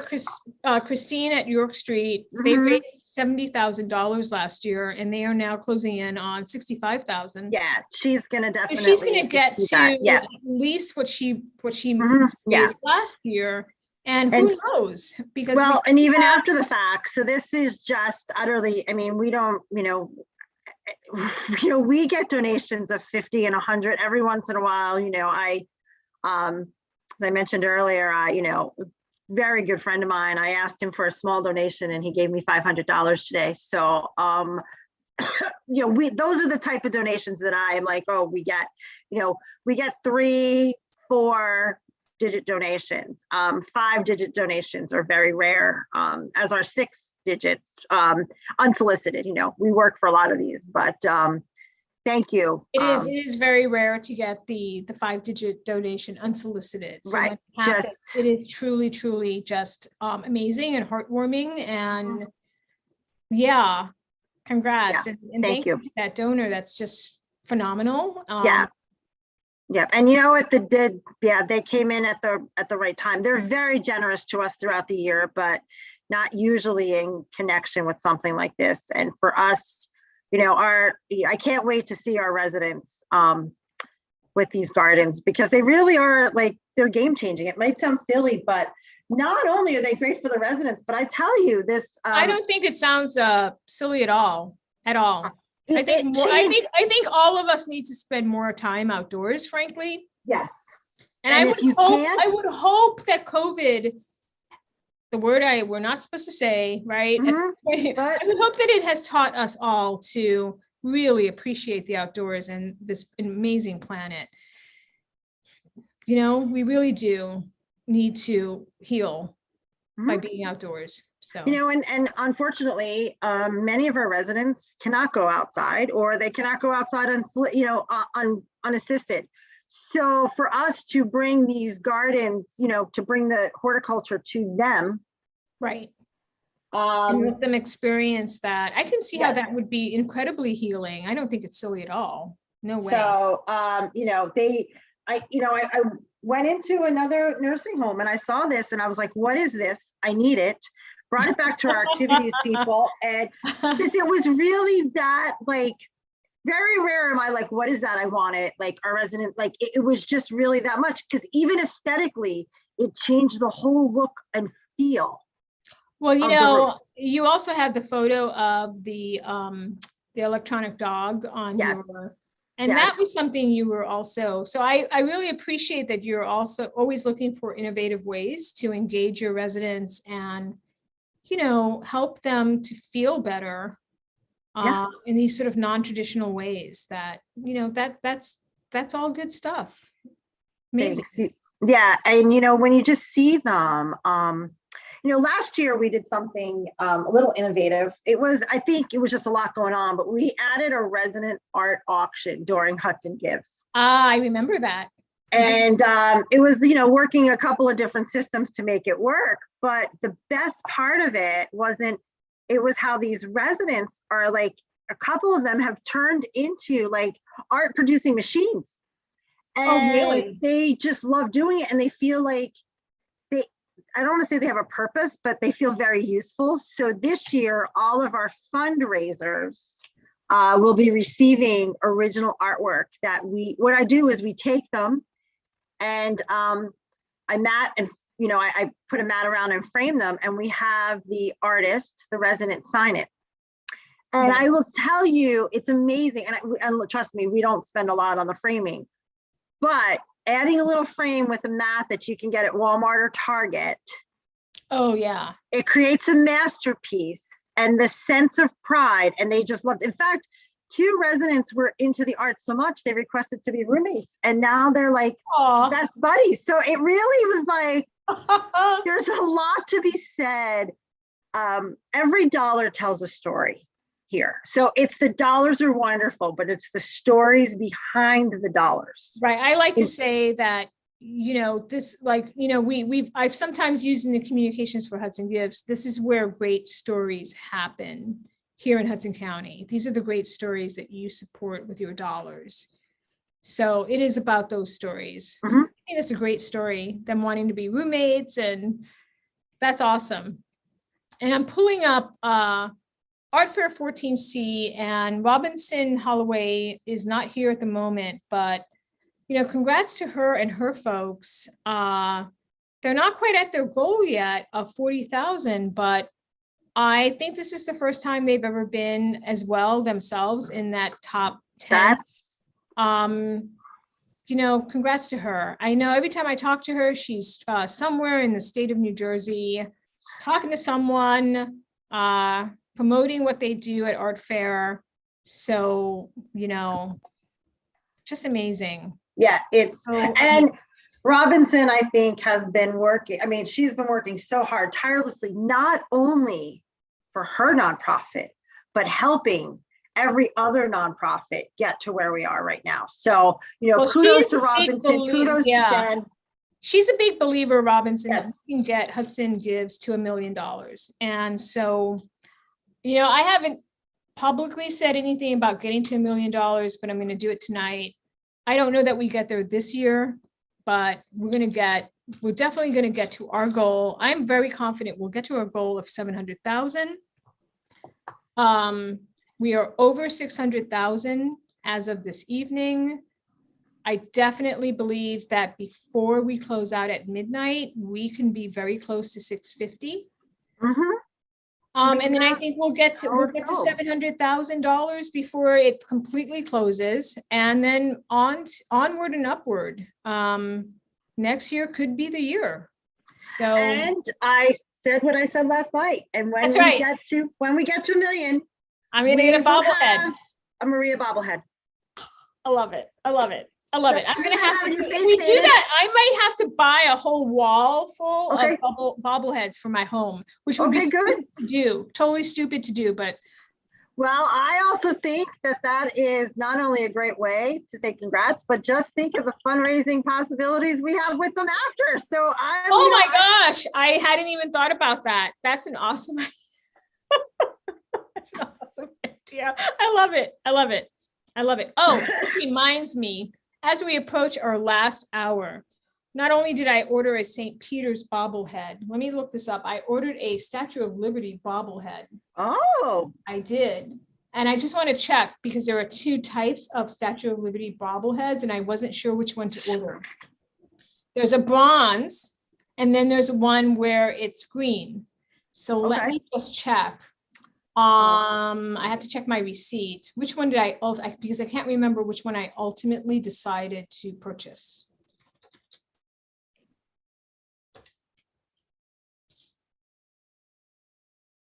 You know, and the reason why we were talking today at lunch, I'm giving, you know, some nonprofits some other ideas too. So internally, I said to our employees, I sent out, emails and text blasts and whatnot and said, so if you make a donation between midnight and 6 a.m., we'll have lunch for you tomorrow. Oh, really? So that's why, hey, listen, a little lunch went a long way. Food is like a huge motivator. Food is like a huge motivator. I totally get So that. a little lunch went a long way because we had that early adopter prize and I'm not letting that up. So everybody out there, don't even bother trying to get future early adopter prizes. Michelle and Peace Care have that all. No, so, you know, but again, that's why we were chatting at lunch today because we were sitting together. That's why I actually, stopped at lunch today. Just because I ordered it and, said thanks to our team who made the donations. And I had another group who came together at 12 o'clock to do the minute match. Oh, wow. But then I had a phone call and I missed it, but that's okay. Yeah, that minute match, if you don't get it like immediately. No, but again, it's like ready, set, fire. And I was on the phone and I'm looking at my phone and I was like 12, and it was, every little bit helps. It sure does. Man, I can't find my receipt from the National Bobblehead Museum for the, what's going on here? Let me find this. It's got to be here somewhere. And if I can't find it today, I'll have to find it later so that I do for some reason I feel it this year, and maybe it's because I did stay up till 3 a.m. Probably not a good idea. Probably not, but it's like Christmas. How could you sleep? It's like I couldn't sleep, and the adrenaline just keeps me up. But I am feeling it now as we approach the 11. It is 11 o'clock. You only have another hour to go. All right, and we really need money. Adrenaline is going to carry you. You could Here sleep we in go. tomorrow. We need at least $40,000 to get to 650, and then we'll hit our goal over the next week. I'm confident of that.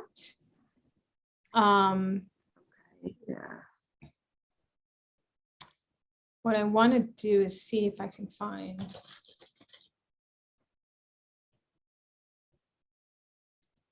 I just saw a Facebook post from Project Cheer Up. Their first year, they're at 600. She put a call out to get them to 1,000 by midnight, which I think they can. Project Cheer Up. Yes, if everybody can go to let's go to their page. Yes. Project Cheer Up. I don't know if folks remember. Do you want to tell the story of like how they came about? Yes, they came about because when everything shut down, we had there was a group of energized cheerleaders with all this energy and no place to put it. So they decided to do Project Cheer Up, where they taped cheer up messages for folks and sent them out. I believe they were cheerograms. So, Yes, we had one for we had Hudson them- Kids they were here in 2019. 2020. It was the year. Oh, 2020. I'm sorry. That's right. The year of the pandemic. Yes, and I everyone. have like a weird time warp thing that No, happened around the start of pandemic. So 2020. That's correct. And everyone who donated to Hudson Gives got a cheergram. That's of right. Thanks. And we That's had the right. girls on. We had the That's founders, right. those 4 young That's ladies. right. And now it is turned into a charity. And those young ladies were in high school at the time, I think. So Yes, they were young. They're still in high school now. I think they one are. is graduating. Okay. There's one June. There was 4 that started, and there's now 3 juniors and a senior. So the one will be moving on. And I'm actually texting Andrea right now to tell her. I'm going to play this video while you do that. Okay. It's on their site. Let's watch this. Okay, great.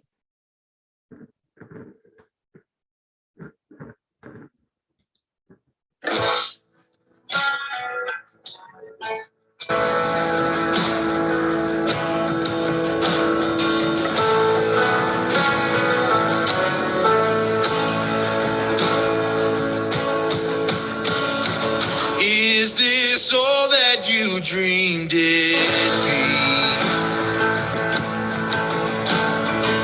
Ending up here, ending up with me. You could have gone anywhere, been anywhere. You stole my heart like a thief on the run. You're not much for taking chances, but you're taking a chance on me. And now we're building bridges as far as the eye can see. And I never thought I'd find anything close to all that I knew you would be. Ain't it beautiful? Darling, beautiful. With you here next to me.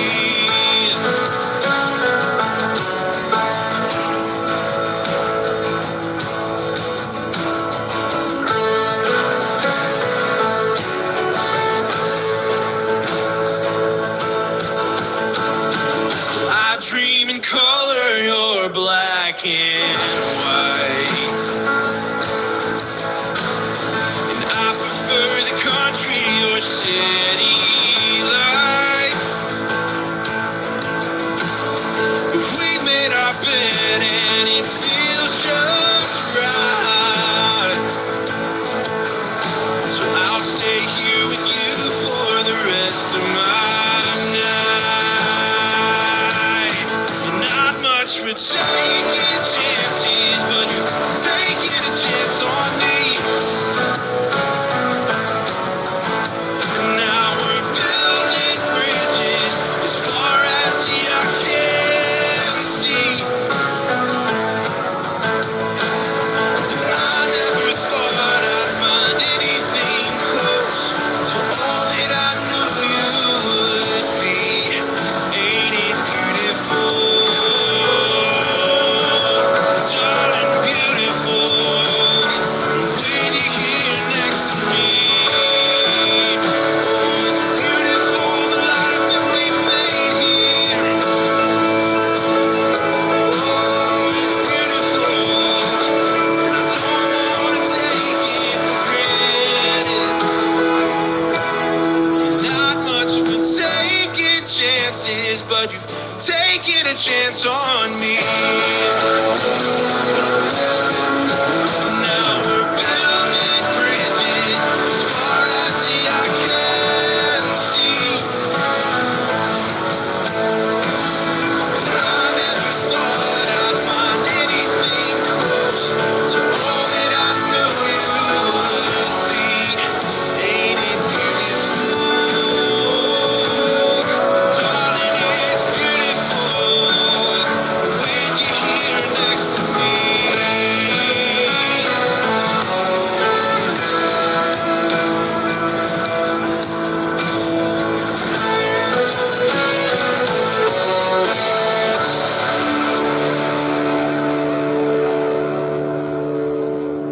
just remember when they did that video for us, and the first time I watched it in 2020, I literally like started crying because it was so, like, it was just so amazing that they did that for us, and it was touching. And so yeah, let's give Project Cheer Up a boost this evening and get some dollars to them. And they are a young nonprofit, and I love the idea that they're spreading cheer. Who doesn't need that in this world?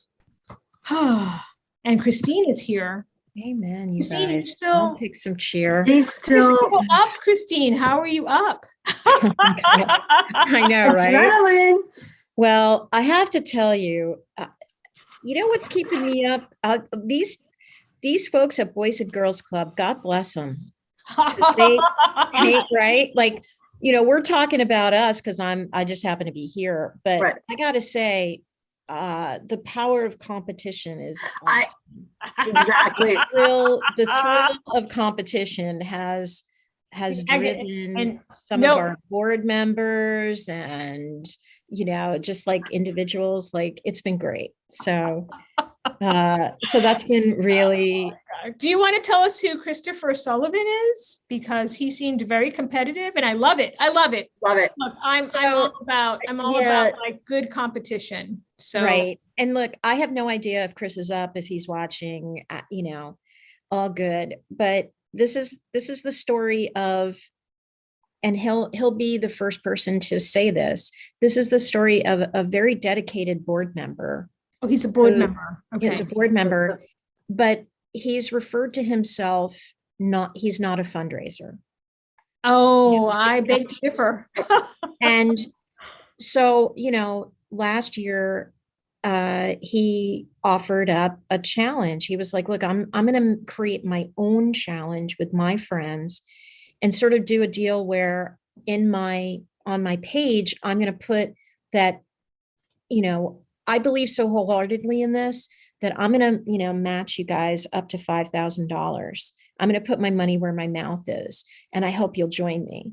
And he's always he said, I have incredibly generous friends. So when he, you know, put the word out there, it kind of faded. You know, some folks would get in, right? And then it would fade. And the whole concept of like, you have to ask people a lot of times, not because you're being, you know, a nudge, but, you know, look, the emails pile up and you know, you get sidetracked, all that good stuff. So the fast forward is, he has figured this thing out, and I, you know, now I refer to him all the time. He's actually on the development committee now. He's a retired auditor. Or, you know, is he really? Yeah. Oh, that is interesting. He's yes. That's not, I mean, you're an auditor. I'm going to make an assumption. I'm an introvert. I'm going to assume he's an introvert because that's what auditors typically are. Now I'm making some assumptions, and that's not, introverts like myself don't feel comfortable fundraising, but I'm going to venture to guess he's really good at it, right? Because he's like salespeople, introverts actually make the best salespeople, which is counterintuitive. So anyway. Yeah.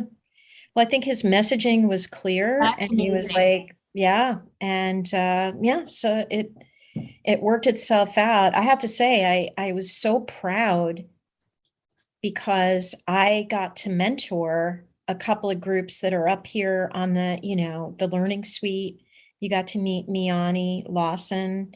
Oh my gosh, they're amazing. Oh my God. Well, first off, I remember Layla, her daughter Layla, before Layla was here, and her sister, I think her sister Nwandi got on, and Nwandi lives in Atlanta, and she got on the Zoom as well, and she's amazing. She's a great video producer, so we may need to hit her up for, you know, she's produced a lot of the stuff that I use for York Street. And actually during COVID, I brought her in on Zoom on a laptop, and she was able to direct a local videographer, and we created a beautiful video that we used for Hudson Gives last year.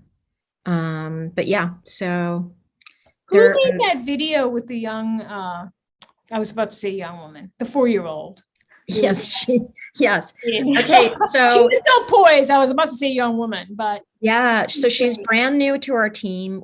Her name is Cameron, and yeah, so Cameron's been part of the team for 4 weeks, and gosh, wow. she's unbelievable, right? Like she's like great. And so, yeah, Rose and I did another video together making a big announcement. We had a $10,000 match challenge that launched at 6. And Oh, it was pretty funny. You guys could use a laugh. So let me see if I can find this YouTube and I'll share it with you. Yeah, absolutely. Yeah, it's pretty stinking funny. Rose basically is a newscaster in this particular video. So that 613,000. Come on, people. We want to be at 650 by midnight so that we can get to our $700,000 goal. We are needing $37,000 more by midnight to get to that goal. So come on, folks, let's you can do it. We know you can do it. You know we can do it. Actually, I was going to make some final donations myself. Let me see if I can do this. Where was I? Oh yes, here we are.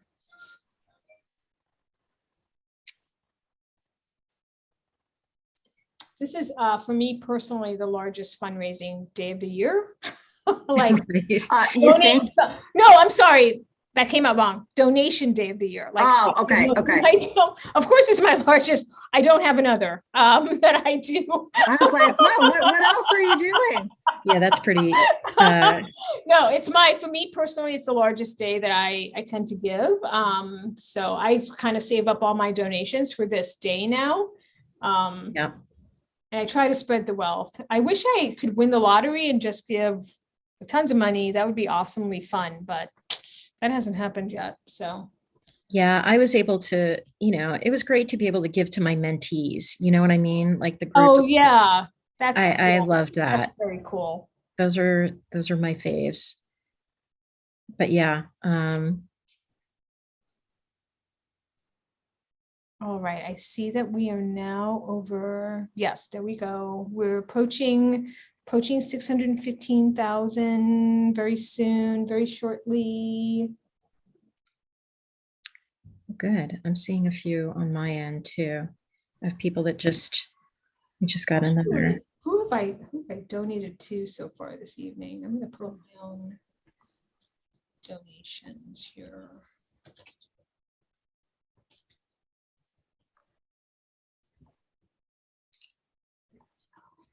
Yeah, I'm kind of scouring through my donors to see who's close to their goals. Like, do we want to? Yes. Anybody want to move the needle on their own campaigns?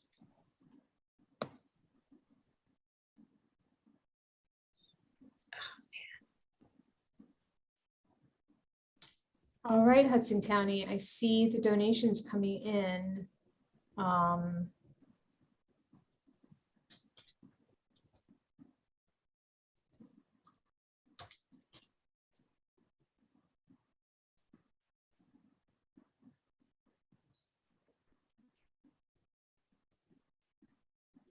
And like anybody else, I have my favorites, which is hard.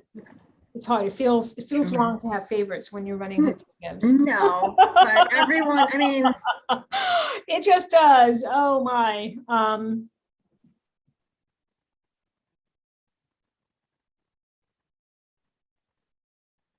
All right, I did make a donation to Peace Care. Yes, you did. Thank you. And I made a donation to Second Chance Toys. They're new to Hudson Gibbs, and I guess they're smaller, but I just love what they're doing. So I gave a donation to them. I gave a donation to Church World Service and I do every year because I love what they do, and I'm really so pleased to see that they have finally sort of cracked the what's the word? Cracked the. We have a relationship with them. Oh, do you? Yes. I feel like they finally have figured it out this year, and they have really been perseverant. They've done it. I want to say they've done it every year since 2019, and this is the first year that they've done well. And so it's taken them a while to figure out how to do it. And I'm like so pleased for them that they have figured it out this year. So Church World Service, kudos to you. They're doing great. They have a relationship with the Congregation of the Sisters of St. Joseph of Peace, and we, I'm not really sure if we're supposed to talk about exactly what our relationship is, but anyway, let's just say that we're in a partnership. And Hey, it's just us. It's just us, Michelle. Yeah. We're good. You go ahead. I sometimes think that if people are looking at their name, they think maybe it's just about a religious, but what they do is they work with refugees. And that is so important right now. We all know what's going on in the Ukraine, which reminds me, I'm going to give a donation to Welcome Home Jersey City as well. They also work with refugees and do great work. So let's do that. Yeah, no, we have a property that we have, worked with them on, and that we're actually housing refugees. Oh, wow. Yeah. And Michelle, they're right by us. Well, yes. Some are right by us too. It's actually pretty cool to watch the whole, and not only that, I believe we're working with them on employment as well. So yeah, so it's pretty cool, like finding jobs for, so it's not just, it's everything. It's the whole kit and caboodle. I just whatever remember that is. I also have to make a donation to the Jersey City Reservoir so that I can get on the list to get a tour. Oh, is that what happened? Oh. That's what Sarah Burrows said earlier when I interviewed her. To make a donation of any amount to the Jersey City Reservoir Preservation Alliance. They're going to try to see if they can get some folks in there between restoration projects. But you have to donate, folks. So I'm doing that. I've never been there. I've never been to the reservoir. And it's just fascinating to me that this reservoir is in the middle of Jersey City. So here we go. As am I. As am I. Oh, wait, that's the wrong one.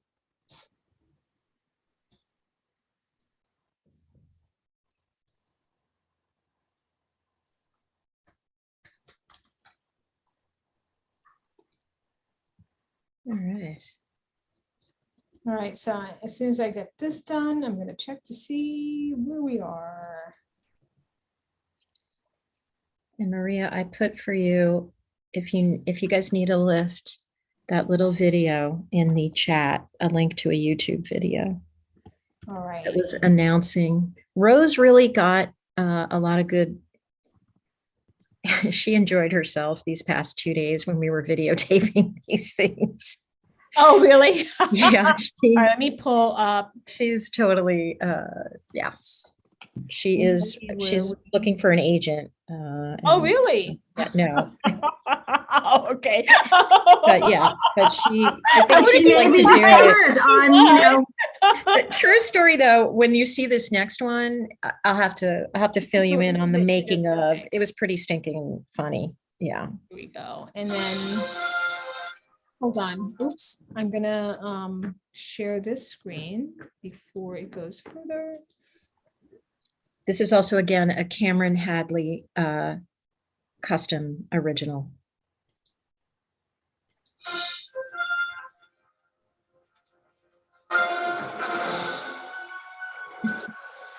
This is YSE News. I'm Rose. This is hysterical. Christine. I have an exciting announcement. Federal Farm Credit will be matching gifts up to $10,000 that you give to us to our street project for Hudson Hills Page. Ask your mommies and daddies to stay up past bedtime. That's right, Rose. This challenge only lasts until 9 p.m. Gift giving doesn't stop there. Hudson Gift challenges end tonight. However, Moving to York Street project doesn't. It's a year-round opportunity. More on this story later. For YSP News, I'm Christine. Oh my God. Oh my That's God. the best. Oh my God. Give Oh that my kid God. an Oscar, I swear. Like, wow, she's just too Yeah, I tell you what, hilarious. that is, Wow. oh man, that warms my heart. Like she is, just so you know, between every line, she She's like checking her cuffs and like she was taking off the jacket between every line Oh, because really? she was like, I don't like it. I don't think I like it. You know, it was like Oh too my goodness. sensory and Oh my goodness, she's oh, hilarious. man, that was great.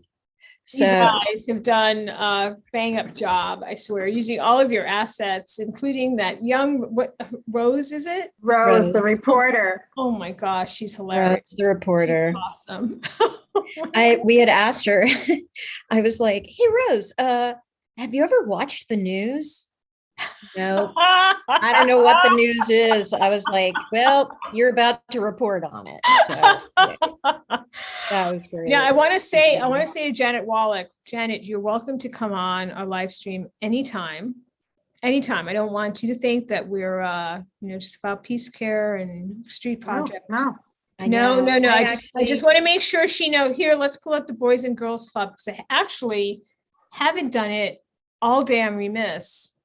Because they've just been doing so well. They've been unbelievable. Oh my God.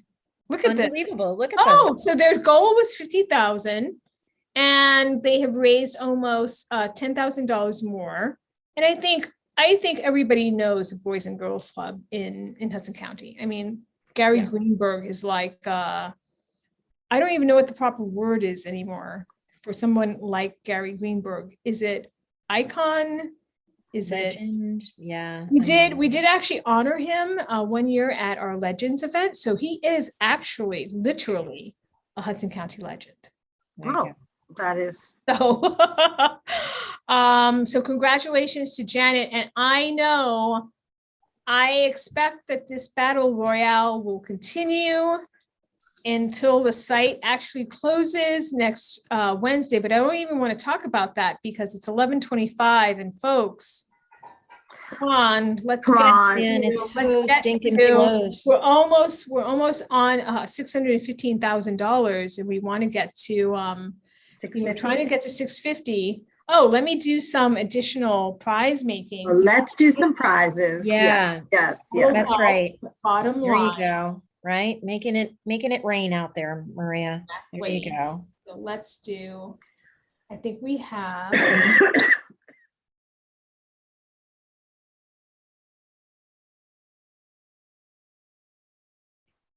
We have a couple more to do. Golden tickets to award. Let's do that. And then, did I hear back from Courtney? Let's see. I haven't, but I'm pretty sure Courtney is going to want her trivia prize to go to Art House. So I will award that as well.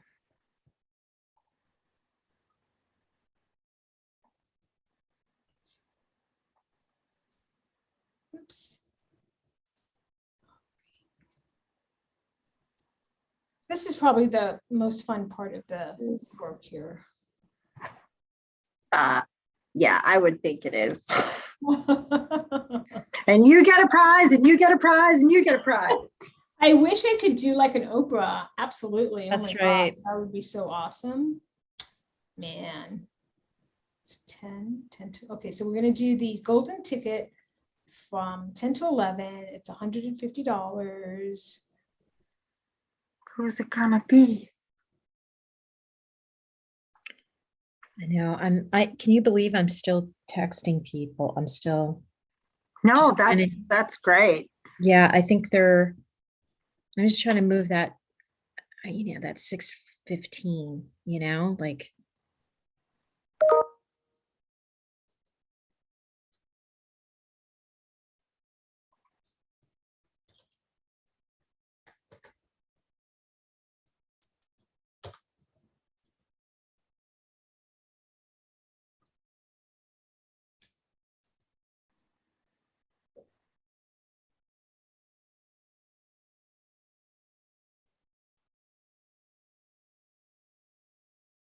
All right, Home Sweet Hudson is our winner Oh, congratulations. Oh, hey. of our 10 to 11 p.m. golden ticket, $150.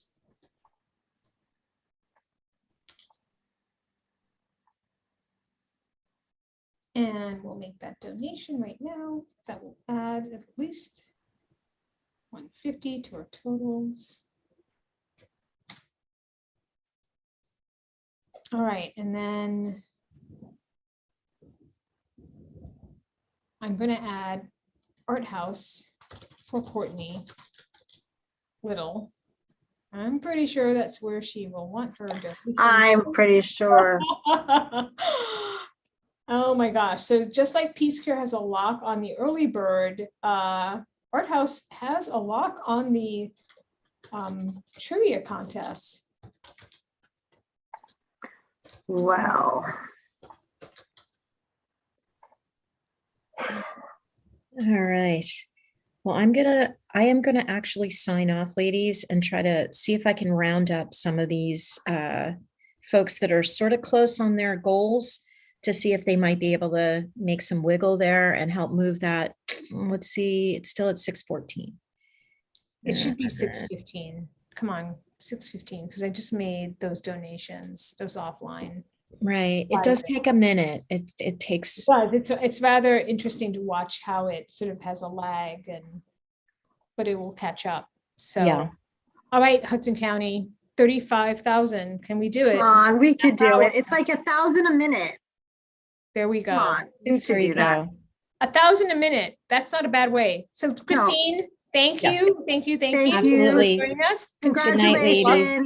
Yeah, I'm gonna go round it up over here. So 30 minutes. We can get this done, girls. I'm going to call Paul as well, Paul Dennison. I know Yeah. he's still fundraising.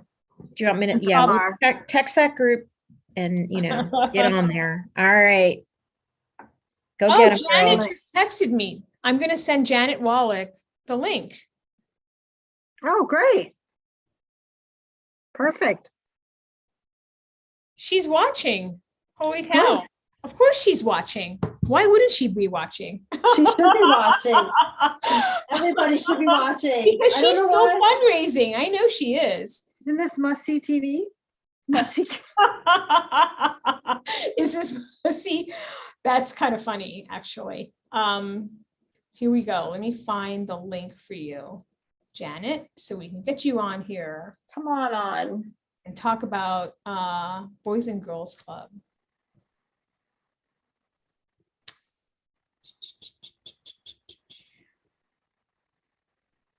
Here we go. I'm going to copy and paste this.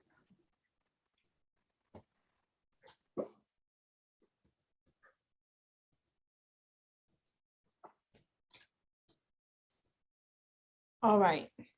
So hopefully Janet can make it on. While we're waiting for Janet, I'm going to call Paul Dennison. I swear to God. He goes out drinking. He doesn't invite me. What's going on here? And he's not raising money. Yeah, are you raising money, Paul, or what? What are you doing? I'm going to let him know that he's on the line. Hello? No, he's not even picking up. Who knows what he's doing? Oh, Wendy's here. Hold on. Wow, good. I'm going to stop my share because what happens is I can't see okay, so I think Janet is joining us and Wendy. Cool.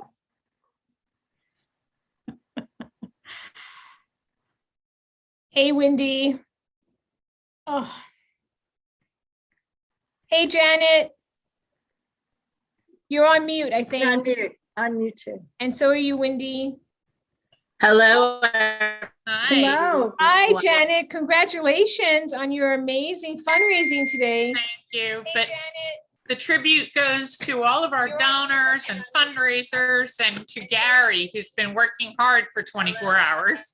Oh, really? Oh, has he been really?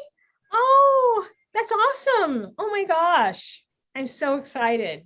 I'm excited for you guys. I'm excited for everyone who's been out there shaking the bushes and making it happen. Who is that on your lap? This is Griffin. Is that Griffin? I knew it. Griffin is your pet entry. He's really a cutie pie. He really is. All right, I know I saw him entered for the pet parade, so I'm still gathering entries. There was just so many. I'm gonna have to announce the winner tomorrow, so hold on, Griffin. You may or may not win, I don't know. Oh. We'll see how this goes. All right, I know I saw him entered for the pet parade. So congratulations on your fundraising. Is there any particular set of expenses that you guys are going to be using your funds for this year? How this goes. Congratulations on. Somebody's got feedback. Is that? Might be me. Set of expenses. Okay. You guys are going to be using. I hear my voice in the background. Okay, that's better. So Janet, what are you guys going to be using the money for at Boys and Girls Club?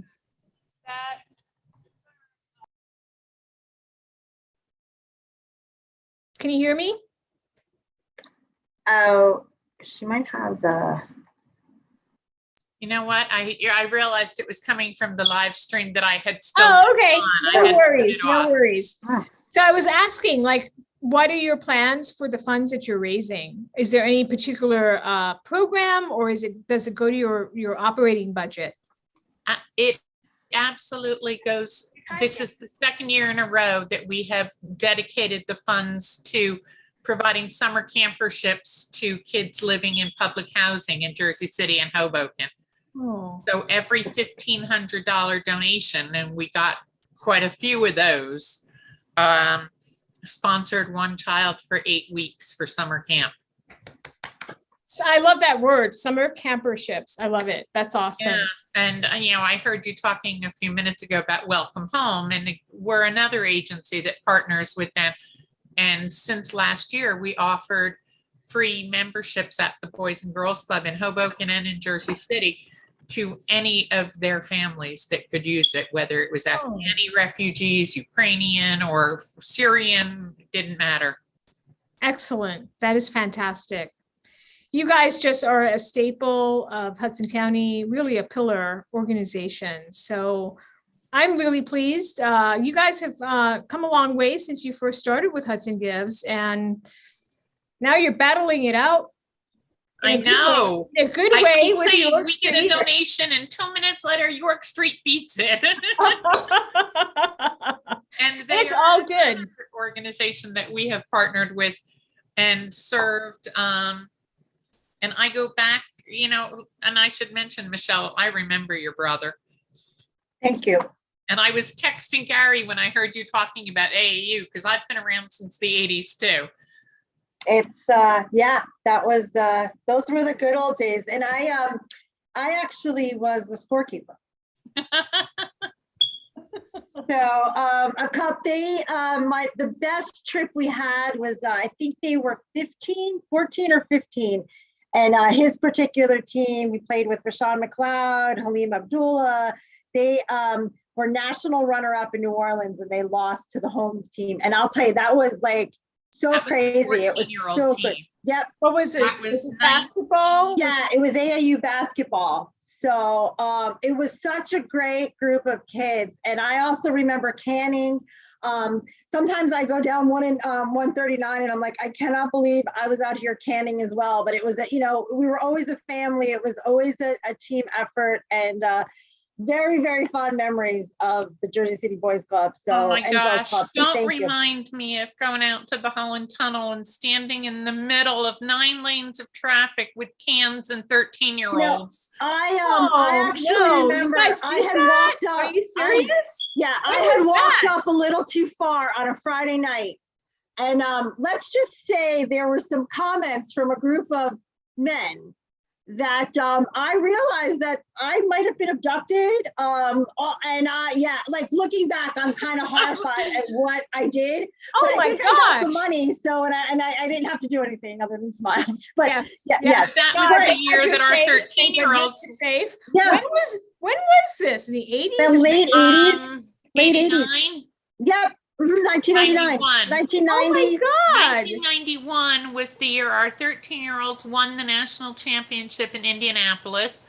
They went to, and I took them to New Orleans for biddy basketball. That was the month before they went to Indianapolis as 13-year-olds.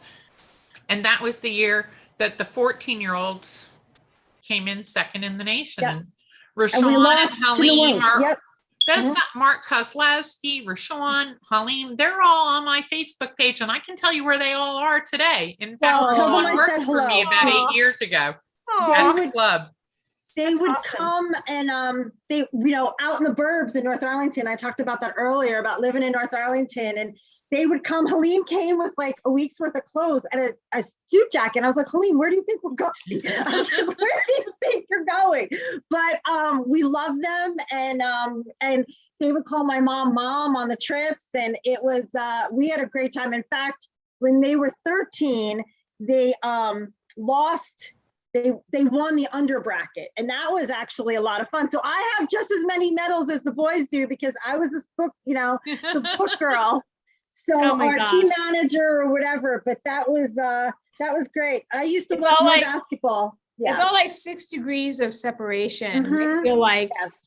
you all have that. And Wendy is like somebody who like today knows everyone in Hudson County. And I just know everyone in Hudson County because I know you all. That's all. Isn't that right, Wendy? You are like Miss Hudson County, Missy, so I don't want to hear it. No.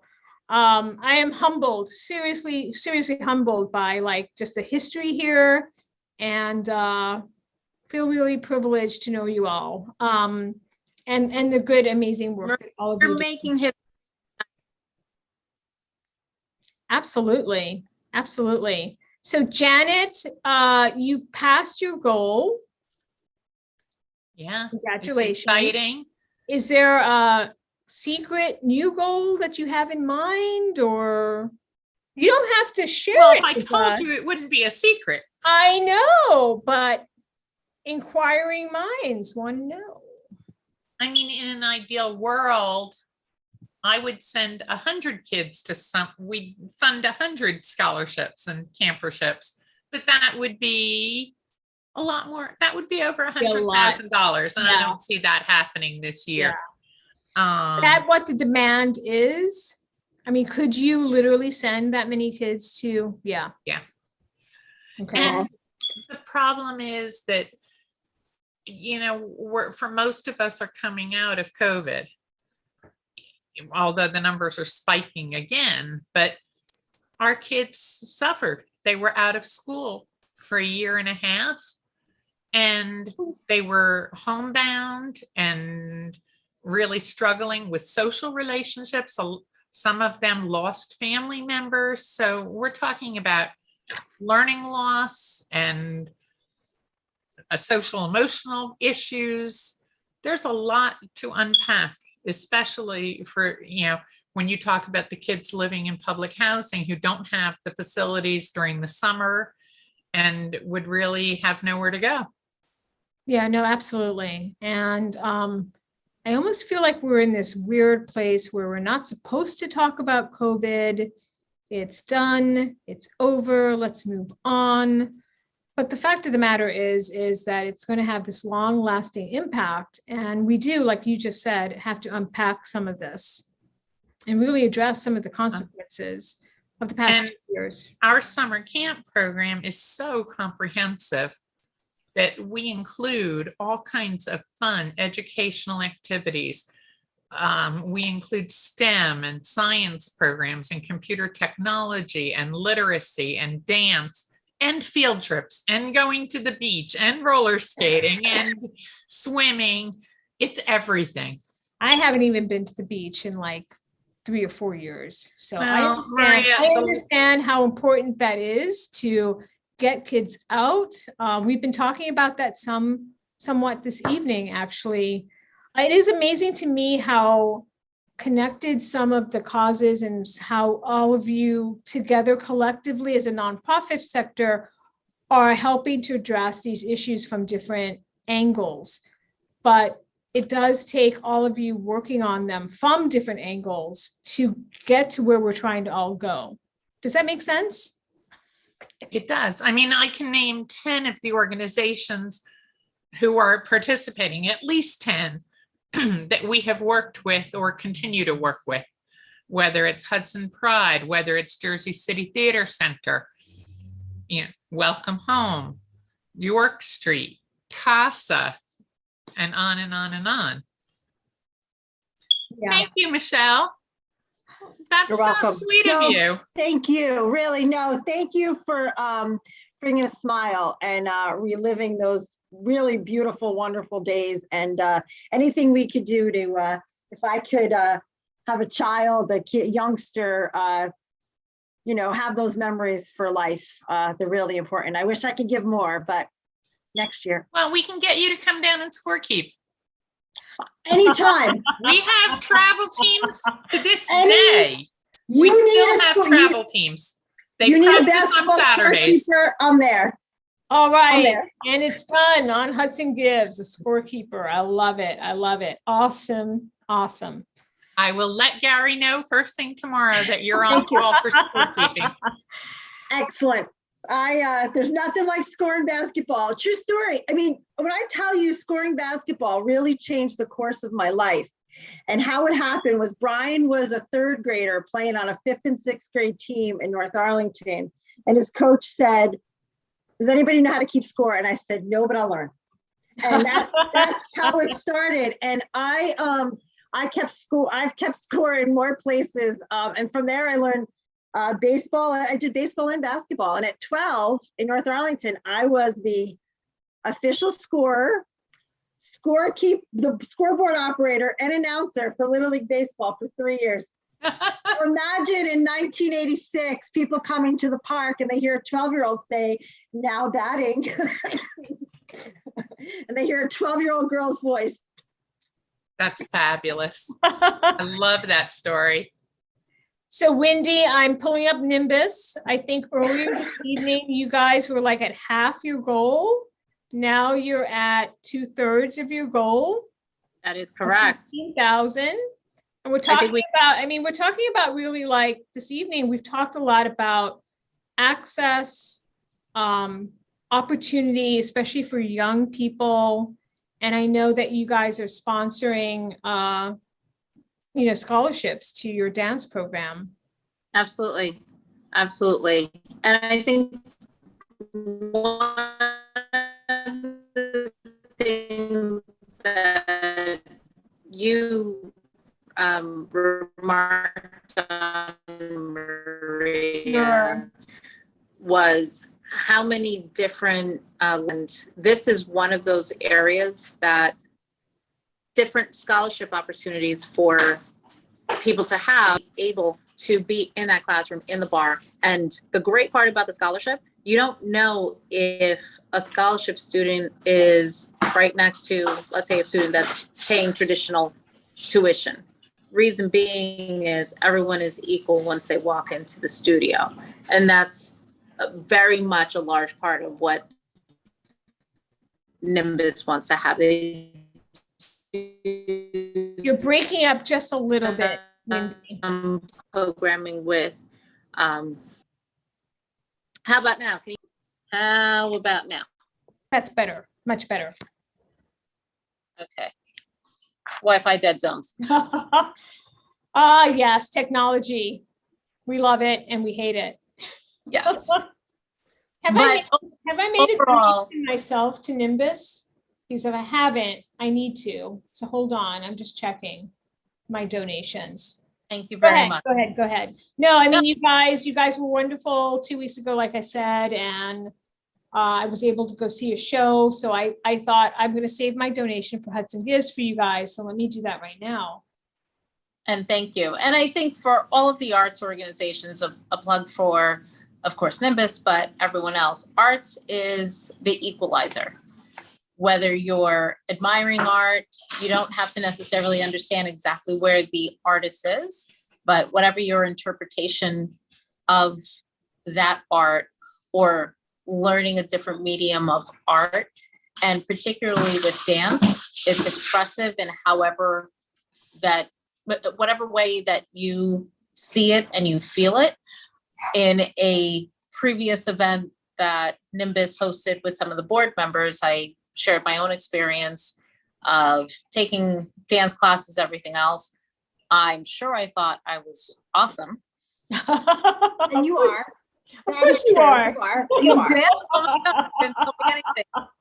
But to see the talent specifically at Nimbus, these are all trained dancers in the fine arts that they have committed their lives physically, spiritually, artistically, specifically to this art. That's what has kept me involved. And I think one of the equalizers, like the arts, and I can say the same thing about golf, but that's a different conversation, is just being out there and being able to admire this beautiful talent and take it in whichever way. And the scholarship is the best way to make that entry. I had an opportunity. My parents put my sister and I in classes, and the scholarship classes gives the same opportunity for students to take the arts from just the classes that they're doing at, let's say, JCBOE and beyond. Yeah, no, it's so incredibly important. And, you know, I also think that something like dance and other performing arts also allows young people to get comfortable in their own skin, which we don't really appreciate, but is so important as we become adults and have to make our way in this crazy professional world. So agreed. Kudos to you all. And Michelle said something earlier, even for some of the seniors and bringing in the entertainment at the facilities. They look forward to that. Mm-hmm. Whether it's a different form of entertainment, it's different when you are seeing a performer, whether it's an Elvis impersonator or someone else coming in. It just taps into a different part of all of us. And if you have the arts that you can bring someone a little bit of joy, why not do it and have that? So I pitch that back to Michelle and bringing that to people who are at a different point in their life, that it's going to bring them some entertainment with whatever is going on with them. You know, the one thing about the arts too is that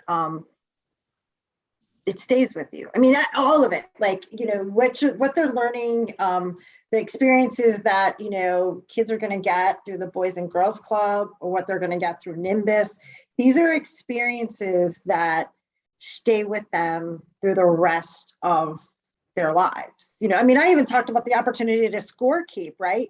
But that opportunity to score keep turned into an opportunity to announce at 12.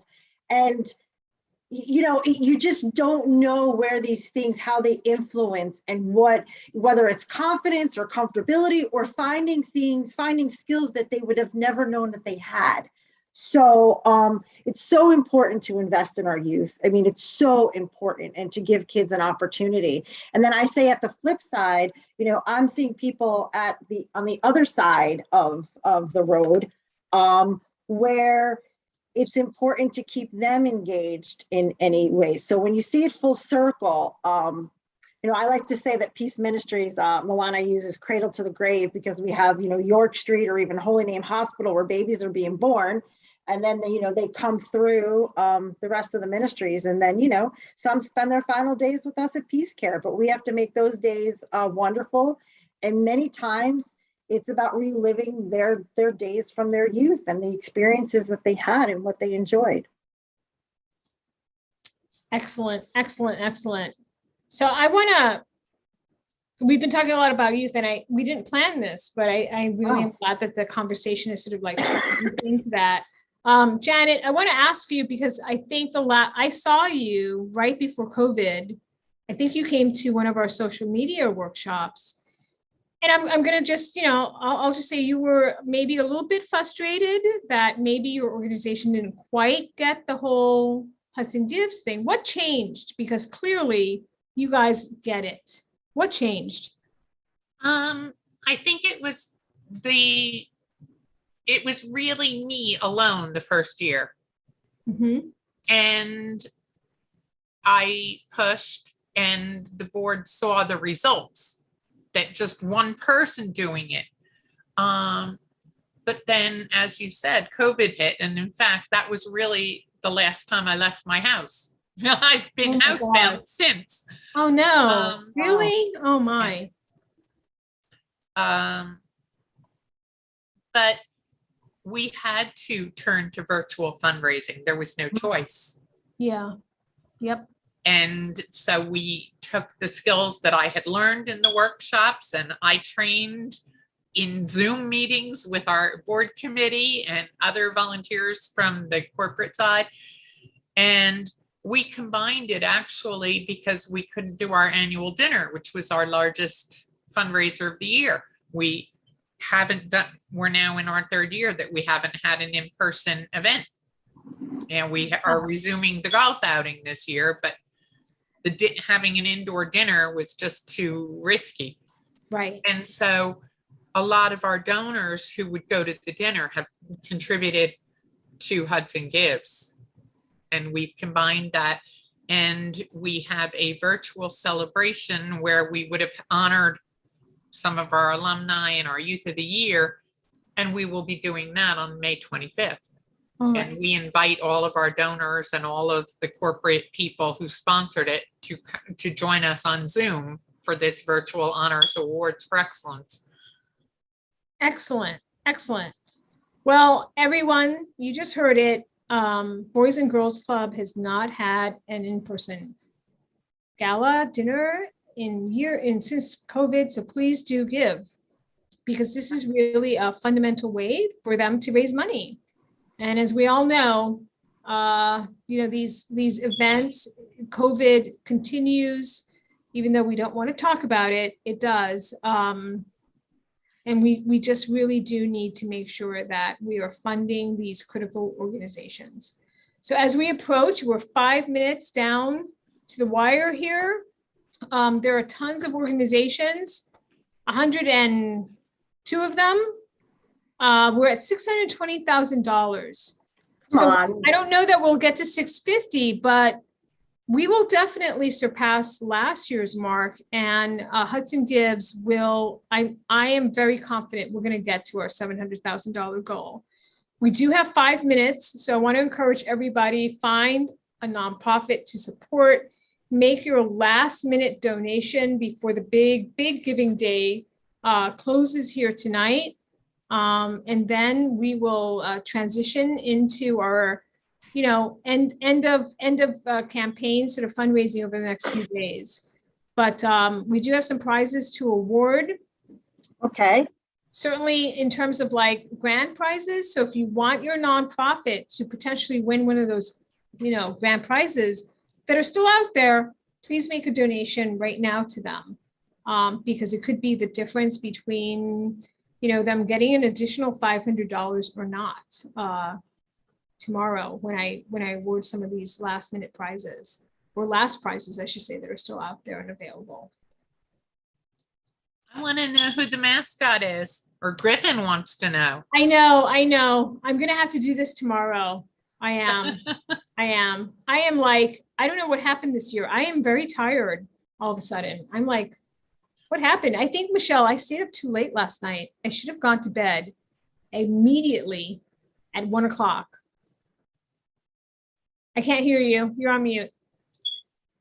I said it's hard. It's hard to come out from that. Hard. But you get very pumped up and very excited. I know I do.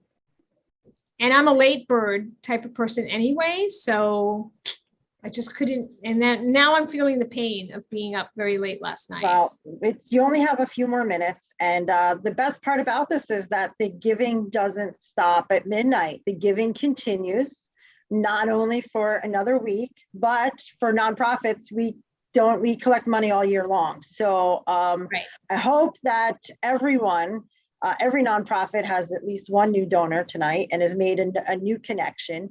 And that these donors it's not just a one time, that it's a continuation and it's a relationship. And that's really part of the beauty of Hudson Gives. It's not just the money that's raised today or this week, it's the connections that keep on giving. So that's right. That's right. And we are approaching 2 minutes to our sort of end of the big day, if you will. We'll definitely be over $620,000. Last year we raised 652. So I'm very hopeful and confident that over the next week, the site will close officially to all donations at midnight on May. Oh my gosh. Hold on. I think it's the 18th. I Right? think May it's the 18th. Yeah, I Thank think you it's the for reminding 18th. me. This is how tired I am. I'm No, going to it's- check my calendar. It is Wednesday, May 18. So actually it's like, yeah, midnight, Wednesday, May 18. So we have 6 days. So we can donate on May 18th? You can donate on Okay, May 18th. so right through the end of. okay, Through the so- end at midnight. Okay. Just because, my understanding, and when I've looked at other giving days in other parts of the country, it does appear to me that those longer windows do generate more funding. I don't know if there will be donor fatigue. We're gonna really test this year. Normally we close on the Monday. I extended it 2 days, so we shall see how this goes. Well, sometimes people are on vacation or people don't check their emails, and all of the communications that have been sent, people just don't get to. So, Or they don't read them. You Right. guys are fundraisers. You've got to like email people 7, 8 times. And it can get a little frustrating. You think they're ignoring you, they're not, but they may be on vacation. They're out of the office for a variety of reasons, or they're just not paying attention. So we want to give them every opportunity to give. Yeah. Wendy, who's at the comedy event tomorrow? $621,000. So, and it's That's continuing to come in. Woohoo! Wendy, who's at the comedy event tomorrow? The woman's first name is Kate. She's from Jersey City. I'm going to look it up. Are you actually going yourself? Depends on what the rest of my evening looks like. I have a couple of things that I think that I've shared with some of you. I'm not trying to put you on the spot or anything like that. You know, I'm way too open of a book. So I graduated and I think that I have spoken about this every so often with my master's in public administration. And so there's just a couple of things that I'm just doing Friday and Saturday. We'll see. And some of my other friends who are also graduating, same program from another school. So we'll see what I'm doing Friday night. But that event is at 9:30. Oh, it's at 9:30. Oh. I may be completely crashed on my sofa. That's okay. Let's get there earlier. Okay. All right. I'm- Well, ladies, and it's interesting to me that we're all ladies here this evening. It's women who get stuff done. I was going to say another word, but I'll keep it to stuff. Women who get stuff done, and the men who support us. So thank you all. Thank you all. And we are continuing to collect funds. I see we're at now almost 622,000. I am very, very confident that we're going to reach eventually our $700,000 goal. I am curious to see just how much more competitive it does get between now and Wednesday. We'll see. But really, it's been a pleasure. It's been wonderful to have another Hudson Gives. Onward. Together we thrive. Maria, thank you for putting all of this together for all of us, because the power of community is so important. Yes, yes, it is. Thank you for that. Awesome. Thank you. Say hi to Gary for me. I haven't Yes. seen him in forever. Do give him my best regards, please. I will do that, and I've already shot him an email about Michelle. All right. Great. Well, I look forward to hearing from him. Great to see everyone. Congratulations on a wonderful, wonderful day of giving. And here's to raising more this week. Together we thrive. Absolutely. Absolutely. Cheers. Cheers to that. Cheers. And if you're watching out there, please let everyone you know that the site is open through midnight on May 18th. They can continue to make a donation I want to thank everyone for their support of Hudson Gives. This is my baby, something near and dear to my heart. And I don't do it for any other reason than I know it's just the right thing to do. It's not about me. I don't have a big ego, none of that. This is about doing the right thing for building community. And I'm a big believer in community. So thank you if you've donated. Good luck for future fundraising through May 18. Thank you to all our peer-to-peer fundraisers. Thank you to our 102 nonprofits. Thank you. Thank you so much. Everybody have a great evening and we'll see you real soon. Thank you. Thank you and good night. Thank All right, you. good night.